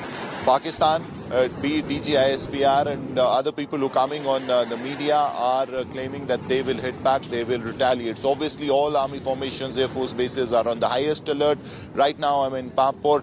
There have been also reports of some fighter jets or UAVs being brought down, or they have crashed at 3 locations in Jammu and Kashmir. One where I am, Pampur, this area has been secured. But to your question, line of control is hot right now. Very heavy artillery shelling all along the line of control.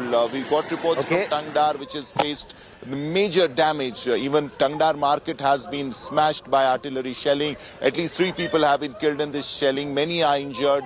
Civil targets have been hit. On the other hand, if you talk of international border, that also I can tell you is silent. Jammu international border all along, BSF is deployed. There have been no incident of firing. It is tense, but it is silent. But the line of control areas all along, be it any sector, is witnessing very heavy shelling right now. So as far as these incidents, the fighter jets that have crashed, we'll wait for official confirmation on the same. Right now, search operation has been launched to track down the pilot who's missing, but debris is being collected, and Air Force and all belt forces are here, and area has been completely sealed. Stay with me as I quickly bring into this conversation Captain D.K. Sharma, former spokesperson of the Indian Navy, someone who's been tracking Navy's movements very closely. And Captain Sharma, what do you make of India's precision strikes? And we are told these were tri-services strikes. The Indian Navy also had assets that were involved in this. Were the Navy's assets to target Bahawalpur in deep Pakistan's southern part in Punjab province, where the Jaish-e-Mohammed headquarters has been taken down, Captain Sharma? Morning, Gaurav, and very good morning to all my fellow Indians. This is a great news that, well, it was a little delayed. Patience was running out, but a solid, saturated, multi-pronged, coordinated precision strikes have happened over the last 3 hours, and I'm sure they are going to continue. And as Gaurav, we are bringing out, it is a triad service kind of an operation. And it is best that we don't talk about it. We only talk where it has been hit. From where it is coming, it's a process which is happening as we speak. So I will not comment on that from where, which axis it is coming out. But it is action which has been focused, measured, and in my opinion, non-escalatory in nature. And why do I say non-escalatory in nature? Because it has not targeted any military bases, facilities, or for that matter, heavy populated areas. But as you very rightly pointed out, there's massive tension. There's massive tension all along, not just the line of control, but all along the India-Pakistan border, because Pakistan is talking about retaliation. And I quickly want to cut across to India Today's Sunilji Bhatt, who joins us from the Akhnur border belt south of Pir Panjal. Sunilji, we were told the LC opened up south of Pir Panjal. I hear lots of chants of Bharat Mata Ki Jai. Defense Minister Rajnath Singh also said that, but bring us details. What's the current situation? Gaurav, right now I'm standing near the line of control in the Jammu and Kashmir's Akhnur sector, and as soon as the people here got to know about India's retaliatory action against Pakistan, people erupted in joy. And even right now you can see that the patriotic people of Jammu and Kashmir, of Jammu region, are chanting Bharat Mata Ki Jai slogans, and they came out of their houses and they are trying to boost the morale of our security personnel. There you see that there is deployment of the Indian Army personnel, Jammu and Kashmir police personnel. All through the night there were sounds of sirens that blared here. People were in panic at that time, but early in the morning when they got to know that we have hit hard Pakistan, people erupted in joy, and even now they are chanting Bharat Mata Ki Jai slogan. मुझे बताइए, भारत ने जो पाकिस्तान के खिलाफ ठोस कार्रवाई की है, लश्कर के मुख्यालय को ध्वस्त किया गया है, वहां पर जैश के मुख्यालय के पास जो उनके आतंकी ठिकाने हैं उनको ध्वस्त किया गया है, कितना बड़ा समझते हैं आप, कितना महत्वपूर्ण समझते हैं आप? जी सर, हाँ, जैसे आपको देखने से लग रहा है युवाओं में काफी जोश है। इससे हम सब गांव वासियों को बहुत ही खुशी है जो इंडियन आर्मी ने पाकिस्तान आतंकवाद के खिलाफ एयर स्ट्राइक की है। हाँ, मुझे बताइए कि पहलगाम में जो बर्बर आतंकी हमला हुआ, मासूम लोगों को निशाना बनाया गया, उसके बाद समूचा देश जो है शोक में था, दुखी था। अभी आप बताइए मुझे कि जिस प्रकार से पाकिस्तान को एक मुंहतोड़ जवाब दिया गया है, क्या माहौल है अब यहाँ पर गांव में? ये बहुत ही खुशी का माहौल है। यही एक आज का यही नियम है, अगर आप हमारे घर में घुसोगे तो हम भी आपके घर घुस के ही मारेंगे। So Gaurav, घर में घुसकर मारेंगे. That's the people. That's what the people here are saying. That India is going to hit hard Pakistan, and we have proven it today.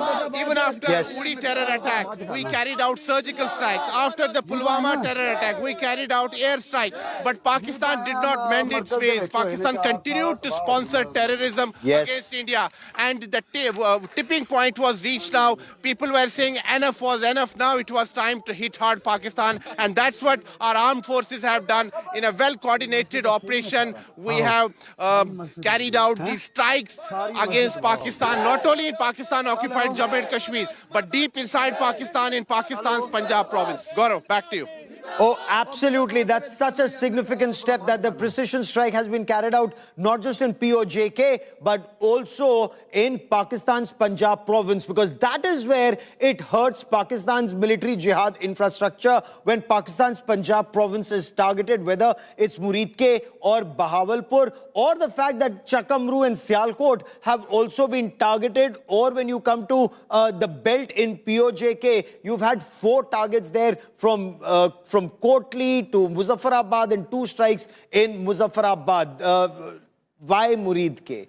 Very, very significant question, because Muridke is the headquarters of that professor of terror, UN designated terrorist Hafiz Mohammed Saeed. Incidentally, Lashkar-e-Taiba is also a UN-designated banned terrorist organization, and yet Pakistan army and government refused to take action against this professor of terror, Hafiz Mohammed Saeed. He changed the name of his organization, first from Lashkar-e-Taiba to Jamaat-ud-Dawa, and then Milli Muslim League, and he floated a political party. His son and family have contested elections, and he continues to preach. Can you imagine a UN-designated banned terrorist leading the Eid Namaz at the Gaddafi Stadium in Pakistan? And this is exactly what Hafiz Mohammed Saeed did. Finally, India decided that meeting that you see of Prime Minister Narendra Modi, the information is he kept monitoring the latest developments through the night, but that was that meeting that took place immediately after the Pahalgam terror attack, where the Prime Minister gave a green signal to the armed forces to decide when and where and how they would hit back. But there was clear signal to them to hit back so that there are unimaginable consequences for the terror state Pakistan. So the Indian Armed Forces launched what is aptly being called Operation Sindoor. And they targeted terrorist training camps and launch pads, not just in Pakistan-occupied Jammu and Kashmir, but also in Pakistan's Punjab province. Remember, Pakistani terrorists had killed 26 tourists in Pahalgam. India Today has accessed details of Operation Sindoor. Sources tell India Today, Prime Minister Narendra Modi was watching and monitoring the entire operation, all inputs that were being given to him, not just by the National Security Advisor Ajit Doval, but all the information that was filtering in. The primary targets were Lashkar-e-Taiba and Jaish-e-Mohammed, from their headquarters to their launch pads to their training camps, not just in Pakistan-occupied Jammu and Kashmir, but also in Pakistan's Punjab province. Sources say the Prime Minister monitored Operation Sindoor. He was briefed by the NSA. The Indian Air Force used the Scalp missile. The Indian Air Force, now the Storm Shadow. It is a subsonic cruise missile. It has a very small radar signature, so very difficult to catch this missile once launched from the Rafale fighter jets. But it has a range of about 500 kilometers plus. The Indian version has extended range, so way inside Indian territory, because as the crow flies, Bahawalpur is about 180 odd kilometers, Muridke is just about between 70 and 80 kilometers. So that is where the Scalp cruise missile was used. It's a long-range air-launched cruise missile, also known as the Storm Shadow. The range, like I said, about 500 kilometers plus. The warhead, it has a 450 kg warhead. What's extremely significant is it's a two-stage warhead. The first part of the detonation is that it penetrates the target, and then it detonates and it fragments. So even if you're hiding in a bunker, it will first penetrate and then explode. So you have no chances of survival. It's a very widely used weapon as far as the French Air Force or NATO forces are concerned. It's been used in Syria, it's been used in Libya. Now, of course, it's also been used in Pakistan's Punjab province. It has the GPS guidance system. It has the inertial navigation system. It's compatible, like I said, with the Rafale Omni-Role fighter jets of the Indian Air Force. It penetrates hardened underground bunkers before explosion. What is extremely significant are the stealth features. Low cross-section, it can not be spotted easily on the radar. But the other part is also extremely significant. It can evade jammers, it can evade incoming missiles and then go and hit the target. So Scalp was one of the weapons of choice as far as this operation was concerned, but that wasn't the only one. Let me also tell you about the Hammer system. The Hammer, or the Highly Agile Modular Munition Extended Range. So HAMMER, Highly Agile Modular Munition ER extended range. Especially this ER, as far as the Indian Armed Forces are concerned, again, it's a precision guided bomb kit. It can be fitted onto a standard bomb. of 250 kgs, 500 kgs, up to 1000 kgs, and it makes it a precision-guided munition with a range of about 60 to 70 kilometers. Again, it has INS and GPS guidance system. It has the infrared imaging. It also has the laser designator guidance system. Again, the launch platform, the Rafale fighter jets. What are its special capabilities? High precision weapon. Once you launch this weapon, it also has this all-weather capability. It will go and hit its target. Again, its stealth features are amazing. What is extremely significant about the Hammer is the mid-flight correction of its trajectory. So, almost impossible for a target to escape, because if the target tries to move, the system can move, and mid-flight it can change its course and target its intended target, whether it is a mosque in Bahawalpur or a training camp of Lashkar-e-Taiba in Murid-ke. But I want to talk about India's game changer. Remember in 2019 when India struck Khyber Pakhtunkhwa, Balakot, and the next day when Pakistan mounted Operation Swift Retort, what is it that the then Chief of Air Staff said? If India had the Rafales, we'd be in a better position. India did not have the Rafales then. India has 36 Rafale fighter jets now. And let me tell you a little more about that platform, that Rafale Omni-Role fighter jet that was used by the Indian Air Force to fire these Scalp and the Hammer missiles. Now, the Meteor beyond visual range missile, it outclasses any AMRAAM that is fired by an F-16 of the Pakistani Air Force. Again, the stealth features for better targeting and better target tracking. Engagement much better than a Pakistani F-16 or even the JF-17 Thunders used by the Pakistan Air Force. The Rafales have advanced avionics, their electronic warfare system, their jammers. They can jam any Pakistani incoming missile or even the radars that are aimed at targeting these aircraft. May I also tell you one very important aspect? Capable of carrying up to 9 tons of weapons on board. They can refuel mid-air. So once they get airborne with more ammunition, with the 9 tons of payload, they can do mid-air refueling. With your mid-air refuelers, the AVAX also is your eye in the sky. And now they're completely integrated. That integration is a part of India's multi-domain operation warfare system, integrated with the AVAX, integrated with your systems.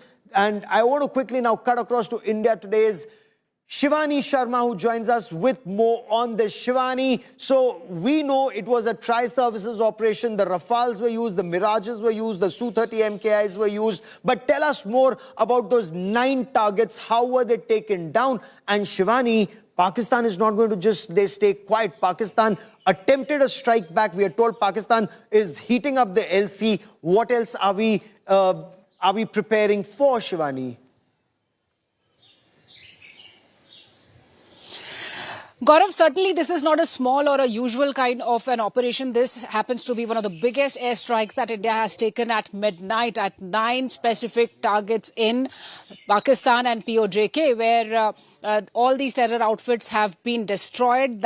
That's what we are getting to know. And this was not a Air Force precision strike. It was an involved action by all the 3 forces, the Indian Air Force, the Indian Navy and the Indian Army. So a well-coordinated, strategically planned operation that took several days and a lot of meetings that happened, deliberations we were witnessing with Prime Minister Narendra Modi monitoring the whole preparation, and he had already given a operational freedom to the forces and a choice to these forces how and where they want to strike. So a lot of intelligence inputs were also involved, and all these 9 locations in Pakistan and POJK have been hit hard. Bahawalpur and other places where the hubs of Lashkar-e-Taiba, Jaish-e-Mohammed, Hafiz Saeed, they all have been struck hard using precision munition, loitering munitions and the Hammer and other missile systems that we have. And all the assets of the Indian Air Force were pushed into action, including the Rafale jets that are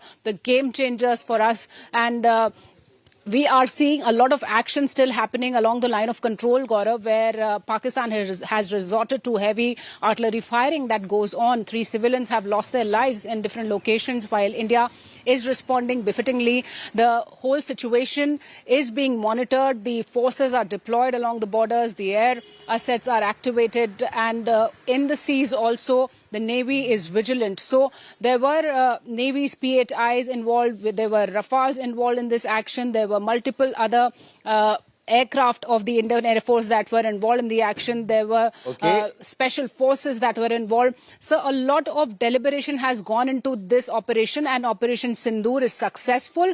And we are seeing senior officials from the Indian Army that are turning their DPs to Operation Sindur, and they say that justice has been served. That means this has been a very successful operation. We are awaiting the briefing that's going to take place at 10 a.m., where we'll be getting more details of the casualties and the destruction which Operation Sindur has done to these terror outfits without even What about touching Pakistan's the infrastructure, retaliation? the What can civil you quickly infrastructure tell and me the about military Pakistan's infrastructure. retaliation, Shivani? See, Pakistan has already admitted and acknowledged these attacks, these terror strikes, in a statement that had come right after these precision strikes had happened. And it says that it reserves the right to retaliation. But meanwhile, what we are seeing that there are reports and inputs coming in that Pakistan has also pressed its air assets into action. Its aircraft are already in their airspace, and they are close to the borders too. But Indian Army, Indian Air Force, they are all prepared. And on the other hand, Pakistan has also activated its resources on ground in terms of the hospitals where the emergency has been declared. All the forces have been already deployed along the line of control, where we've been seeing a lot of operational preparedness from Pakistan's side too. And the Chief of Army Staff of Pakistan had been on the review. So now we see some escalatory action from Pakistan coming up in terms of the artillery firing happening, and also the air assets that are activated. We are awaiting more inputs onto the damages, the reports of the damages that are also coming on our side too. So we have to wait and watch and be vigilant about the fake news propaganda that the Pakistan has been running since the Operation Sindur was declared successful.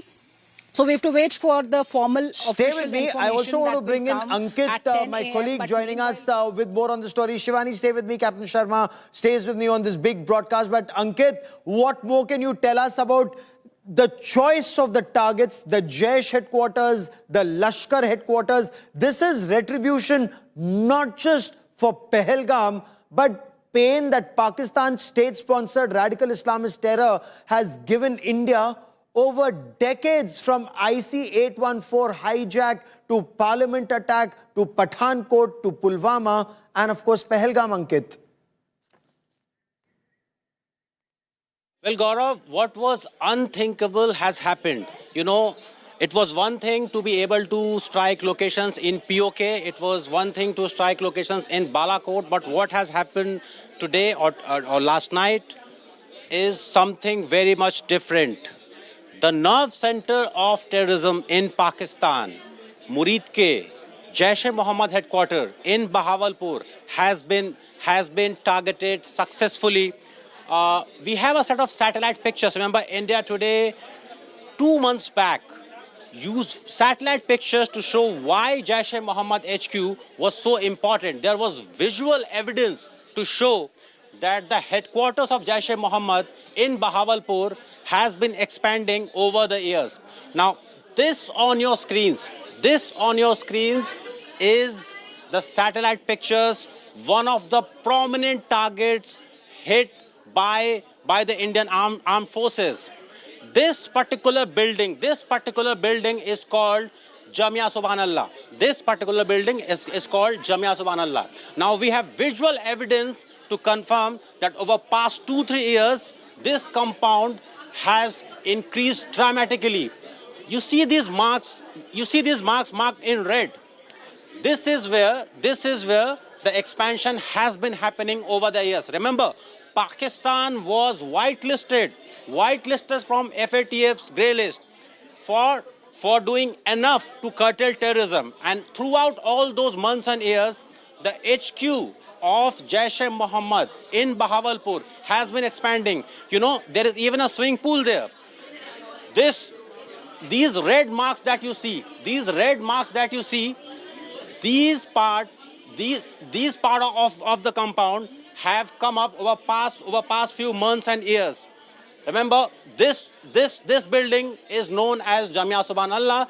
Earlier today, the Pakistan ministry confirmed that this particular building has been hit. Again, these are the auxiliary parts.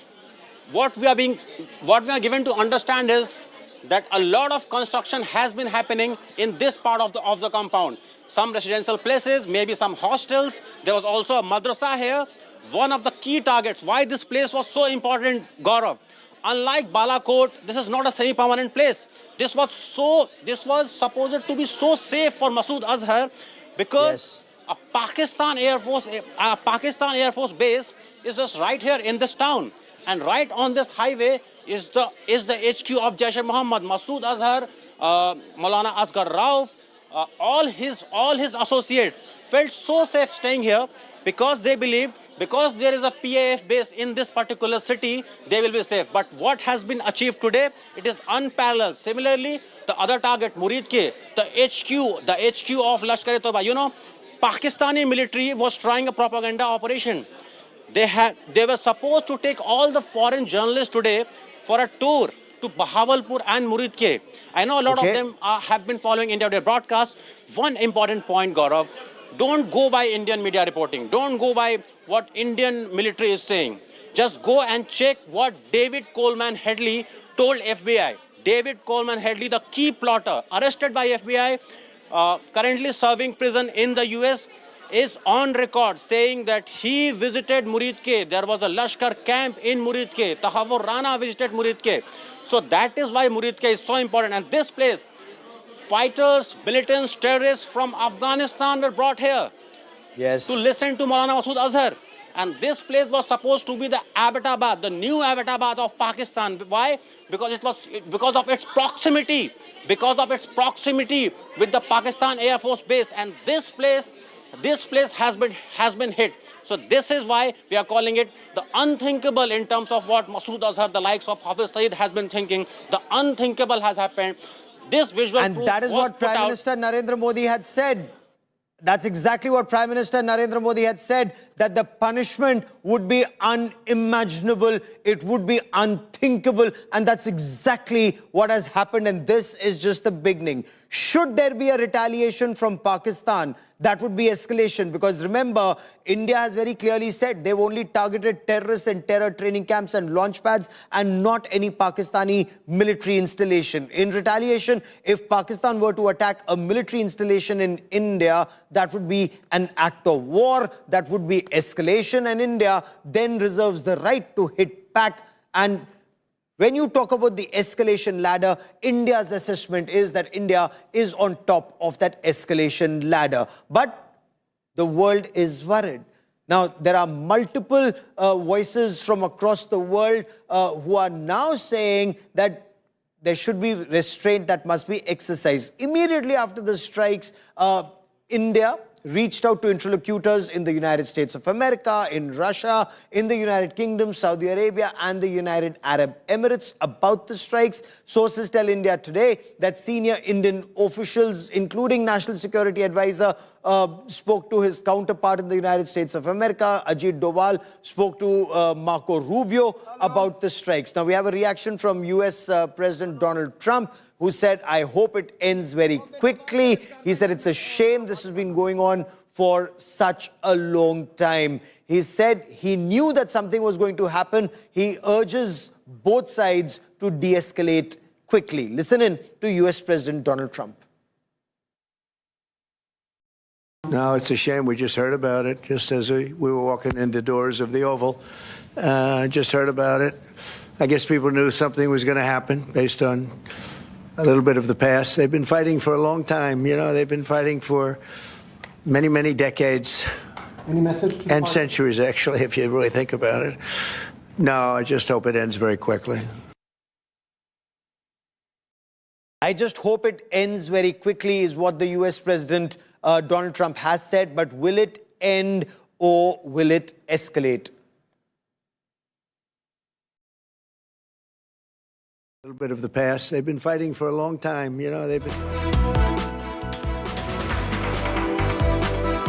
I quickly want to cut across to my colleague Simar Chawla, who joins us with more on this. He's at Shubham Dwivedi's residence. Remember, he was one of those who was killed. And Simar, this is Operation Sindur, the Sindur that the Pakistani terrorists had wiped out. Shubham Dwivedi was killed. You are with his wife. Bring us her first reaction to this information as she hears it from you. Well, Gaurav, Operation Sindur has been named for this whole operation that went out at night. Right now, we are present at the residence of Shubham Dwivedi. We are being joined with his wife. Remember, Shubham was the first victim who lost his life, who was the victim of the terror attack, who was the victim of, the bullet that came from, in fact, the terrorist in the Pahalgam terror attack. Aishanya, yes, thank you for speaking to India today. What is your first reaction? The airstrikes have been conducted by the government. Are you satisfied? I am satisfied, and the moment I read the operation name Sindur, I went and I saw Shubham's photo and I was crying because it is actually a very personal thing. ये नाम रख के मोदी जी ने या जिन्होंने भी ये नाम सोचा है उन्होंने ना बहुत पर्सनल लेवल पे हम जितनी 26 औरतें उनसे कनेक्ट किया है और शायद कहीं ना कहीं हम सबको ये लग रहा है कि ये पर्सनल लेवल पे उन्होंने जाके हमारे लिए बदला लिया है. I remember interviewing you a few days back. You said that the action is not enough. Do you think it's enough now? Or more needs to be done? That time also I said कि आतंकवाद खत्म होना चाहिए जहाँ पे भी हैं जो भी हैं जैसे भी हैं. मेरा किसी देश या किसी कहीं से भी किसी मजहब किसी से नहीं, मेरा था आतंकवाद खत्म होने चाहिए. उन्होंने 9 आतंकवादी स्पॉट को टारगेट करके मारा है. 9 आतंकवादी स्पॉट, वहाँ पे जितने और आतंकवादी ट्रेनिंग ले रहे होंगे, नए बन रहे होंगे, शायद पल रहे होंगे, उन्हें खत्म किया है. And I am really thankful. Thank you so much. Terrorists told you after killing Shubham that go and tell your government that we did this. Now the government has taken a step. How do you see this? I feel really proud to be an Indian. I'm really proud कि वापस मेरे अंदर वो हिम्मत है कि मैं शायद फिर किसी को पलट के बोलूँगी कि मैं हिंदू हूँ. We had a discussion last time about the community, the Hinduism and everything. Now the terrorist outfits have been targeted. The locations of terrorists have been targeted in this very particular attack. So as you said that the terrorism should be finished. Do you think that this is the crackdown on terrorism by the government? Do you think that it's enough or more needs to be done in the upcoming days? I don't know this is enough, but I just know that this is the starting of the end of this terrorism. ये शुरुआत है आतंकवाद खत्म होने की. ये 9 खत्म किए हैं, जितने और हैं वो भी ढूंढ के खत्म करेंगे. इतना हमें विश्वास है और आज ये करके मोदी जी ने विश्वास दिला दिया है कि हम अब आतंकवाद नहीं अलाउ करेंगे, हम नहीं झेलेंगे, उन्हें खत्म कर देंगे. Prime Minister Narendra Modi also gave a statement कि जो टेररिस्ट हैं उनकी जो ज़मीन है ऑपरेट करने की वो कम पड़ जाएगी और उनकी ज़मीन बची हुई ज़मीन भी हम खत्म कर देंगे. मैं ये स्टेटमेंट्स आप ही के लोगों के थ्रू सुन रही हूँ और मैं बहुत कहीं ना कहीं आज मैंने the moment I see all this now मैंने अपनी बहन को मैसेज किया है now his soul will rest in peace. And truly I feel that some way wherever he is. अब वो ऊपर देख के ना खुश हो रहा होगा कि हाँ चल मैं गया, अब और नहीं जाएंगे इस आतंकवाद की वजह से. और मैंने तो पहले भी बोला है आतंकवाद इसलिए खत्म होना चाहिए क्योंकि और शुभम नहीं मरने चाहिए. रात भर आपने जो ऑपरेशन है उसके बाद की जो डिटेल्स हैं वो देखी, सोई नहीं है आप कई रातों से. अब लगता है कि कुछ सुकून की नींद आएगी. पूरा घर अब शायद चैन से सो पाएगा, चैन से रह पाएगा. हमसे जुड़े हुए बहुत लोग हैं जो आके मैं देखती हूँ वो रोज मुझे बस सुन के रो रहे हैं मेरे पास आके. अब वो शायद वो भी थोड़ा सब खुश हैं इस बदले से. सब कहीं ना कहीं देख पा रहे हैं कि हाँ हमें अगर आप कुछ करोगे तो हम उस चीज़ का बदला हमारी सरकार लेगी. Thank you so much for talking to us, Shanya. So, Gaurav, you heard the first reaction. She said that Shubham's soul, might be feeling relieved, and it's a sense of satisfaction for her and her family, who have went through a lot. But now, since this operation has taken place, she placed her trust in the government. Yes. So, this is the reaction from the family as of now, Gaurav. Back to you. Very, very powerful words from Shubham Dwivedi's wife. Look at what she says.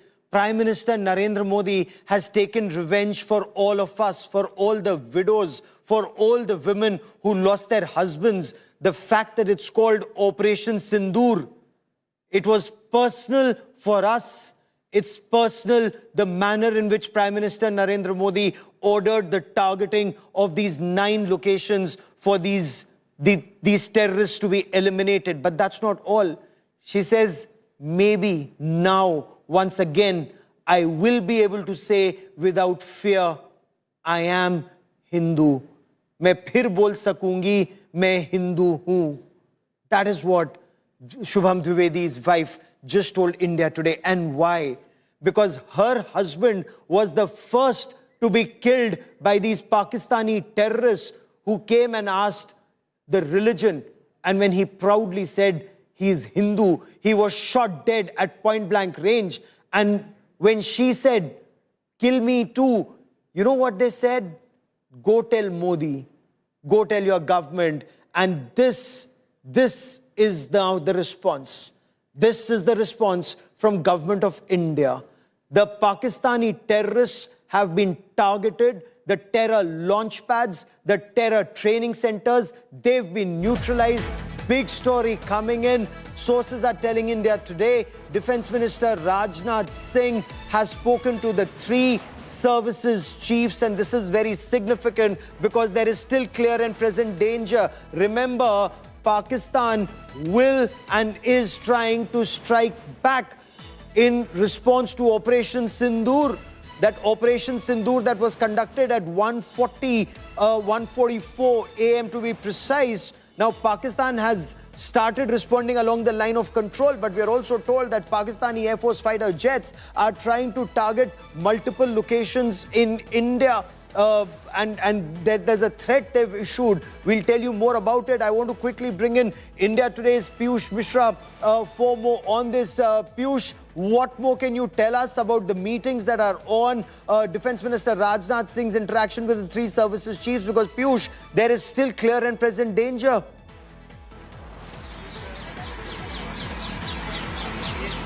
Well, certainly, Gaurav, at 10 a.m. everything will be clear. The Minister of Defense is going to tell us about the operations those have been carried out against Pakistan. At 10 a.m. press conference will be addressed by the senior officials and everything will be clear. But one thing is clear that India has retaliated hard.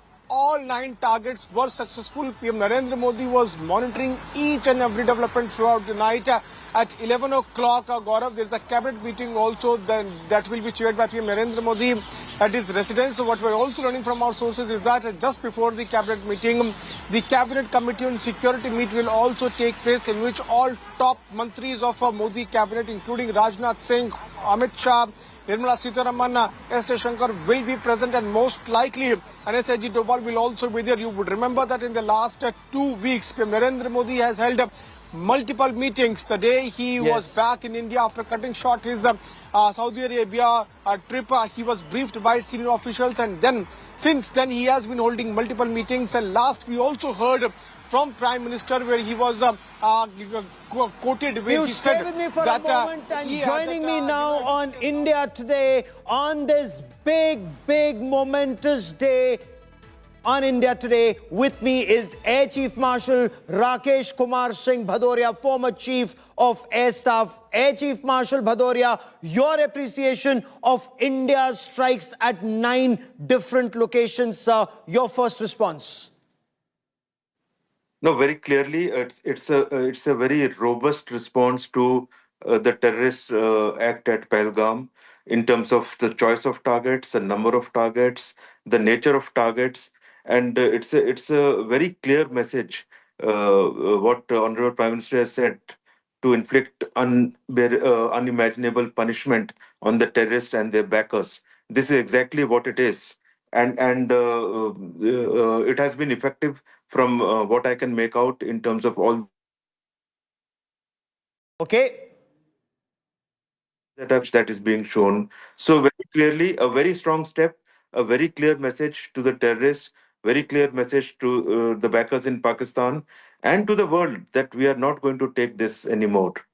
So, Air Chief Marshal, for the benefit of our viewers, what would have been the thought process behind the choice of targets from Muzaffarabad to Kotli to Gulpur? Let's talk about the targets in Pakistan-occupied Jammu and Kashmir first, before I come to targets in Pakistan's Punjab province, because these targets clearly were very carefully chosen, not just for the impact, but for the messaging to Pakistan's military jihad infrastructure, sir. Absolutely. Very clearly, very deliberately chosen. And it would have been after a lot of due diligence in terms of who were responsible for Pahalgam, what was their network, were their connections, and who all were the backers. So that entire, backer network has been targeted. Their infrastructure has been targeted. The terrorist sites have been targeted, where they get trained or assemble or are directed. Control room, etc. So I think if you just see the numbers and okay, all terrorist target, not a single military target, and it's been made very clear by the government. In terms of how strong the response is, it is a very, very strong response for what they did at Pahalgam. Let me now come to the big target, whether it's Lashkar-e-Taiba headquarters in Muridke or the Jaish-e-Mohammed headquarters in Bahawalpur. You've wargamed this many times in the past. This time, it was actually executed, and I'm told executed with precision. The choice of weapons, the rafales, the scalps, the hammers. For the benefit of our viewers, explain the significance of Muridke and Bahawalpur, Air Chief Marshal Bhadoria. No, these targets, again, in a normal case, these are very big targets and very, very known targets, but in a normal response, probably they won't get targeted. But this time, very clear direction were that the backers and everybody, they are not to be left. So, firstly, very strong choice of target. Uh, Secondly, the kind of weapons used would be a combination of precision weapons. From what I can see from the pictures of the weapons, I don't have information or feedback from the Air Force or all the defense services involved. But going by the pictures of damage seen and some of the videos that are coming out, very clearly there are a combination of high caliber bombs, all precision targets, and smaller precision weapons. Maybe some loitering munition used too. And you asked about Rafale in terms of scalp and hammer. They are very effective weapons. Scalp particularly has a very long range, a lot of standoff distance, and big explosive warhead. So overall, I think it's a combination that has been used and very effectively.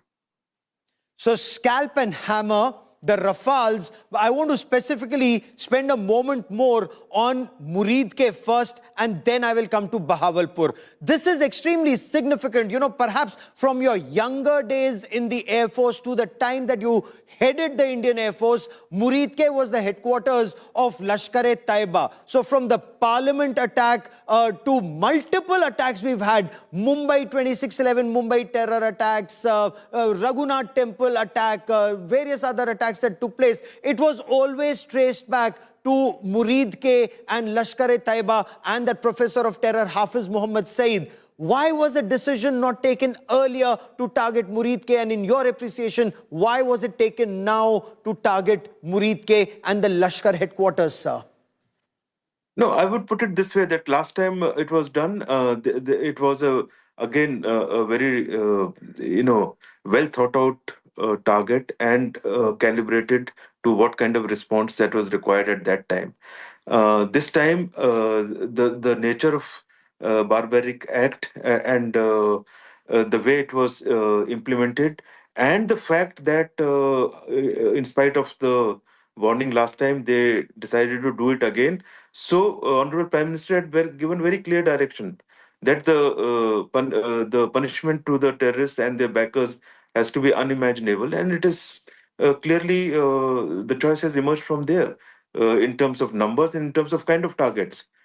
So it is a very, very strong message that no infrastructure stroke hideout is safe from us. You do such an act, we will get you wherever you are.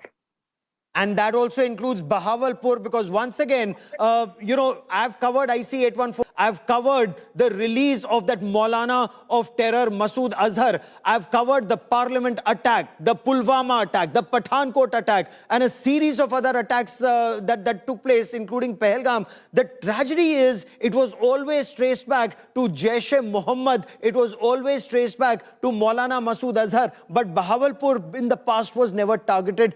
This time, in Pakistan's Punjab province, in southern Punjab, Bahawalpur has also been targeted. So is that a message to Pakistan that there are no-go areas as far as Pakistan state-sponsored radical Islamist terror is concerned? Sir, Bahawalpur, again, why wasn't it targeted earlier? Why targeted now?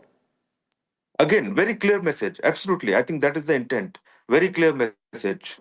All terrorist networks, all terrorist infrastructure will be targeted should there be any such act. So this is clearly what is meant to be conveyed to the terrorist network itself and to Pakistani government.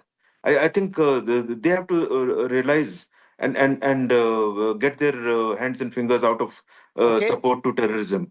They are directly complicit.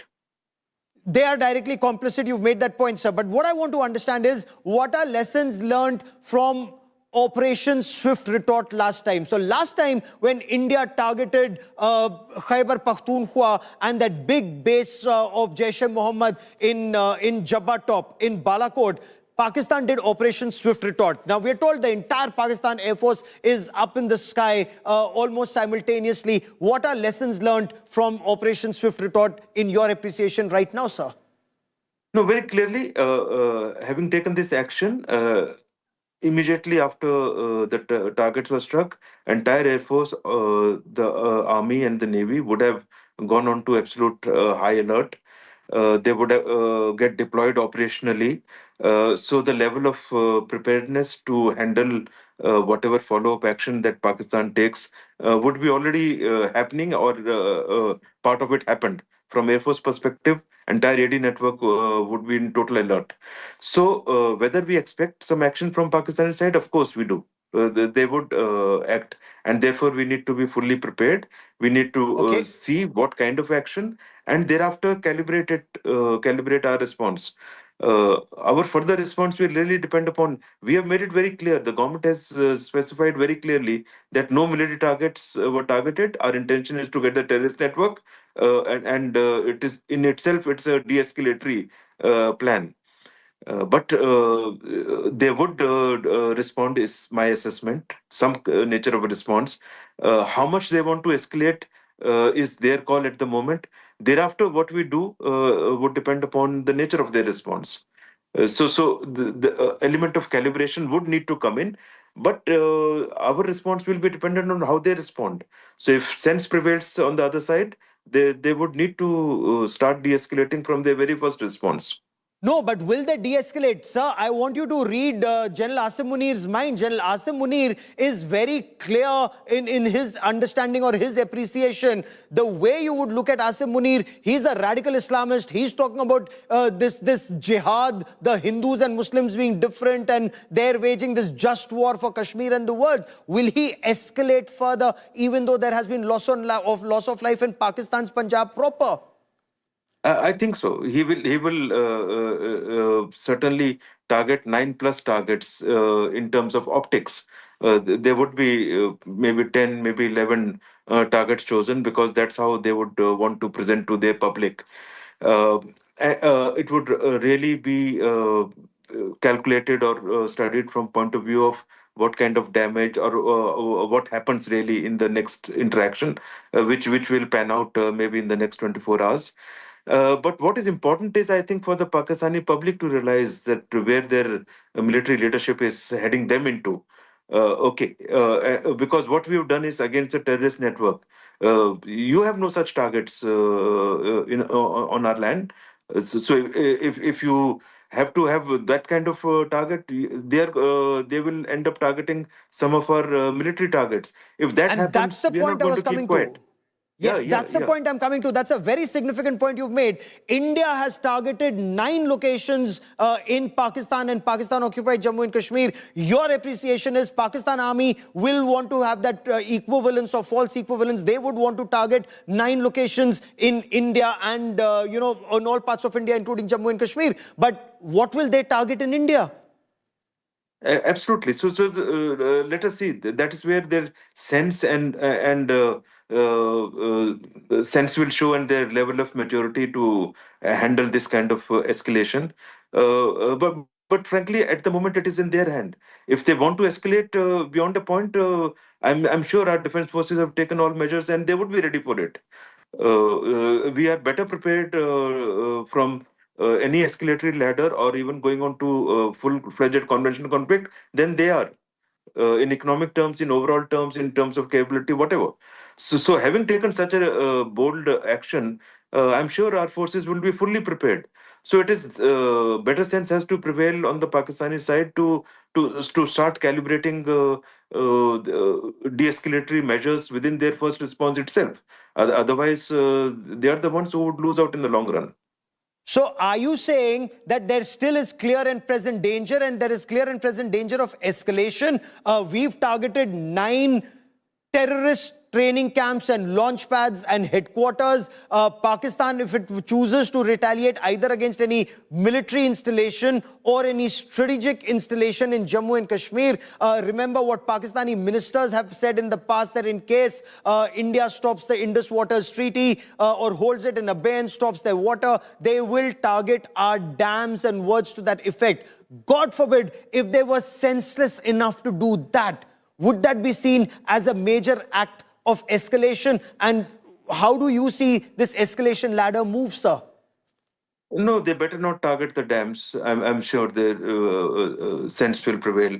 Unless they put a small bomb or small explosive there, they better not target, because they will surely know what we will do after that. Okay, let us wait and see what they actually do and what is the level and what kind of targets they choose. I think they should think very rationally. Normally, they don't do that, but it is time for them to, the military leadership and the Pakistani Hukumat as such, to think rationally and move ahead. Because any irrational move, while our side would act rationally, but if you start hitting military targets or target like dams, there would be another wave of strong response. Because last time they tried to hit a brigade headquarters in Jammu and Kashmir, south of Pir Panjal, sir. But I also want to understand from you, if Pakistanis were to launch a missile, now from our AWACS, from our P8Is, AWACS for the benefit of our viewers, our Advanced Airborne Early Warning Command and Control Systems, the P8Is are long-range maritime reconnaissance surveillance aircraft, which are also flying frigates. They have the capability of striking back with our Rafales, with our, Su-30 MKIs. Is the entire battlefield in that very narrow sliver called Pakistan, is it very transparent? Can they launch a missile and we don't get to know? Or if they launch a missile, we can take it down before it hits us, in your appreciation, sir? I think it will be a combination. There would be areas where if they launch a missile, we can intercept. Some of these weapons are possible to intercept. In some combination, some weapons would certainly go through. So if they launch a big size attack, there would be some weapons which would finally reach the targets, whatever targets they intend. So the important point is that we need to be fully prepared for all these eventualities. And once we are all three services, because of the nature of the targets and the kind of targets that we have hit. So there is a reasonably high chance that they would think irrationally and come up with some, target list, which we would have to respond, and therefore the need to look at firstly fully prepared, so that we limit our own damage with our own defenses, effective defenses, and thereafter we will choose what action to take.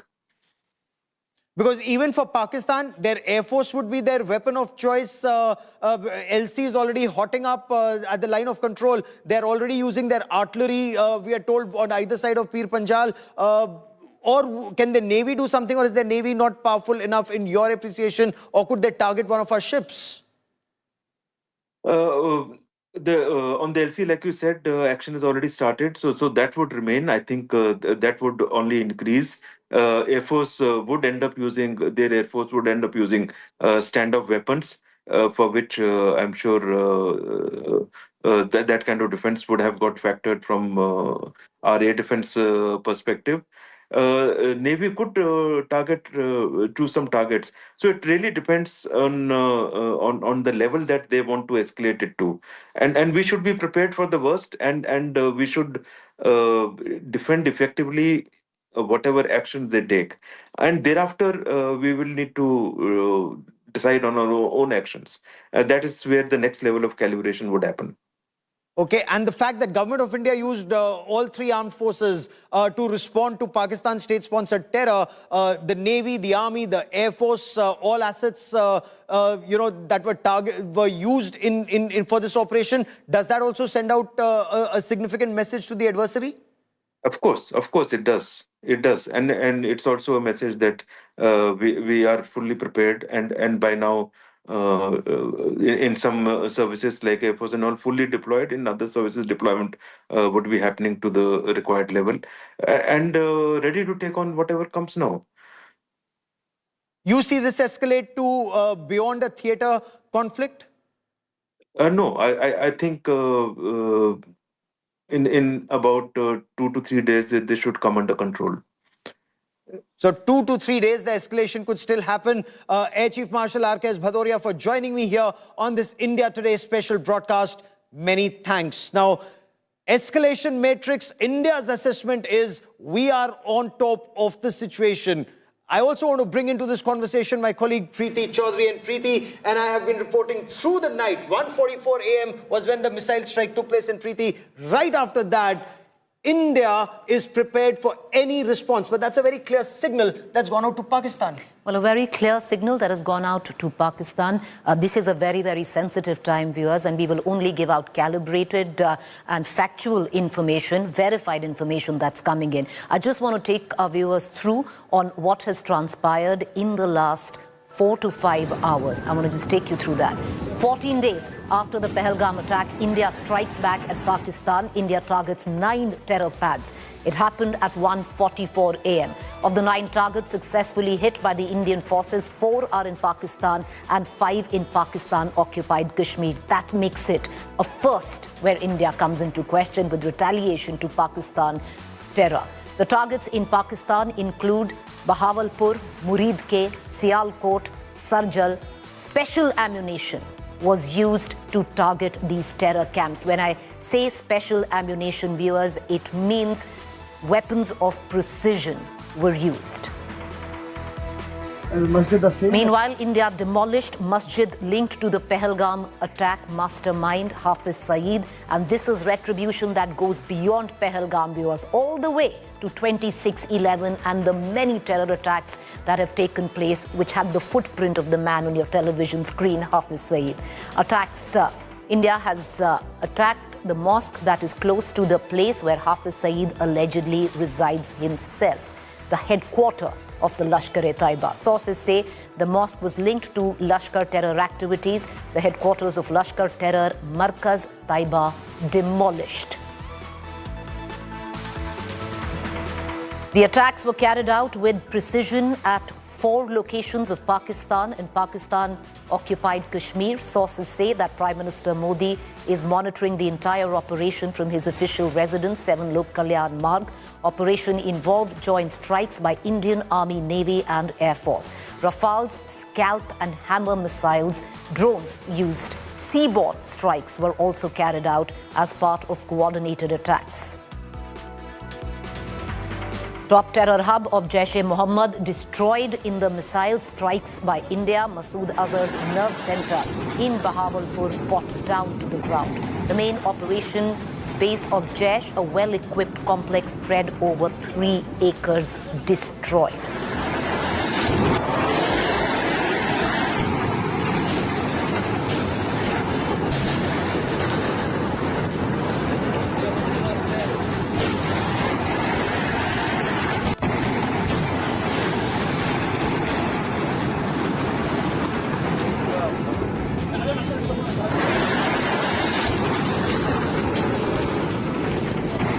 So the situation on ground right now, extremely tense. Pakistan may strike at a place where Pakistan perceives it to be stronger. But for the benefit, Preeti and I want to take you through some of those 9 locations that India has targeted Pakistan state-sponsored radical Islamist terror, and not just in Pakistan-occupied Jammu and Kashmir. Though we will begin from Pakistan-occupied Jammu and Kashmir, we will come down, Preeti, to the area that really hurts Pakistan, and that's Muridke and Bahawalpur. So let's talk for a moment about Bahawalpur in Pakistan's Punjab province. It's actually about 180 odd kilometers from the international border as the crow flies from India. It's in the southern part of Pakistan's Punjab province. It's the headquarters of a UN designated banned terrorist organization called Jaish-e-Mohammed. Well, you know, viewers, as Gaurav just elucidated, the strike on India on Pakistan can be divided in 2 segments. One, which is Pakistan-occupied Kashmir. The other one, mainland Pakistan, the province of Punjab. And where the province of Punjab is concerned, it's important to note the nerve center of terror, where Hafiz Saeed, the kingpin of it all, his headquarters, Muridke, 30 kilometers from the border opposite Samba LET camp, housed the 26/11 terror attack and the terrorists there. So it's come full circle. It's not retribution, Gaurav, just for Pahalgam. You can go all the way to 26/11, and we've tied that circle right there and give back. You can actually go back to the Parliament attack in 2001. I've covered the Parliament attack of 2001. I've covered IC-814 hijack. IC-814 hijack was where this Maulana of terror, Masood Azhar, was released, and the Parliament attack that took place in 2001. Subsequently, the attacks on Raghunath Temple, the attacks on Akshardham Temple, the attacks on places of worship, and India's economic capital, the 2006 Mumbai train blast, we lost 200 people, Preeti. So this retribution runs decades, viewers. It runs decades. And that's why it's important to understand what this really means. And these are sensitive times. We don't want to get into hyperbole, but look at it. Look at the impact of it. Like Gaurav and I are pointing out, 2 separate areas where this terror strike has, like India has struck Pakistan. One, which we are showing you right now, is of course the province of Punjab, and this is a first for India. This is where deterrence will come from, Gaurav. Oh, absolutely, because imagine, even when 200 people were killed in 2006, terrorists were not targeted. Even when 166 people were massacred in Mumbai on 26/11, Pakistan was not massacred, was not targeted. But look at Pahalgam, when 26 people were killed, and we just heard the widow of Shubham Dwivedi. She said, at least now I can say without fear, Main Hindu hu.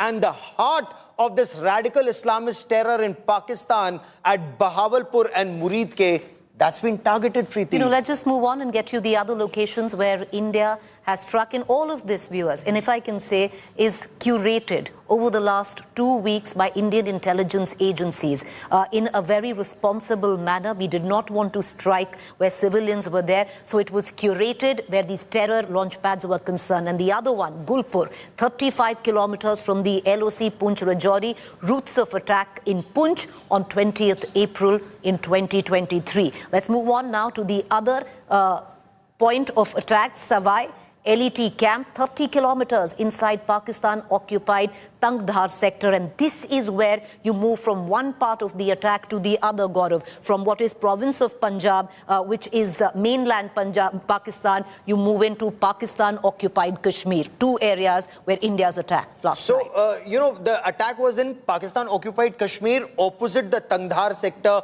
on the Indian side, and it's very significant because Tangdhar, again, as the name suggests, Tang means narrow, Dhar means stream that comes in. There are several such nalas in that area, rivulets in that area that Pakistan has used. And these are heights. These are north of Pir Panjal. In the Tangdhar sector, Pakistan has actually tried to infiltrate very extensively in the summer especially. So they come into the northern part of Kashmir and then they spread terror either in central Kashmir, in Srinagar, or South Kashmir in Anantnag. But the Bilal launchpad of Jaish-e-Mohammed, Kotli, which is just barely 15 kilometers opposite the LC in the Rajouri sector in Pakistan-occupied Jammu and Kashmir, a very, very significant camp of Jaish-e-Mohammed and Lashkar-e-Taiba also targeted in Kotli, Preeti.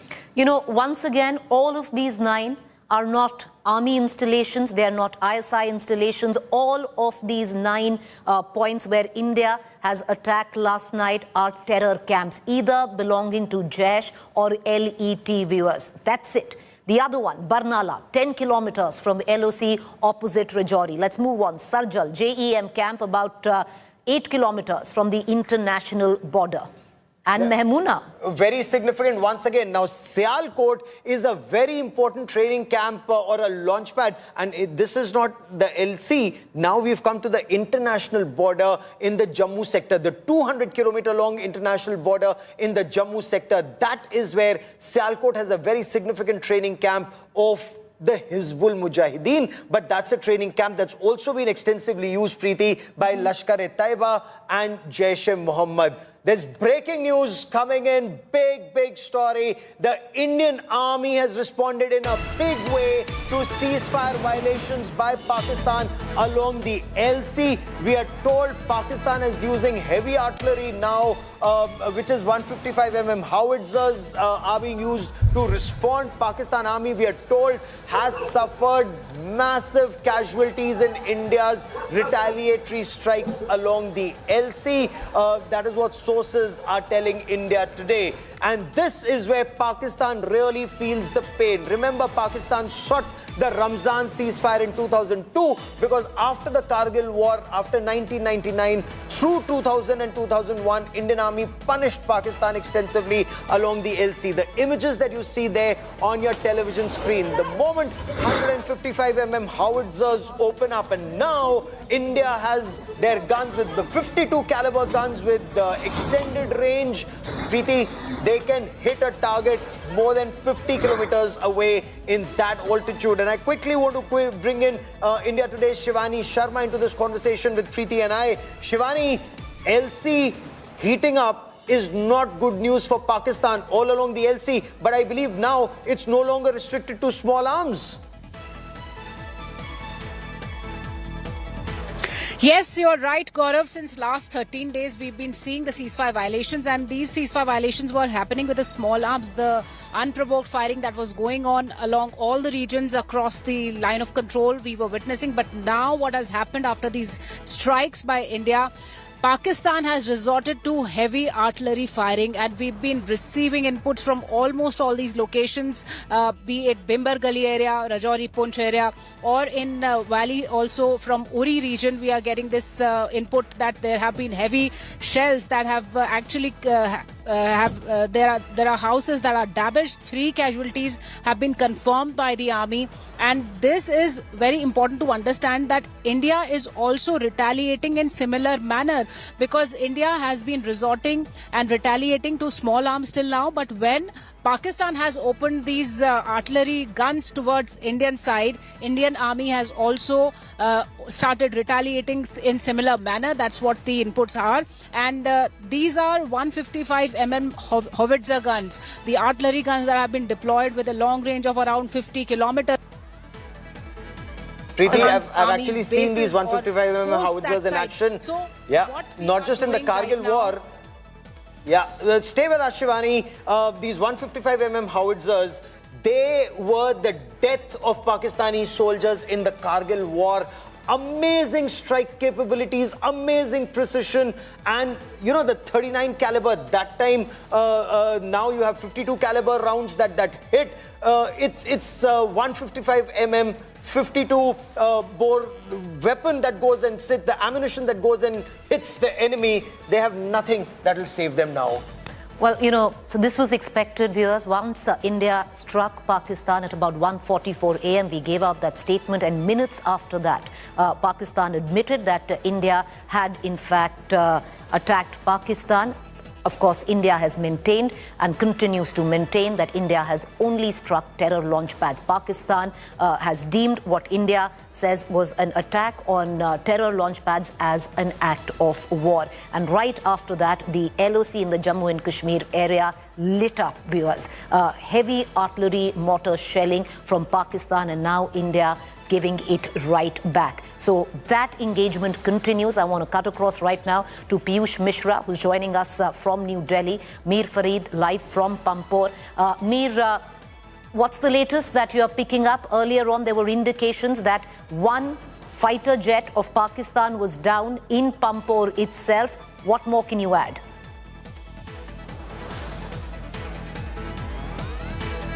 All right. Mir, can you hear us? Info that it is a Pakistani jet, but yeah, I can hear you. I'm in Pampore right now, as we have been reporting non-stop. The fact that the area has been sealed, the perimeter has been sealed, and Air Force officials, local police are here. As of now, no confirmation from the Air Force, the kind of aircraft, nature of aircraft, and whether it's a Pakistani aircraft or our own. So that part we obviously are not speculating on. But initially the info was that it was a Pakistani aircraft. No confirmation from the IAF. Now we're getting to know that probably that's not the case. But as far as this crash is concerned, the debris is scattered in a large area, and Air Force officials are coming to ensure that each part is secured because it is a crime scene. It's a matter of investigation, and that's that's what I can confirm to you. And also there's going to be a briefing by the Indian Army at 10 a.m. and we can expect the micro details of Operation Sindur to be given out by the Indian Army. Gaurav, let's quickly cut across to Piyush, and then we'll go to the report filed by Sunil G. Bhatt. Piyush, to bring you into this conversation.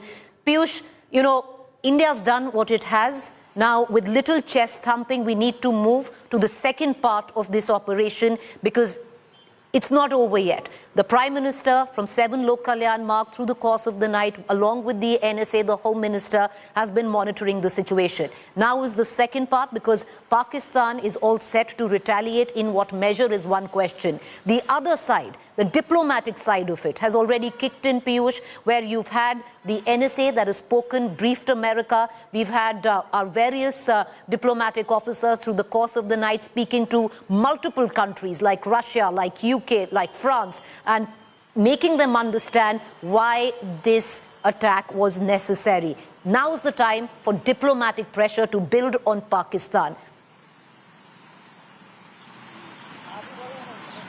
Absolutely, Preeti. You would remember that PM Narendra Modi in clear words had said that we will track, hunt and punish each and every terrorist and also their handlers. For that, more actions have to be carried out. We have already taken military action. We have already attacked Pakistan. 9 targets were successful. That's what we have heard from top sources in the government. And after that, now diplomatic actions are being taken. The countries are being briefed. You would remember that a few days back, diplomats, all foreign envoys, they were briefed by India, and they were also told about the clear involvement of Pakistan in terror attack which was carried out in Pahalgam. Since then, multiple meetings have been chaired by PM Narendra Modi, and after the operations which Indian Army has carried out at 10 a.m., we will be able to know more about this entire operations. You would also remember, Preeti, that Prime Minister had given free hand to all security forces. Prime Minister had told them to select mode, timing and targets. So 9 targets were selected. All 9 targets chosen and struck. There is no chest thumping, but there is quite realization that Pakistan has to be targeted. Pakistan's state-sponsored radical Islamist terror has to be punished, whatever it takes. Military action, diplomatic strikes, Economic action, quietly, firmly, but stating facts to the world. It needs to be done. What's the reaction on ground? India Today's Sunil G. Bhatt is on ground zero in Akhnur, where a series of ceasefire violations have taken place. He gets us more from ground zero. We are in Akhnur sector of Jammu region, and late last night there was some air activity here also.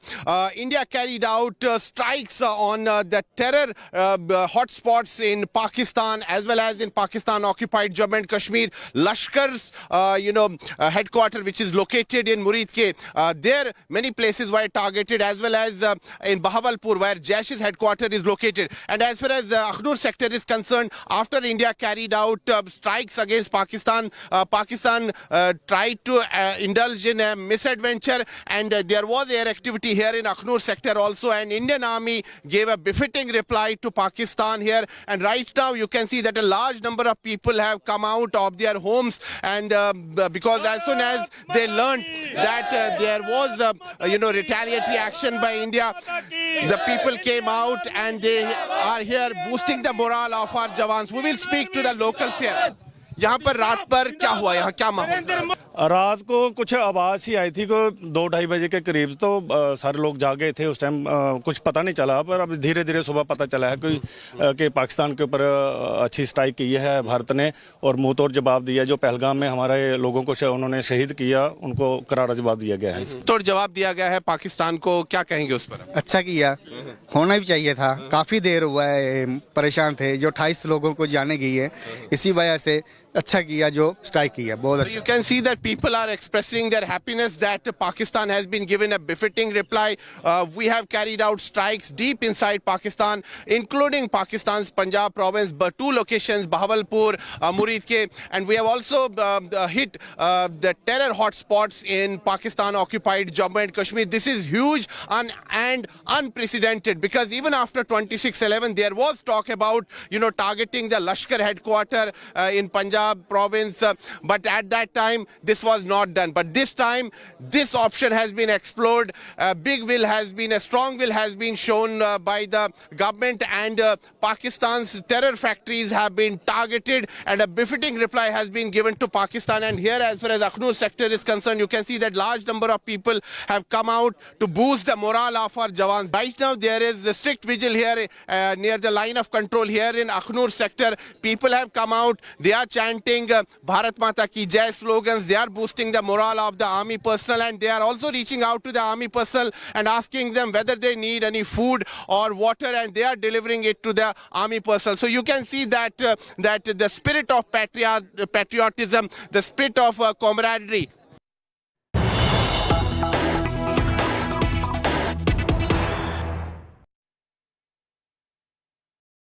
All right, we're continuing to get more news break that is coming in. Full details of the targets that have been destroyed at 1:45 a.m. by India.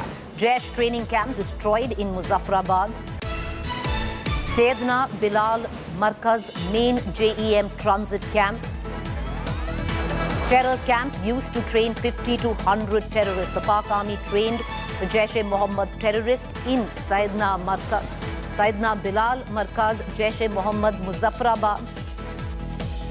POJK, Sayyidina Bilal Masjid is the main center of Jaish-e-Mohammed in POJK, located opposite Red Fort. This facility is used as a transit camp for JEM terrorists prior to their launching into Jammu and Kashmir. At any point of time, 50 to 100 cadre reside in the facility, additionally trained by Pakistani Special Forces SSG. Additionally, trained by Pakistani Special Forces SSG. Muzaffarabad, Jaish-e-Mohammed's office cum transit camp is located on the first floor, adjacent to the building of Sayyidina Bilal Masjid.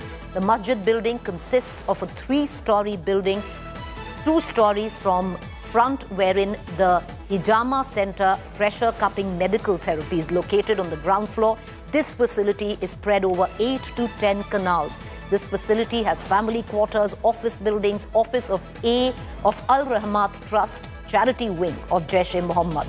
This facility is used as a transit camp for Jaish-e-Mohammed terrorists prior to their launch into Jammu and Kashmir. At any point of time, 50 to 100 cadre reside in this facility, additionally trained by Pakistani Special Forces (SSG) is imparted here, as indicated from the photographs retrieved from phones of killed JEM terrorists.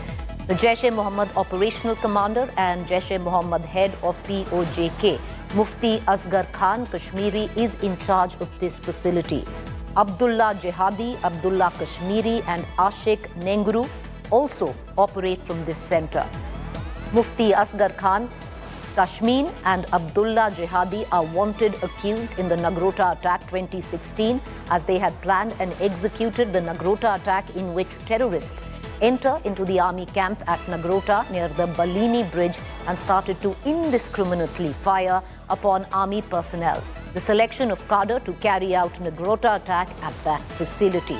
Just detailing, viewers, the micro detailing. It took 2 weeks for agencies, the RAW, to curate these 9 terror sites and decide that these were the sites that India was going to attack and blow up.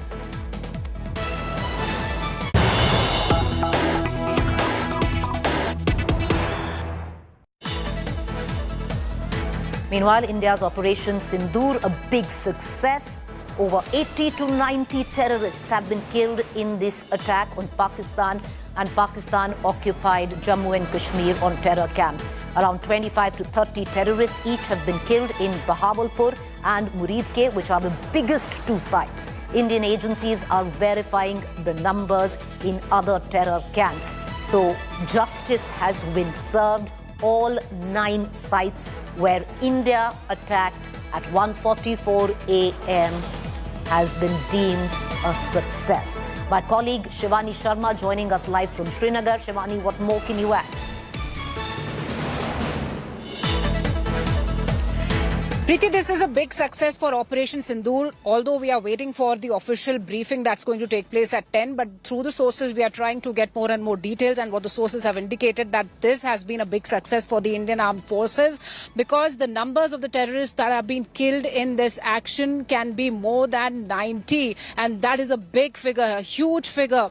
And alone in Bahawalpur and Muridke, 30 each terrorists have been killed, and more verifications are happening from the other locations, 7 other locations, as we've seen that there are 9 total strikes that have happened at 9 locations, and around 90, or it can be more, 90 terrorists have been neutralized, they've been killed, they have been destroyed in these operations Sindur strike. And this is a huge success for the armed forces in this precision strike, Preeti, because this is a big number, and more, it can be more, the number can be more, and we are waiting for the official response from the ministry, where we'll be seeing a briefing, a detailed briefing. But this is a huge success. In fact, the sources are indicating that around 90 or more terrorists have been killed in Operation Sindur, and 25 to 30 each in Bahawalpur and Muridke have been destroyed.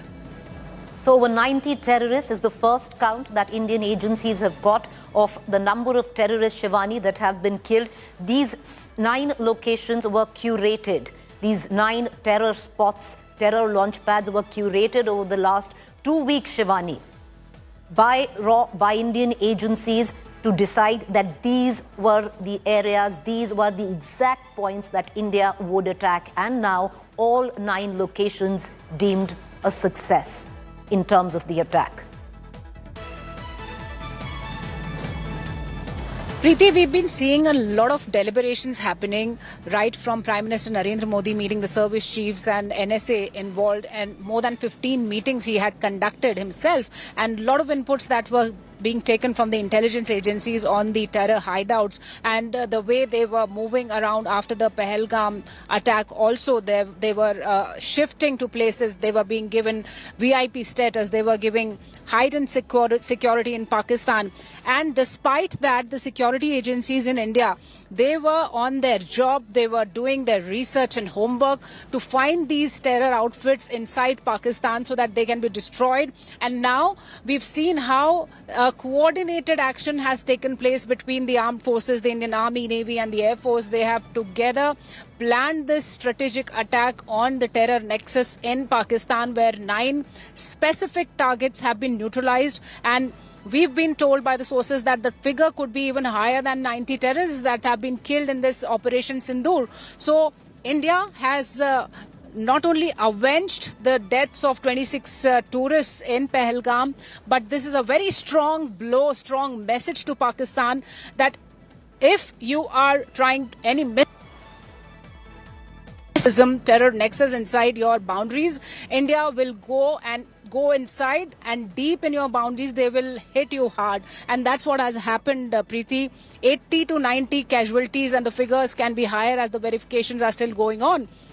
And 25 to 30 each in Bahawalpur and Muridke. That's a big figure, and there could be some big terror heads in these terrorists who've been neutralized. We are waiting for more confirmation from the briefing that is scheduled to be at 10 a.m. in the national capital. Preeti. Well, thank you, Shivani. My colleague Shivani getting us the latest, our ace defense reporter getting the information first, and most importantly, viewers, verified, correct information. And we want to be very responsible for the information that we put out. So when we do say that we have bona fide information, that our sources within the Defense Ministry has said that over 90 terrorists have been killed in this strike by India on terror on Pakistani soil. Let's also now give you micro details of it. India hit 2 prime terror hubs of Pakistan terror.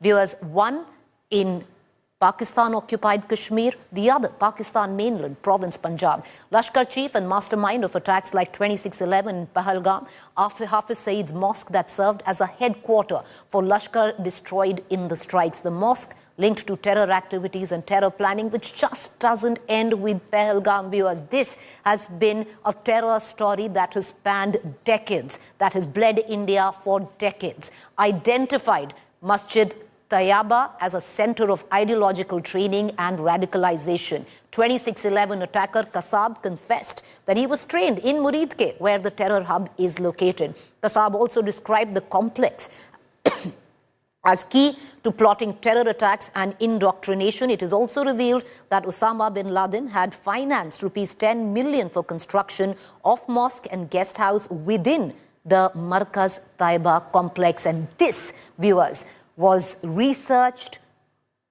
was curated by Indian intelligence agencies as one of the sites that India had to strike. Why Muridke? Why are we emphasizing again and again and again on the success of this strike in Pakistan, especially where Muridke is concerned when it comes down to stemming terror? Muridke is the headquarter of the Lashkar-e-Taiba, viewers. The Lashkar-e-Taiba, the latest terror attack on India, Pahalgam, the TRF had links with the LET. You go all the way back to 2611, links with the LET, the footprint of the LET, the footprint of Hafiz Saeed. You go to the parliament attack before that, the footprint of the Lashkar-e-Taiba, and all of that accumulated in the terror hub of Muridke, the headquarter of LET. Near Lahore, LET led by Hafiz Saeed, the 2611 mastermind, Masjid Tayyaba. Now, it's a masjid, but this is also the headquarter of the Lashkar-e-Taiba.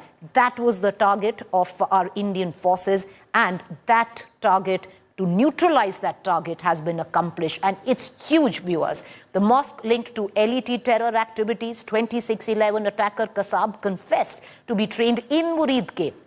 Kasab confirmed meetings with Hafiz Saeed. Kasab described complex as key to training, planning and indoctrination. And that is the importance of Muridke, viewers, because this is historic, where India's payback, retribution, whatever one might call it, when it came down to giving it back to Pakistan for fomenting terror in India.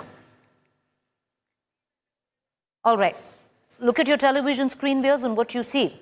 These are the before and after visuals of this masjid, which serves as the headquarter of the Lashkar-e-Taiba. At any given time, there are about 30 to 40 terrorists who are training in this very building. This is what it looked earlier.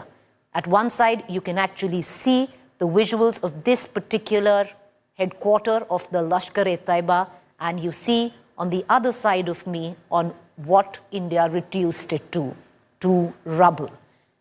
This was Muridke. Let's cut across right now to Bawalpur. Another key terror hub demolished in Indian strikes is the Jaish terror hub. You saw the Lashkar-e-Taiba terror headquarter. Let's move on to Bawalpur, the Jaish terror hub. On your screens is the visuals of the mosque that served as terror training pad in Bahawalpur. The JEM, the Jaish-e-Mohammed terror commanders associated with the Afghan operations, also visit this markaz for terror planning, meetings, operational plans. The main operational base of Jaish is a fortified facility. It houses 600 cadre of the Jaish-e-Mohammed, viewers. This building housed about 600 cadre of the Jaish-e-Mohammed. The facility has a state-of-art gym, swimming pool, used as a recruitment center, training camp, and where terrorists would come, train, wait before being transported to India, to Kashmir. This is what has been reduced to rubble now. Why Bahawalpur? What is the importance of Bahawalpur? We just spoke of how it is the headquarter of the Jaish-e-Mohammed, the operational hub of Jaish-e-Mohammed, main training center of Jaish-e-Mohammed, where indoctrination takes place in this particular center of the JEM. It served as a terror training was for 2019 Pulwama attack residents of key Jaish-e-Mohammed leaders, over 600 cadre, like I pointed out, living right there. Full facility. Right now reduced to rubble. So this was important for India to hit. It's history in the making, because viewers, India did not just go after terror launch pads, also going after the big terrorists who actually train, indoctrinate, and send young men trained as terrorists across to India. All right, we're going to quickly move on, but to once again get you in focus for you to see what was the importance of Bahawalpur, the headquarter of Jaish-e-Mohammed, and on the other hand, the importance of Muridke. How many times, viewers, have you constantly heard on television, you've constantly read in newspapers, Muridke, the headquarter of the Lashkar-e-Taiba? How many times over? Every terror attack, the footprint of the Lashkar-e-Taiba comes into fore, always in the spotlight. And viewers, now when you actually look at it, that headquarter by the head of terror, Hafiz Saeed of the Lashkar-e-Taiba, destroyed.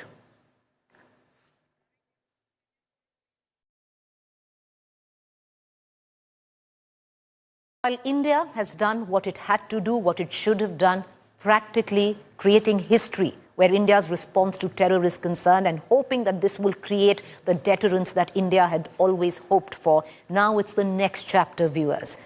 Sensitive times need to be handled very sensitively, and now you move to the diplomatic front of it. At one point, while we are waiting and hoping that Pakistan doesn't retaliate, what India is constantly doing is to engage world leaders diplomatically. Shortly after striking 9 sites in Pakistan and Pakistan-occupied Kashmir, sources tell us that India has briefed global powers. United States, Russia, the United Kingdom, Saudi Arabia, and the United Arab Emirates about the strike. Sources also tell us that senior Indian officials through the course of the night have spoken to their counterparts in a number of countries to brief them on the steps taken by India. India is a responsible nation, viewers.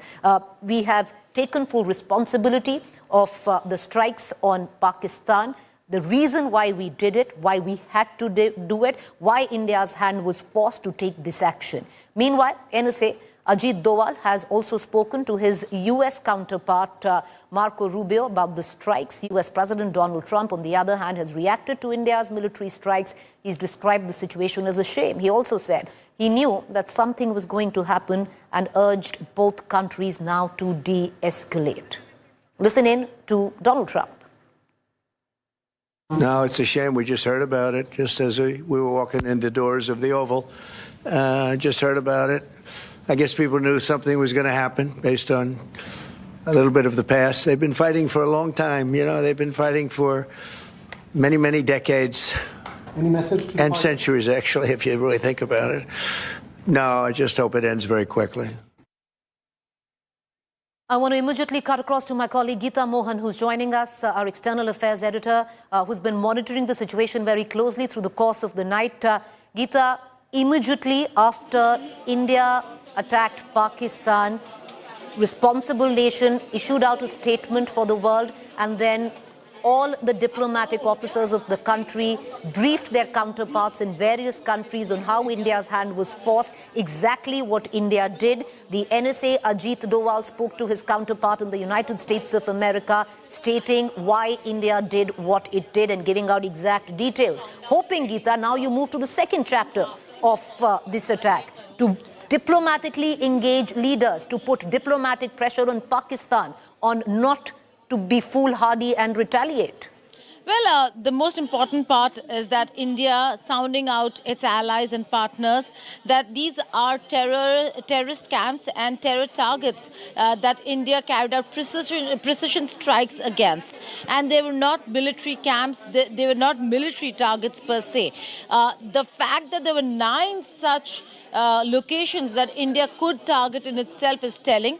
Pakistan again in denial. The information minister already has come out and said there are no terror camps in Pakistan. The prime minister has come out and said that Pakistan holds the right to respond. So yes, we are looking at escalation right now amidst the conversations that have taken place between India and its partners. The United States of America has responded, none other than President Donald Trump himself, saying that they are looking at it and that they want an end to it as soon as possible. Marco Rubio has spoken with national security advisors of India and Pakistan both and has sought de-escalation at this point in time. They do not want this escalated to a full a war front between India and Pakistan. But having said that, India did what it had to do, sounded out and had a conversation with US, UK, Russia, Saudi Arabia, UAE, important allies and countries that do hold sway and influence over Pakistan. So yes, now the ball is in Pakistan's court to de-escalate, understand the importance of why India had to retaliate and that India can find itself. Preeti, we were discussing all the kind of response that India could have against Pakistan, and they chose only to target terror camps this time around. Not just one particular surgical strike, but they've hit at the heart of the terrorist infrastructure within Pakistan. Bahawalpur, Murid-ke, Lashkar-e-Taiba camps, the Markaz, Jaish-e-Mohammed camps, and the Markaz there.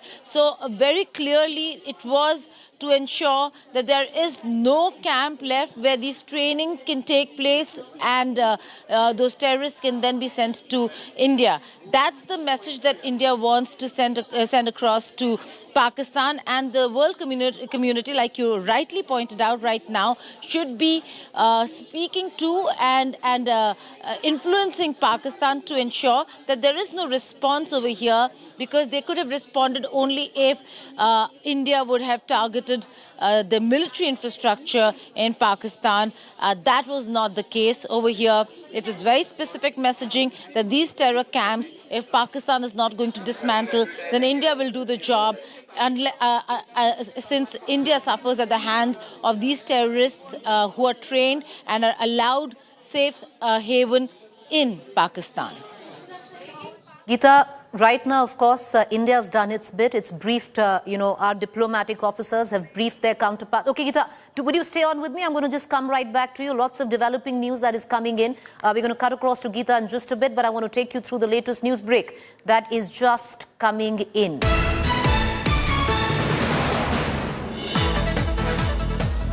All right, multiple Pakistan posts destroyed in Indian strikes as well. All of this is happening at the LOC in Jammu and Kashmir. According to defense sources, significant damage has been inflicted on multiple Pakistan army posts in the Kupwara, Rajouri, Poonch, Uri sector, with reports of heavy military casualties. Intense artillery crossfire has been ongoing in both sectors following India's targeted strikes under Operation Sindur. This was expected, viewers, after India's attack on Pakistan. It was expected that the LOC will get hot and very quickly, with heavy artillery fire now coming in and shelling coming in from Pakistan. India now replying in equal measure. Shivani, what more can you add? Preeti, what we are getting to know that as a response, India is also firing heavy artillery guns on Pakistan posts, and Pakistan has inflicted heavy damages, not only the military posts, the military assets, but also there can be some casualties on the side of Pakistan. That's what we are getting to know through our sources, because we've been reporting heavy artillery firing that was started by Pakistan in several sectors, including Poonch sector, Rajouri sector, Uri sector. And in all these sectors, Indian Army has retaliated, responded well with the artillery. And this artillery fire by Indian Army has actually inflicted a lot of damages on Pakistan's side. 155 mm howitzer guns that we were the range of 50 kilometers, Preeti, and this fire has given a damaging response to Pakistan on their side of the LOC. Shivani, would you stay with me? Okay, Shivani, more information coming in. India giving back in equal measure. First, it was smaller fire. Okay, but there's more breaking news coming in. Viewers, this is a developing situation. We're going to continue to take you through each and every development as it comes in. The External Affairs Minister has spoken and has lauded Operation Sindur's success. The world must show zero tolerance for terrorism are the words of the External Affairs Minister. I want to cut across to Geeta Mohan. Geeta, through the course of the night, we have the Defense Minister who tweeted out in the middle of the night, right after the attacks took place, and the Army, the Navy and the Air Force, all tri-forces had an understanding that the operation was a success. After that, we've had now the External Affairs Minister stating very clearly that India should have zero tolerance when it comes down to terror.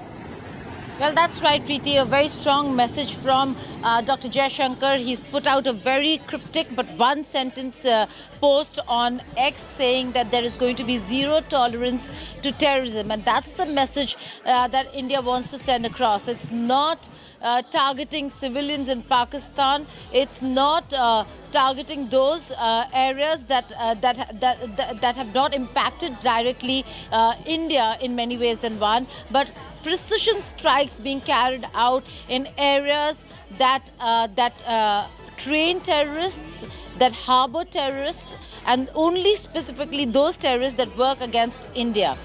We're talking about Jaish-e-Mohammed and Lashkar-e-Taiba camps, 9 locations across Punjab and POK. And very clearly, the fact is that it is Pakistan that now has to answer as to how come there are these terrorist camps in very important cities and areas of Pakistan that required being taken out by the Indian armed forces. So this is a very clear message of zero tolerance. If Pakistan was not going to do it for India, India would help itself. And that's the message, that it is no longer going to wait for the international community to intervene and ask Pakistan to dismantle its terror infrastructure. India has done it time and again. The play has changed, Preeti, after Pahalgam. It is no longer a fight where Pakistan uses unconventional warfare to target military in India, because India does not have or employ unconventional warfare using terrorism and terrorists as an instrument of state policy. Pakistan does that. But this time the play changed when they moved from hitting military targets and military troops to carrying out attacks against tourists, singling people out on the basis of religion. And that's why the name is significant over here. It is Operation Sindur. And the message from India very clear that if you're going to do this, if the play has changed, then India will respond and has the right to self-defense. I was speaking to Syed Akbaruddin, former ambassador of India to the United Nations, Preeti, and he said that our diplomats, no matter what India does, what the action is going to be, India has enough capability to ensure that it convinces the world as to why it carried out the actions that it did. In this case, it's much easier for India to convince the world because they've only hit out at terrorist camps and targets that have worked against India, those anti-India elements that work, thrive, live in Pakistan. So the messaging over here, Dr. Jaishankar will be leading the team to have those conversations with various world leaders, his counterparts in various parts of the world, telling them exactly what India did, why India did what it did. Expect a lot of meetings. Remember, after Pahalgam, there was a series of meetings where Dr. Jaishankar and Foreign Secretary Vikram Misri and division secretaries met with envoys, foreign envoys based out of Delhi, and briefed them on what happened in Pahalgam and why India has the right to defend itself and right to respond. Today, India has responded. So there could be a series of meetings with very important countries, partner countries and allies, their high commissioners and ambassadors based out of New Delhi. And those meetings again will be to brief them on what it is that India did, why it did what it did. The message has come from none other than the man who will be leading the diplomatic front, that is Dr. Jaishankar, saying zero tolerance to terrorism. You know, Geeta, you're bang on because India has proved its mettle by going in, attacking Pakistan where it really needed to, and now it's over to the External Affairs Minister as well, because this will need hardcore, muscular diplomacy to, of course, India has made its point, its stand very clear on why its hands was forced and how it had to dismantle the terror operations in Pakistan. And now to speak to global leaders to try and build pressure on Pakistan, because technically the ball is now in Pakistan's court. Will Pakistan be foolish enough to escalate the tensions from where they stand right now, viewers? We're going to continue to get you minute by minute verified correct information. 14 days after Pahalgam terror attack, India has struck back on Pakistani terror. India strikes 9 terror attacks in Pakistan-occupied Kashmir and the province of Punjab in mainland Pakistan. Here are the visuals of the Indian strike, of India striking back in Uri in 2016, Pulwama in 2019, and now a reply for Pahalgam. And this goes far beyond, viewers, of what was earlier. This, like I said, viewers, goes far beyond of the surgical strike that India conducted earlier, because last night history was made, etched, when India responded in the manner of which it did to Pakistan, dismantling one by one 9 terror launch pads. We're going to get you all the details coming in. The latest news breaks, our reporters on ground. First up, allow me to take you through the headlines. India avenges Pahalgam. India hits Pakistan terror targets. Indian forces carry out Operation Sindur in Pakistan and Pakistan-occupied Kashmir. 9 targets hit, joint operation by all 3 forces.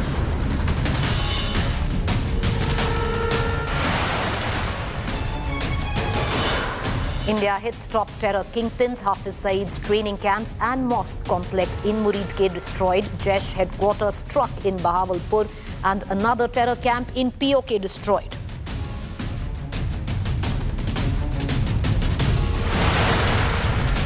Operation Sindur to avenge Pahalgam attack. Inside details of how precision weapons were used, scalp, hammer, rafale and drones used. Prime Minister monitoring operations throughout the night.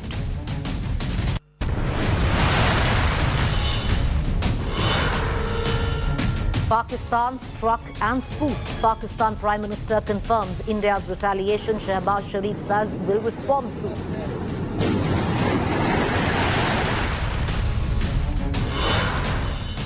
Srinagar airport shut for civilians. Airlines cancel or stall flights to and from Srinagar, Jammu, Jodhpur, Amritsar and even other cities. India briefs global powers, US, UK, Russia and other countries on attacks. Donald Trump says he knew the response was coming, hopeful for tensions to ease soon.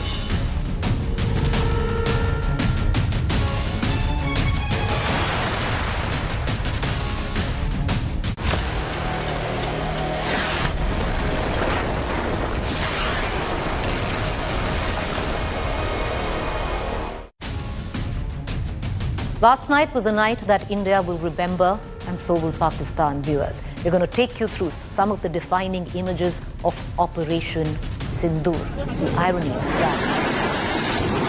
India carried out Operation Sindur, avenging Pahalgam terror attacks. Here are some of the defining images of it. 9 terror targets in Pakistan and Pakistan-occupied Kashmir were hit in the strikes, and videos emerging soon after showed the impact of the massive explosion in several locations. The night sky was lit by explosions as locals captured the moment of the strikes on camera.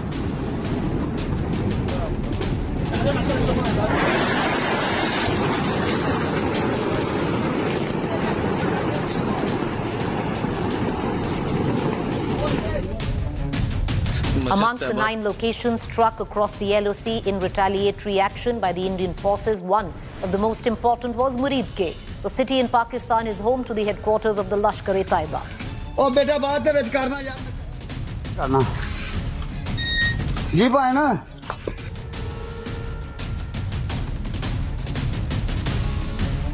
India's big hit on terror kingpins. India struck LET headquarters, a mosque run by Hafiz Saeed in Muridke, where the terror training was given to terrorists. The visuals show the mosque up in flames after India's response.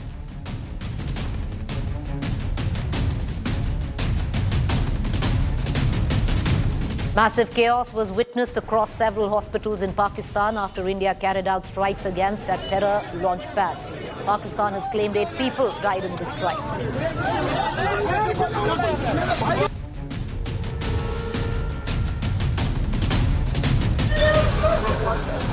Pakistani army resorted to heavy mortar shelling on forward villages along the LOC in Poonch, Rajouri, Kupwara. Indian army also retaliated by firing at Pakistan.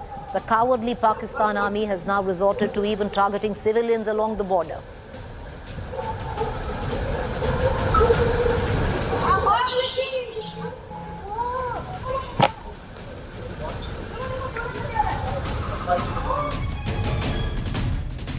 Yes, one thing is clear. Last night was a watershed moment for India's retaliation when it comes down to dismantling Pakistan-sponsored terrorism on Pakistan soil. 2 weeks after the Pahalgam attacks, Indian army has taken, if you want to call it revenge, retribution, or closure for families of those 26 victims of terror. The Indian Armed Forces, as part of Operation Sindur, struck terror camps in Pakistan and Pakistan-occupied Kashmir. The attacks were in response to the terror attacks in Pahalgam that claimed 26 innocent lives on April 22nd. The precision strike hit a total of 9 locations, including Bahawalpur, Kotli, Muzaffarabad, Sialkot. Muridke, the headquarters of terrorist group Lashkar-e-Taiba, which is run by Hafiz Saeed, and Markaz Subhanallah, Jaish-e-Mohammed's nerve center, that's the headquarter in Bahawalpur. An outfit run by Masood Azhar was also struck.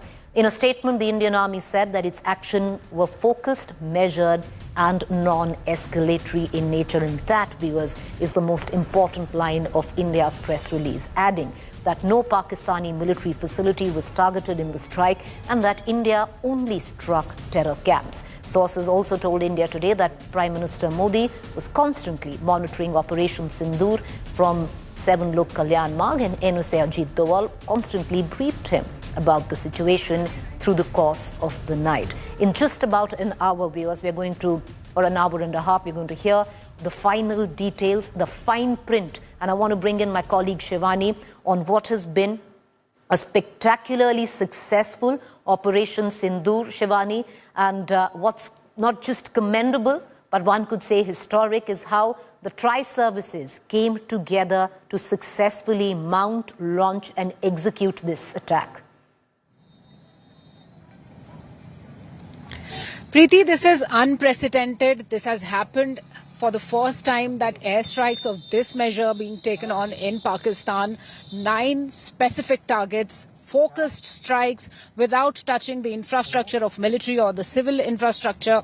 And what the sources also reveal, that more than 90 terrorists have been neutralized in these 9 attacks on these 9 locations. And this happened with the coordinated efforts of the armed forces. Not only the army, the Indian Air Force, the Indian Navy, the Indian, all these security agencies that were providing inputs, they were all coordinating, they were all preparing for this strategic act against terror that has actually created history and given a loud and clear message to Pakistan that you need to mend your ways.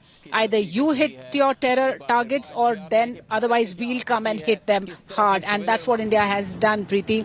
So this is a big success to the Operation Sindur that has avenged the deaths of 26 innocent people. And Operation Sindur is a very significant name, Preeti, the way young married women lost their husbands. Shivani, I'm sorry I'm coming in and I'm cutting you short, and the reason you stay on with me, Shivani, because I'm going to come right back to you after I take our viewers through this news break. The video proof, viewers, of Operation Sindur, there have been multiple, but another clip that has come to fore. On camera, missile hitting, devastating Pakistani terror camp. You're going to play that video out. Because viewers, I'll tell you what's the real difference from what were the surgical strikes where Balakot was concerned and what is the main difference here. 2 very big differences, viewers. At that point of time, it was Pakistan-occupied Kashmir. This time, India's hit hard. It's hit the terror launch pads, dismantled them in the province of Punjab, mainland Pakistan. On the other hand, there was only satellite imagery at the time. This time around, you have visual proof. Not 1 clip, not 2 clips, multiple clips. And these are the latest visuals, the aftermath of India hitting with precision one of the key terror installations in Pakistan, now reduced to rubble. This is Muridke. These visuals coming in. I want to cut across right now to Shivani. Shivani, you know, one of the main reasons why India took so much time for 2 weeks was to curate exactly the terror launch pads it would attack. Now, these visuals, in fact, are coming in from Muzaffarabad, which is Pakistan-occupied Kashmir, the aftermath of India's night of retribution. You can see it on your television screen, viewers. And these is not one video clip. There are multiple video clips filtering in, going viral on social media through the course of last night. And like I said, you can see evidence, hardcore evidence of India's night of retribution on your television screen. These visuals coming in from this morning, Muzaffarabad, which is Pakistan-occupied Kashmir. And Shivani, this is the reason why India has made it very, very clear, even in that press note, that we used, ammunition, weapons that were precision weapons, struck exactly what we needed to strike. We decided over 2 weeks after the Pahalgam attack on what exactly were the terror launch pads that India had to dismantle, and all of that now with proof, Shivani, because Balakot, many would suggest there was only satellite imagery. How can anyone deny these visuals? And there's not one, there are multiple clips.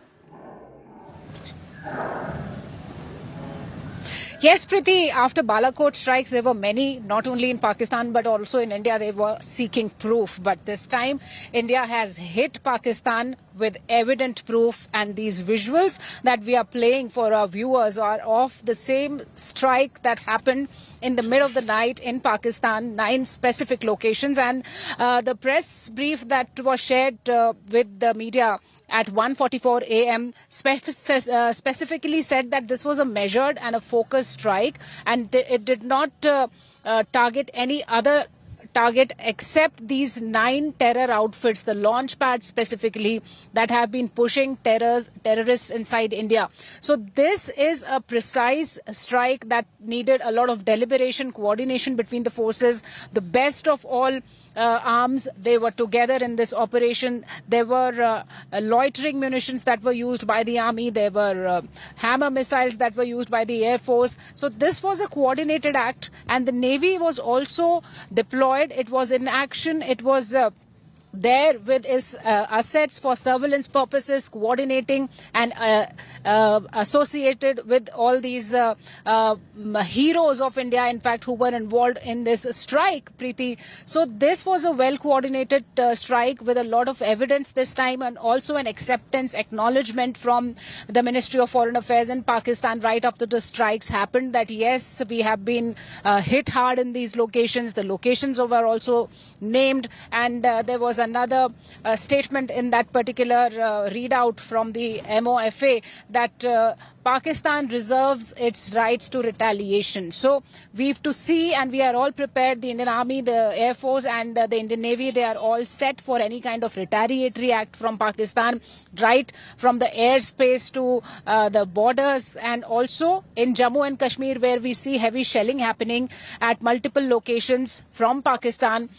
Pakistan is getting a befitting response in terms of heavy artillery shelling by India, in which we've been told that Pakistan has inflicted heavy damages. Just stay on with me, Shivani. I want to give our viewers, a brief of what they're really seeing on our television screen. I also want to bring in my colleague Akshata, who's joining me on this broadcast. What you see on your television screen, viewers, is Muzaffarabad POK. This is the Bilal Mosque. It's a terror camp that is run by the Jaish-e-Mohammed. And what you see, of course, is after last night's strike. All right, we're getting in big news coming in. The Prime Minister has reacted. Mega Operation Sindur scoop on India today. Modi chose the name Operation Sindur. Operation Sindur name to avenge Pahalgam widows.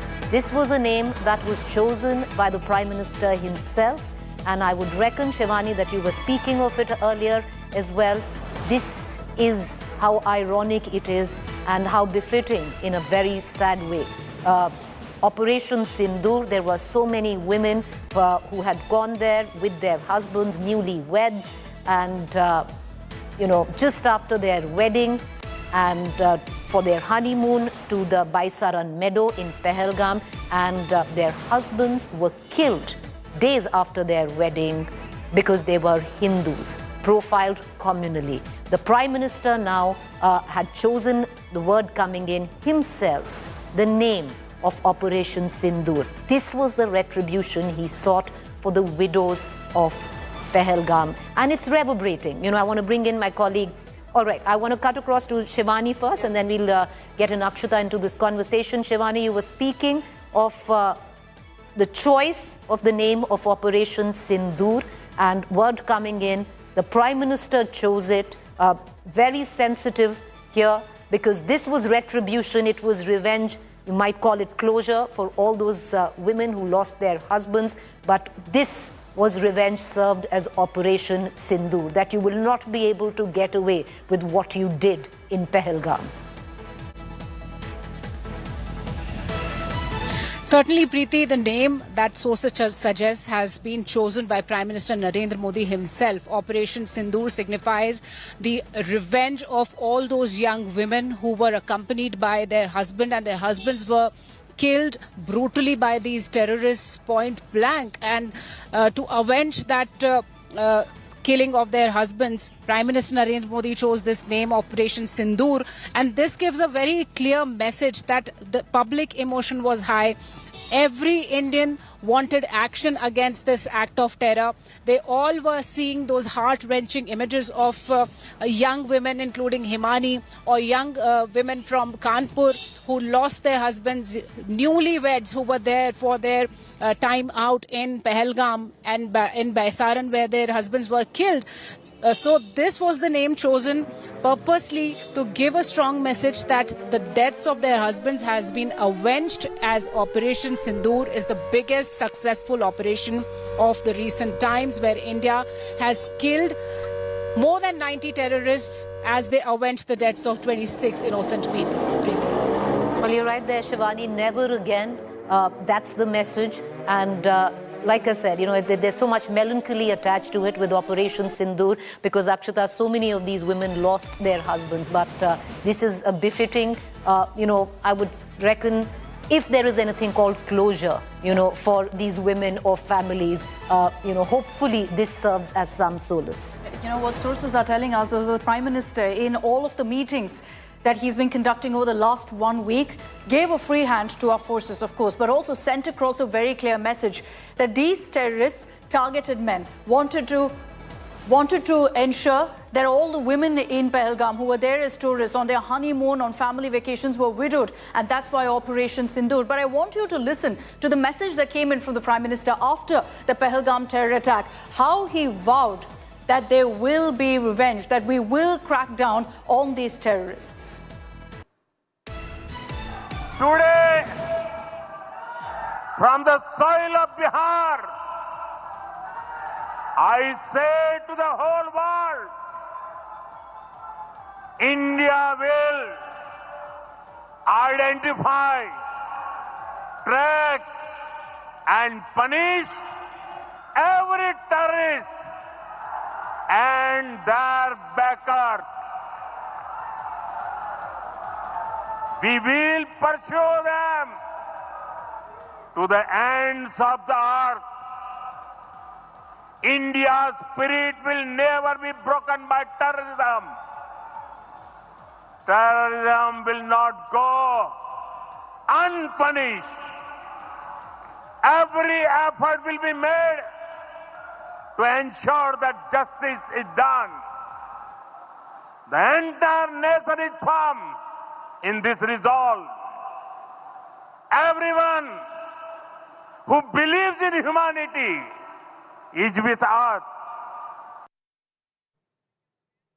The Prime Minister in Bihar vowing vengeance, revenge for all those who lost their lives in Pahalgam. And word now coming in, viewers, that it was the Prime Minister who himself chose the name of Retribution for this operation, Operation Sindur, to avenge all the young women who lost their husbands to terror in Pahalgam. I want to cut across to Simar Chawla, who is Shubham Dwivedi's wife, widow now. Simar, thank you for taking the time out and speaking to us. I want to ask you one question, Simar, with all humility. I don't think there will ever be closure, Simar, of... Yeah, Simar is talking to Aishanya Dwivedi. Okay. So, Simar, if you could just put forth the question that Preeti was, in fact, raising to Aishanya about what a difficult time it's been and how she feels about the operation now that's happened. Well, yes, Akshita, I'm being joined by Aishanya, the wife of Shubham, who was the first victim in this whole terror attack, who took the first bullet to his forehead. Aishanya, what we have got to know that it was Prime Minister Narendra Modi who gave the name of Operation Sindur. It is supposed to connect with the women. In fact, you have been telling your ordeal in this whole operation, that how you felt like. How do you feel, and do you think that by giving the name Operation Sindur, the justice has been done? As I was saying this before, only and only Narendra Modi is the one who can connect with all the females in a way that he is the one who will give the name like this.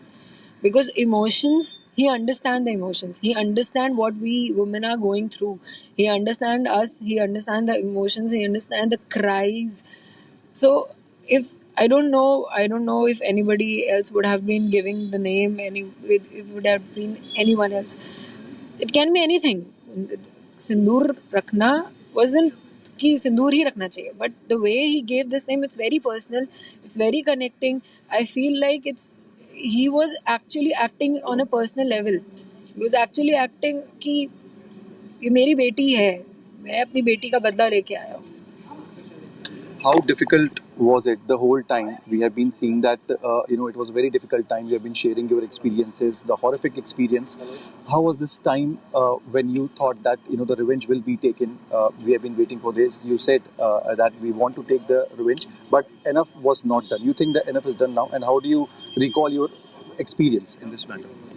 the families will get impatient. Everybody was getting impatient.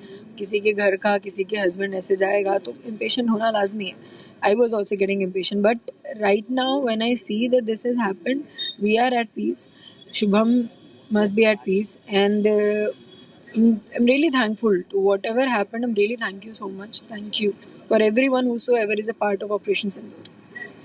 So there you heard from Aishanya, Akshata. She thanked Ask her one PM more Modi, obviously, question. and she says that Would you ask the personal Simar? connect has been made. Simar, would you ask Aishanya one more question? Yes, please, Does she somewhere down the line feel that there is closure now? Aishanya, one question is from the studio. Our anchor Preeti asked that, do you think that it is a closure now? The closure has been given to all this, the act which has happened. Do you think finally it's done? ये 9 hideouts थे, इनके 900 hideouts भी हो सकते हैं. When all the terrorists end, when the terrorism will end, that will be the closure. Our fight is with the terrorism.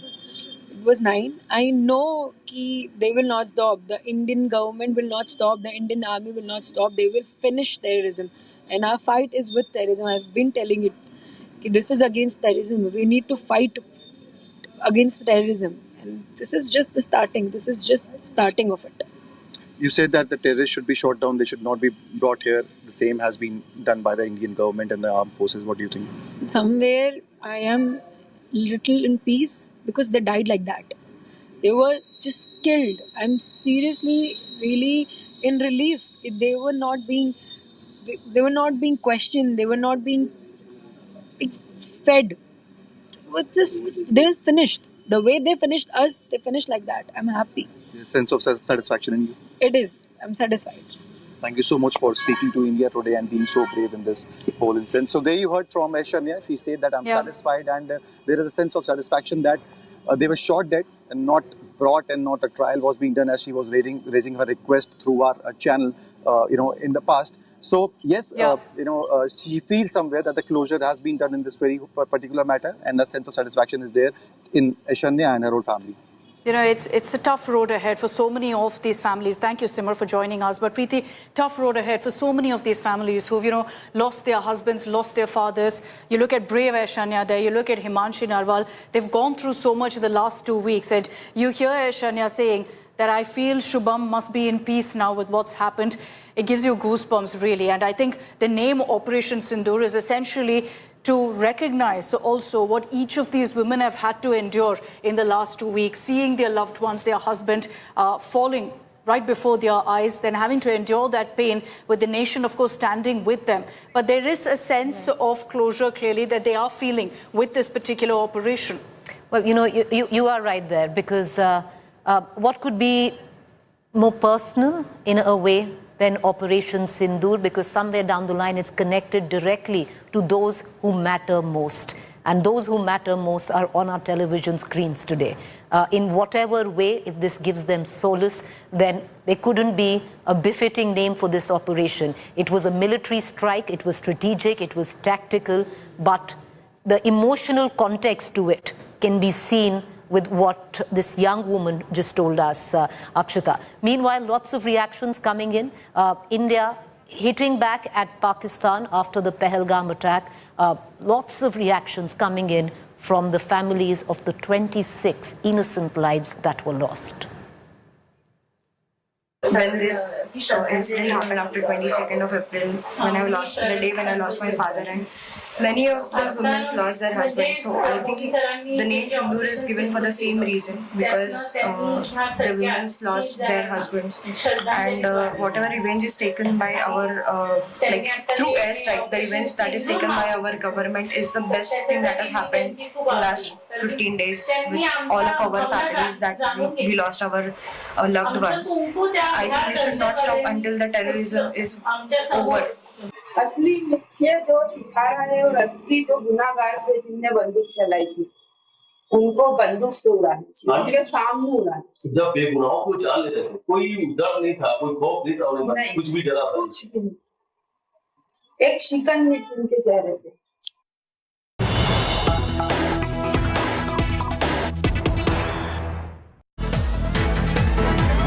Minutes from now, there's going to be a briefing by the Indian Army. All details of Operation Sindur will be put out for the nation to know about how this operation was planned, what are the details of the 9 locations that have been struck. And not just that, you're going to be seeing back-to-back cabinet meets that will be happening today.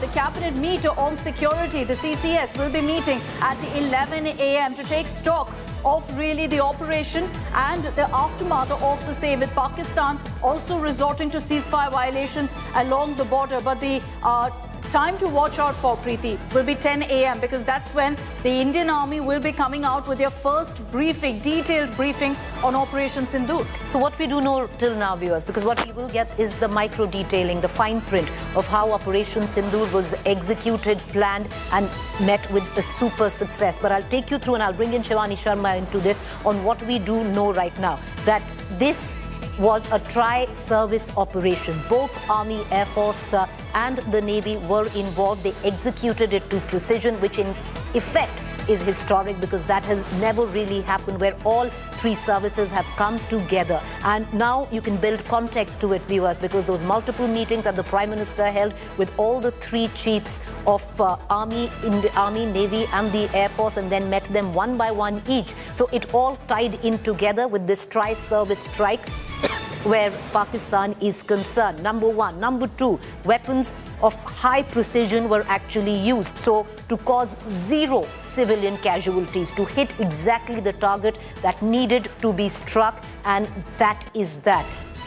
Number 3, for the first time, the importance of it, and it cannot be lost on anyone, Akshata, is that there were 2 parts to this terror strike. One, the strike on Pakistan on terror. One, Pakistan-occupied Kashmir. There are 4 terror outfits, terror launch pads there that India bombed. On the other hand, for the first time, India hit deep in mainland Pakistan, province of Punjab, Muridke, the nerve center of terror. And to get there, to hit that, requires fair amount of gumption and grit, and to execute it the way India has is, a salute to all 3 forces. At 10 a.m. is when we're getting the briefing by the Indian Army, where details, as Preeti pointed out, of Operation Sindur will be out.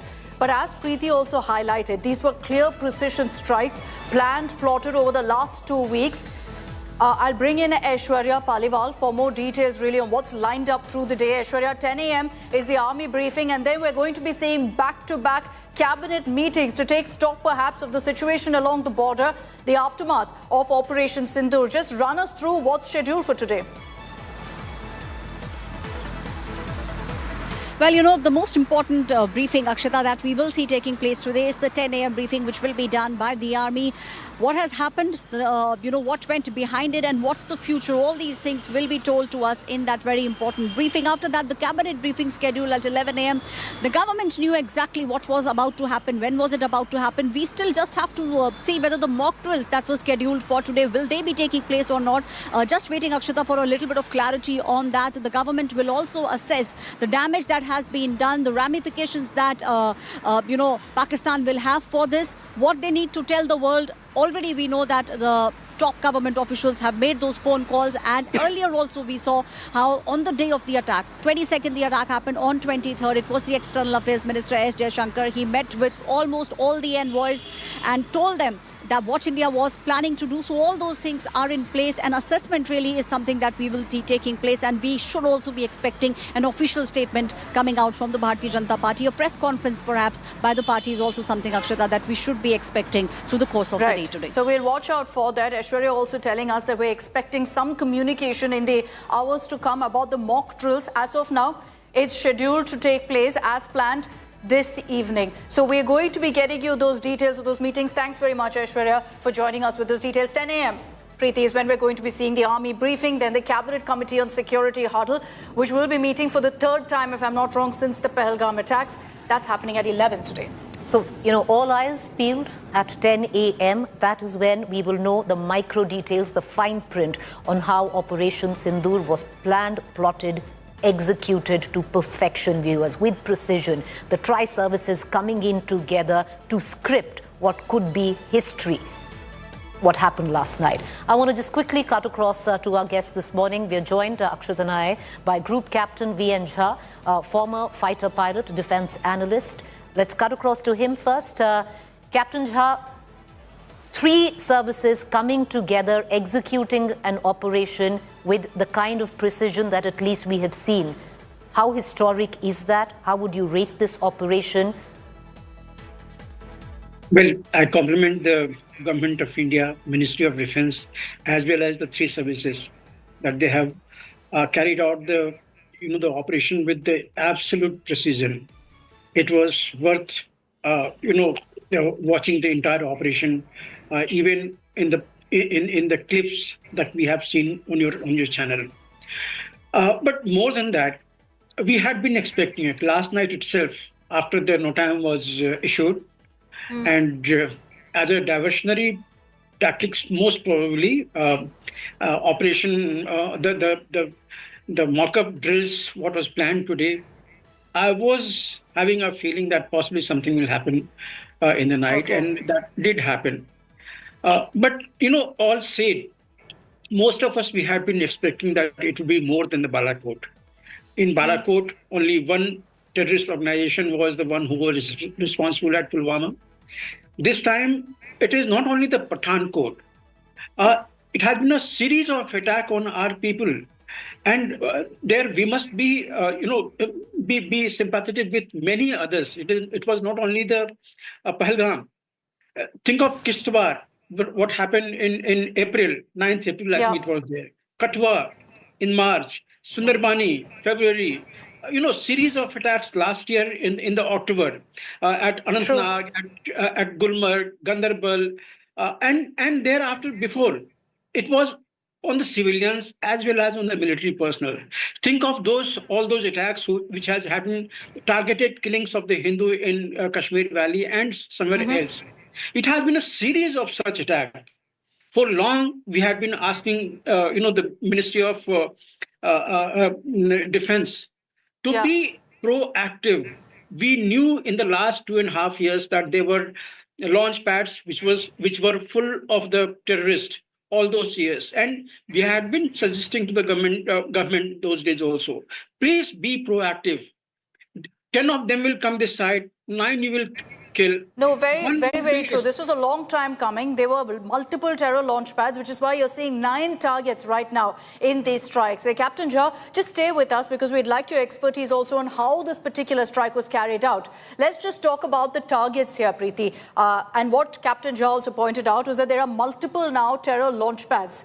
9 targets particularly where we've seen these strikes happen. And 2 of them are prime terror hubs. What do I mean by that? These are Lashkar-e-Taiba hubs, their headquarters, if you will, where in fact many of these terror attacks like Pahalgam have been plotted. Hafiz Saeed's mosque that served as a headquarter for Lashkar has been completely destroyed in these strikes. The mosque linked to terror activities and terror planning, identified as Masjid Taiba, is a center for ideological training, which is essentially radicalization, getting more terrorists and then deploying them to target Indians. 26/11 attacker Ajmal Kasab confessed that he was also trained in Muridke, where the terror hub is located, where the strike has happened. Kasab also described the complex as key to plotting terror attacks and indoctrination. So since then to now, our forces, our agencies have been closely tracking all of the movement in this particular area. Muridke, mind you, is close to Lahore, and that tells you how sensitive an operation this was and how precise this strike was. Osama bin Laden had financed 10 million rupees for the construction of this very mosque and a guest house within the Markaz Taiba complex, all of which has now been blown up to bits, Preeti.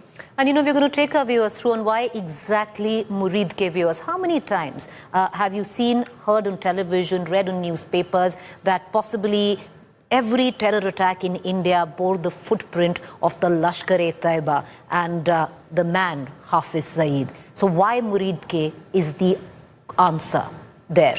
Near Lahore, it is the Lashkar-e-Taiba headquarter, the LET led by Hafiz Saeed, the mastermind of 26/11, viewers. So it's retribution, all right, for Pahalgam, but you can go all the way back and tie it to 26/11, before that, to the attacks on the parliament. So In that sense, this is decades in the making, and that is the enormity of what has happened last night, the destruction of Masjid Tayyaba. What is Masjid Tayyaba? The LET headquarters in Muridke, where Kasab, when he confessed, he was trained there. At any given point of time, there are at least 90 to 100 terrorists who are studying there, who are being indoctrinated, who are being trained, and then sent across the border to foment terror on Indian soil. And Ajmal Kasab gave details of that. He confirmed meetings with Hafiz Saeed in this very complex. He described it as a complex that was key to training, planning, indoctrination, as Preeti just pointed out. So this was the headquarters of Lashkar-e-Taiba. It's been on watch of our agencies for the last many years. And now you're seeing, after the Pahalgam terror attack and a clear link to Hafiz Saeed, to this attack as well, our forces targeting this headquarters. And it's not just the LET, Preeti. You're seeing also targeted strikes against the Jaish-e-Mohammed, against Hizbul Mujahideen. And let's focus on the strikes on the Jaish terror hubs as well. Let's put out the images right now of the mosque that served as a terror training pad in Bahawalpur. This is the area. You see what it looked like previously versus now, blown to bits courtesy this precision strikes by the Indian Army. This was a training pad in Bahawalpur for the Jaish-e-Mohammed. What we've done is essentially the biggest setups of each of these terror organizations, Hizbul, Jaish and Lashkar. We've gone ahead and targeted those particularly, no matter how deep it is within Pakistan or POK. JAM terror commanders associated with their Afghan operations also visit this markers for terrorist plannings for meetings to go ahead and plot against India. Now, this is a fortified facility. It houses about 600 cadre. Imagine this. This is a terror training setup. It has a state-of-the-art gym. It has a swimming pool, luxury for terrorists, believe it or not. It's used as a recruitment center also and a training camp, which is why the need was to clearly target these launch pads and these training centers to ensure that these terrorists have no resources available to them anymore. All right, so why Bahawalpur? Why was Bahawalpur picked? Once again, what is Bahawalpur and the exact installation? The Markaz Subhan Allah building. Why was it held? Because it was the operational hub, the headquarter of the Jaish-e-Mohammed, the main training center where many were indoctrinated in this center of the Jaish-e-Mohammed, served as the terror training camp for 2019 Pulwama attack, viewers. The residence of key Jaish-e-Mohammed leaders till now, where key terrorists who have plotted terror in India continued to reside in that very building that India bombed last night. Over 600 cadre still living in this facility, which is fully equipped, gym, pool, therapy center, stables, riding grounds, all to come together only to terrorize India. That was bombed last night. And imagine that, it sounds almost like a resort, the kind of facilities that are available in a terror training hub. So we've told you about the Lashkar-e-Taiba, we've told you about the Jaish. There's also other terror hideouts of the Hizbul Mujahideen that were targeted. Overall, 9 terror hideouts that have been destroyed by our forces. 3 mosques among them, which were used as hideouts by Jaish-e-Mohammed and LET. One of them particularly that we'll talk about is the Bilal Markaz, linked to a Jaish-e-Mohammed commander. This mosque, and we've got images also of what it looks like post the strike, this mosque served as a major transit camp for terrorists. Essentially, all of these terrorists trying to attempt to infiltrate into India would actually go ahead and make a stop at this particular point. So our agencies knew that, which is why this area was targeted. And this is what it looks like now. The aftermath of the strike, where you see the building completely blown up. Pakistani special forces were involved in training these terrorists. The facility located in Muzaffarabad of POK was on the radar of our agencies and used to, because it actively trained about 50 to 100 terrorists who then attempt to infiltrate into India. We know right now that in all of these strikes that have happened, about 90 terrorists have died. But we're waiting for official confirmation on that, Preeti. Pakistan, of course, attempting to play down that figure as well. All right, well, as 90 terrorists have died, Pakistan attempting to play down that figure, and I'll give you the figure where Pakistan is giving out just 8 have died as per Pakistan. But viewers, there's so much disinformation and Pakistan propaganda that is floating about, and one suggests one steers clear from that. But coming back to the terror camp, the Sayyidina Bilal Markaz, which has been destroyed, located in Muzaffarabad, which is Pakistan-occupied Kashmir, the main center of Jaish-e-Mohammed. Once again, a terror camp of Jaish. The mosque used as transit camps for Jaish-e-Mohammed terrorists who would come, camp there and then transfer and cut across to Jammu and Kashmir. Over 50 to 100 terrorists resided in this mosque. Terrorists trained by Pakistan's special forces in this very facility. The JEM commander and POJK chief led the mosque operation. So that is why this particular installation was picked. Okay, let's take this across to Group Captain V.N. Jha once again. Captain Jha, I just want you to explain, as a former fighter pilot yourself, of how these precision strikes were carried out. We know 2 missiles were used, the Scalp missile as well as HAMMERS. How does that really help in ensuring precise strikes where the exact building, the markers that we wanted to target, is the only one that's hit? I must correct you. I am not the fighter pilot. I am the strategist in the defense services.